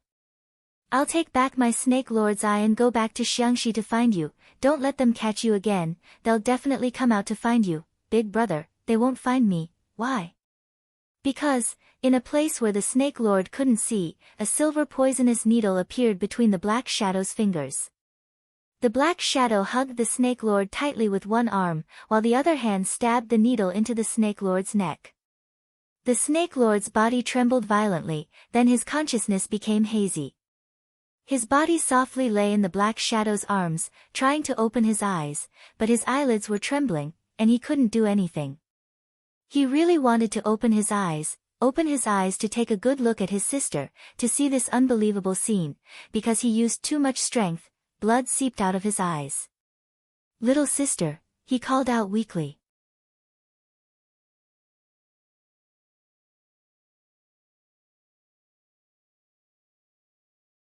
Chapter 567. Pain. A tearing pain. Fang Yan touched his head with his hand, there was a large amount of sticky liquid on his palm. Just as Fang Yan had expected, his head was broken and he was bleeding. Smart people were cool like this, everything was within their calculations. Including being beaten like a dog. Fang Yan quickly touched his face again, the red liquid on his hands stained his face. This made it impossible for him to tell if his face was injured or not. I hope I'm not disfigured. Fang Yan prayed in his heart. He supported himself with one hand, and his body leaped straight into the air. When he fell, he was already on his toes. Ho Zhendong, the martial fanatic, did not follow up with another attack, he stood still and looked at Fang Yan, saying, Kid, you're too careless. Fang Yan nodded, saying, Indeed, I was too careless. You're very strong, much stronger than I thought. The martial fanatic smiled, saying, You're not weak either. To be able to take a fatal blow from my saber array without losing an arm or a leg, you can be considered one of the top figures of the younger generation. A man who can fight against Emo Qingdi the Azure Dragon, how could he be a simple man? The martial fanatic's smile froze, he angrily said, Bastard kid, what are you saying? Are you praising me or insulting me? What do you mean by a man who can fight against Emo Qingdi the Azure Dragon, how could he be a simple man? Emo Qingdi and I are of the same generation, we're opponents of the same level. Why is it that fighting against him is a great honor? Heroes are gone, masters are hard to find, do you understand this feeling? I do. Fang Yan nodded. Otherwise, you wouldn't have come to find me. You sure know how to flatter yourself. The martial fanatic smiled, my cracking technique is not bad, right? The first time I met you, you broke my fairy offering flower, so I wanted to make you suffer. The next few times I met you, I wanted to drag you into a pit. Every time I use my feet, I'll make you lose your ability to judge. You'll think that I only know how to use my feet. I didn't expect you to fall for it. You're not as smart as that little girl said. Little girl? Fang Yan was stunned. The martial addict looked at Fang Yan with a resentful expression and said, You're really cruel and unscrupulous. You've forgotten the old one after you got a new one. The first time we met, you were drinking tea with the girl at the tea house by the Pearl River. It's only been a few days. When I went to look for you today, you were with another girl. Has your conscience been eaten by a dog? Why do you always have such exquisite beauties around you? Where did you find it?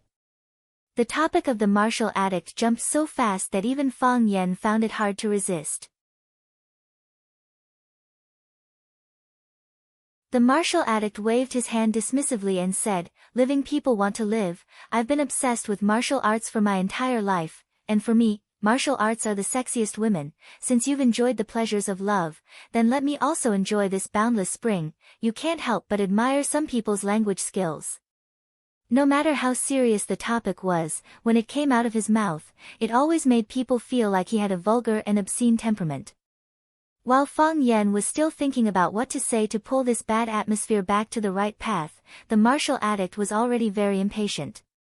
He didn't seem to take any action, but he lifted his right foot and stomped down. A powerful white stream of air rushed out, like a long white dragon drilling a hole in the hard stone ground. Cha-cha, this was the sound of grass and trees being cut. There was no room for resistance. A long crack appeared on the ground, the long stream of air headed straight for where Fang Yan was standing. After stomping his foot, the martial addict lowered his body and dove towards Fang Yan's direction. He clenched his hands into fists and punched towards Fang Yan's face. Whoosh, a white flash of lightning appeared in front of Fang Yan. Because the night was too dark, and because the lightning was too white, everything within a few meters was illuminated as if it was daytime. Whoosh, where the lightning flashed, sparks of burning air could be seen. Fang Yan's toes touched the ground, continuously using drunken crane riding the wind's swaying steps, his body continuously retreating. The martial addict took the initiative and attacked. His fist missed, and he punched out again. Whoosh, another white flash of lightning appeared. The white flash of lightning illuminated the martial addict's cold, serious, almost sinister face. When the martial addict was fighting seriously, he wasn't handsome, but he gave off a masculine vibe. Strange, why would I have such a thought? Fang Yan thought in annoyance. He felt that he had been led astray by the martial addict, and could no longer be a decent handsome man. Fang Yan still used drunken crane riding the wind to dodge, and used unintentional to deal with intentional. The key to drunken crane riding the wind was that as long as it felt the airflow, it would dodge in the opposite direction. Every punch and kick that others threw out was like a gust of wind to him. Good wind, help me ascend to the clouds. Fang Yan couldn't ascend to the clouds, so he continued to move quickly at the top of Solitary Sword Peak. The martial addict's attacks had already formed a formation, and his fists formed a formation. Countless white airflow and lightning exploded in front of him, and countless stars appeared in the air and were destroyed. As a result, his life was short. Bolt after bolt of lightning, countless bolts of lightning crisscrossed and collided, once again brewing into a ball of lightning that looked calm on the outside, but was ruthless on the inside. Once it exploded, it could tear a person to pieces. Fang Yan had already suffered once, so he wouldn't touch those bolts of lightning again. Even if he was very confident in his Taiji heart, even if he could clearly see the lines of each of the martial addict's fists in the Taiji domain, even if he could find the safest gap among those countless red lines, and then put his arm in, but he definitely wouldn't do such a stupid thing again. The martial addict's attacks became faster and faster, and the movements of his fists had already become a blur. The shadows of the fists and the shadows of the lightning intertwined, creating a scene that was both beautiful and dangerous. His body was like an enraged bull, rushing forward with all its might, rumbling and shaking the earth with every step. Fang Yan's small steps also became faster and faster, and finally, Fang Yan's figure also disappeared in the shadows of the fists and the lightning.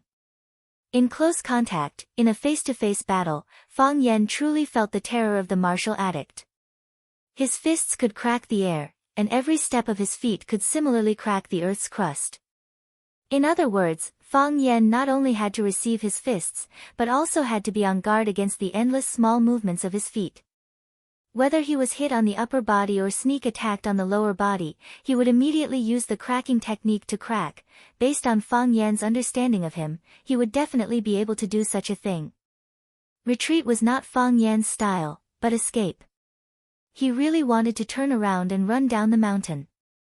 That is, if he could run away. Why did he want to fight to the death with this guy for no rhyme or reason? He didn't steal Yi Ro from him, and he didn't kill his own father. Why did he have to fight like this? Oh, by the way, there was hostility in Fang Yan's heart. Fang Yan decided to release the hostility that had accumulated in his body and almost overflowed. When he thought of this, he had already thought of clenching his fists to fight back. Just when he was about to bite the bullet and punch back, the martial addict punched more than a dozen times in a row, and the dozen punches turned into a dozen lightning. People with profound inner strength were willful. Their punches were like they were free. Fang Yan had no choice but to keep retreating. He kept retreating. However, if he kept retreating, he would be forced to the edge of the cliff by the martial addict. He was getting closer and closer to the cliff, and he could already hear his feet kicking out the stones and rolling down the mountain. There was no way to retreat, so he had to retreat again. According to the way the martial addict attacked, he intended to force Fang Yan off the cliff. Like a storm, like a broken bead curtain. Like a lute being played wildly, like a guitar being played wildly. Martial addict was completely immersed in his own rhythm. When a person did things extremely smoothly, he would have a sense of rhythm. It was like this when he sang, when he typed, and when he fought with others. At this time, even if the martial addict didn't want to kill Fang Yan, he couldn't stop what he was doing. Because it was the most wonderful thing in the world. For the martial addict, it was 1,000,000 times more wonderful than the love between a man and a woman. Cracking skill. Everywhere was cracked. His punches cracked, his kicks cracked, his palms cracked, and he even opened his mouth and roared because he was having too much fun. Their words were like swords and lightning. Ah, the martial addict shouted and screamed. He felt that today's fight was so enjoyable. The feeling of being able to attack and blast as he pleased was simply too comfortable. In the past, when he fought with others, the weak ones fell down in a few punches and kicks. Those who were strong would be knocked down after he bombarded them for a while. Of course, this had never happened before. Only once or twice, or 2 or 3 times, but Fang Yan was different. No matter how much he punched, Fang Yan just calmly retreated. Don't underestimate the word retreat. In the eyes of a true master, retreating was harder than advancing. Because the human body was used to walking forward, it was easy to lose one's footing or get knocked down by an object when retreating. Moreover, under his high rhythm of punching, Fang Yan was still orderly even when retreating, and always tried to counterattack. This was very rare and precious. That's great, the martial addict shouted. He wanted to tear off all his clothes and run naked on the top of the mountain. Bah, Fang Yan spat out a mouthful of phlegm. That's great, the martial addict only felt a mouthful of phlegm slipping into his mouth, but before he could react, it had already flowed down.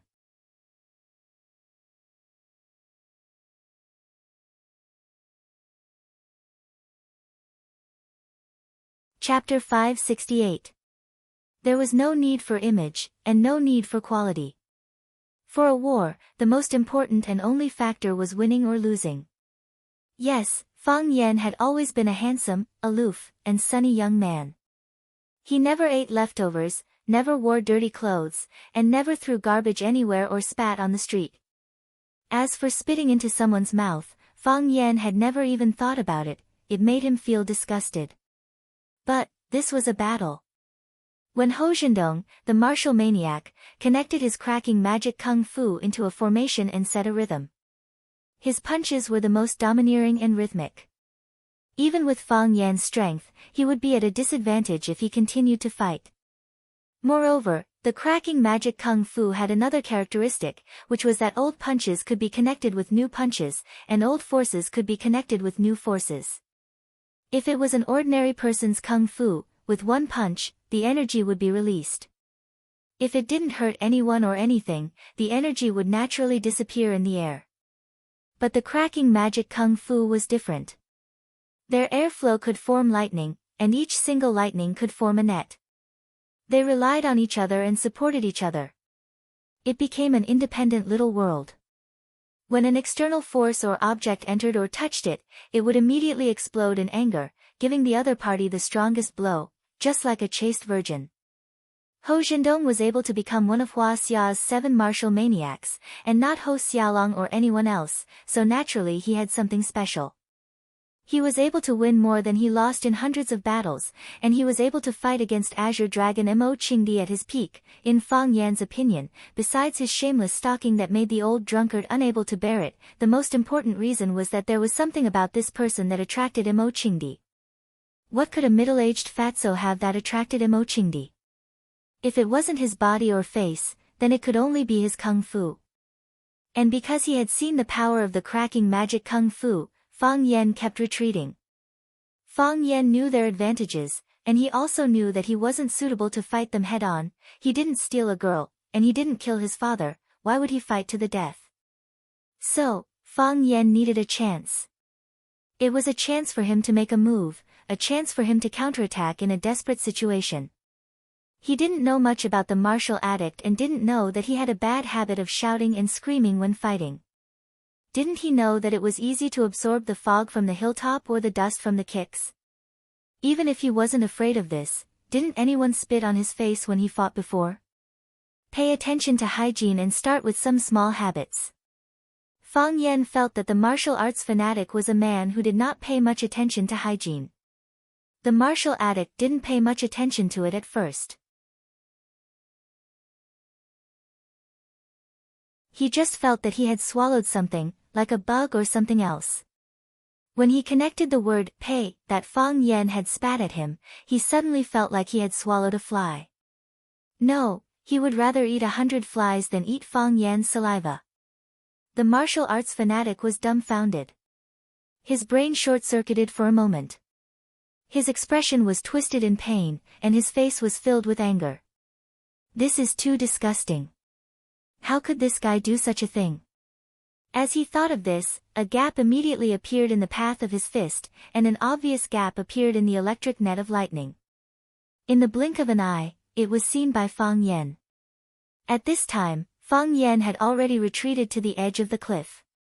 If he took another step back, his whole body would fall into the endless darkness.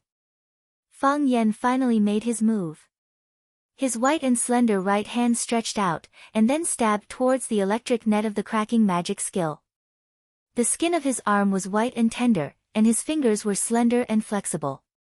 That hand seemed to have eyes, and with a whoosh, it grabbed a handful of lightning. Yes, he grabbed the white lightning formed by the airflow in his hand. The airflow did not dissipate, and the lightning was still flashing with white light. Crackle crackle, it struggled desperately, twisting. The air around it hissed as it burned. Fine sparks flew one after another, and before you could take a closer look, they disappeared without a trace.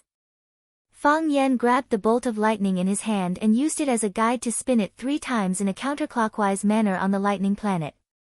When he pulled his hand out of the lightning star, the lightning ball began to hiss, and the elliptical object turned into a pancake. Like a silver bottle spilling out, like a spear bursting out. Countless strands of lightning stretched out and then retracted in an instant. When they retracted, the pancake lightning suddenly expanded a lot. It was like a shot put suddenly turned into a flying saucer. Boom, the silver lightning ball suddenly exploded. The countless bolts of lightning were like countless silver snakes, roaring and flashing in all directions. For a moment, the sky was bright, and the snakes flew randomly in the sky. The lightning star was the lightning star of the martial addict, and the airflow was also the strength of the martial addict's punch. When the lightning star exploded, the martial addict's body still maintained the inertia of moving forward. Even though he had already reacted quickly, even though he had noticed a flaw in his attack and immediately made up for it. Unfortunately, he was still one step too late. Bang! His body collided with the exploding lightning star, and the explosive force of the lightning star sent his body flying. The cracking qigong formed a natural array, and if there was an array, there must be an array I. If it was in normal times, it would be very difficult for Fang Yan to find where the array I of the cracking qigong was. Besides, even if he found it, there was nothing he could do. Because the martial addict Ho Jindong's attack was too fierce.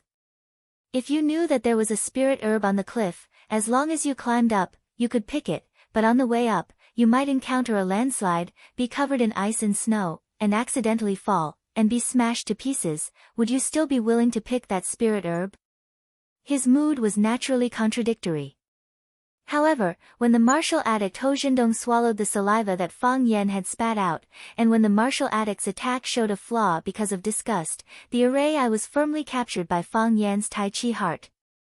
He operated the Tai Chi domain, skillfully found the array and then pulled out the line that ran through the whole supporting array. As a result, the lightning star immediately lost its power and vitality, and the array without a skeleton and soul collapsed in an instant. The airflow lightning in Fang Yan's hand, which was used as the array not only did not disappear, but also became thicker and brighter after he poured his strength into it. It was not bound by anything. It was not willing to be in the hands of Fang Yan, not willing to let its fate be controlled by someone else. Fang Yan helped it. When the silver lightning ball exploded, he suddenly threw out the white lightning. Pa! The white lightning brought with it countless lightning bolts and attacked the chest of the martial addict Hou Zhendong, who was still flying in the air after being bombarded by the lightning star. At this time, the seriously injured martial addict Wu Zhendong had no time to defend, nor could he defend against Fang Yan's full attack. Zilala, the white lightning hit the martial addict's chest and disappeared, but the speed at which Hou Zhendong flew back increased by several times. Clang clang clang, crack. The martial addict's body flew backward for more than 10 meters, knocking down countless rugged rocks and broken wooden stakes. Finally, he crashed into a thick and hard tree before he stopped with difficulty. Silence. A deathly silence. After a long time, the martial addict finally moved. The martial addict shook his head and sat up from the ground with his hands. His face was purplish red, as if he wanted to say something but could not speak. Bang! The martial addict punched himself in the chest. Pfft! He spat out a mouthful of thick blood, and the abnormal flush on the martial addict's face gradually disappeared.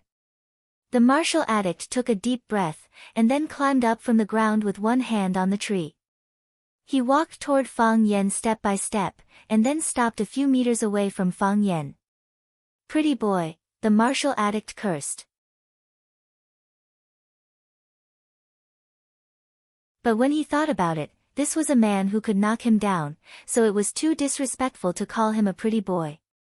So, the martial addict changed his words. Fang Yan, you bastard, how could you do such a disgusting thing? Do you have any personal hygiene? Do you have any martial artist's morals? Do you have any demeanor of a master? How did a shameless person like you learn the heart of Tai Chi? How did you become the most outstanding figure of the Tai Chi branch? So what if you beat me? Humiliation, this is the most humiliating thing in the world, spitting at someone during a fight. This is not only disrespecting your opponent, it is also disrespecting yourself. Whether it's the inner or outer Jianghu, everyone should be ashamed of your behavior. Fang Yan smiled at him and said, when you use all kinds of methods to force others to fight you, have you ever thought about a martial artist's morals? You used a woman's life to threaten me to come here today. Do you have any demeanor of a master? You are one of the 7 addicts of Hua Xia, a famous figure for decades. I only learned a little bit from you. If you don't care about your reputation, why should I? The martial addict was choked by Fang Yan's words. Indeed, in order to force others to fight him, he did a lot of things. Sometimes, he even used the lives of other people's family members to threaten him.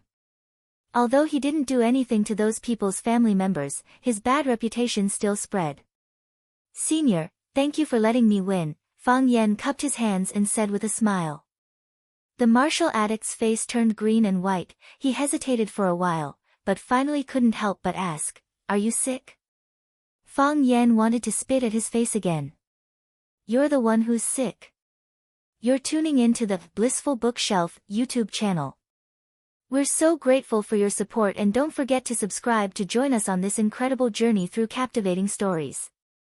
Your generosity through donations truly makes a world of difference, as it's the primary source of revenue that allows me to expand and enhance this channel for you.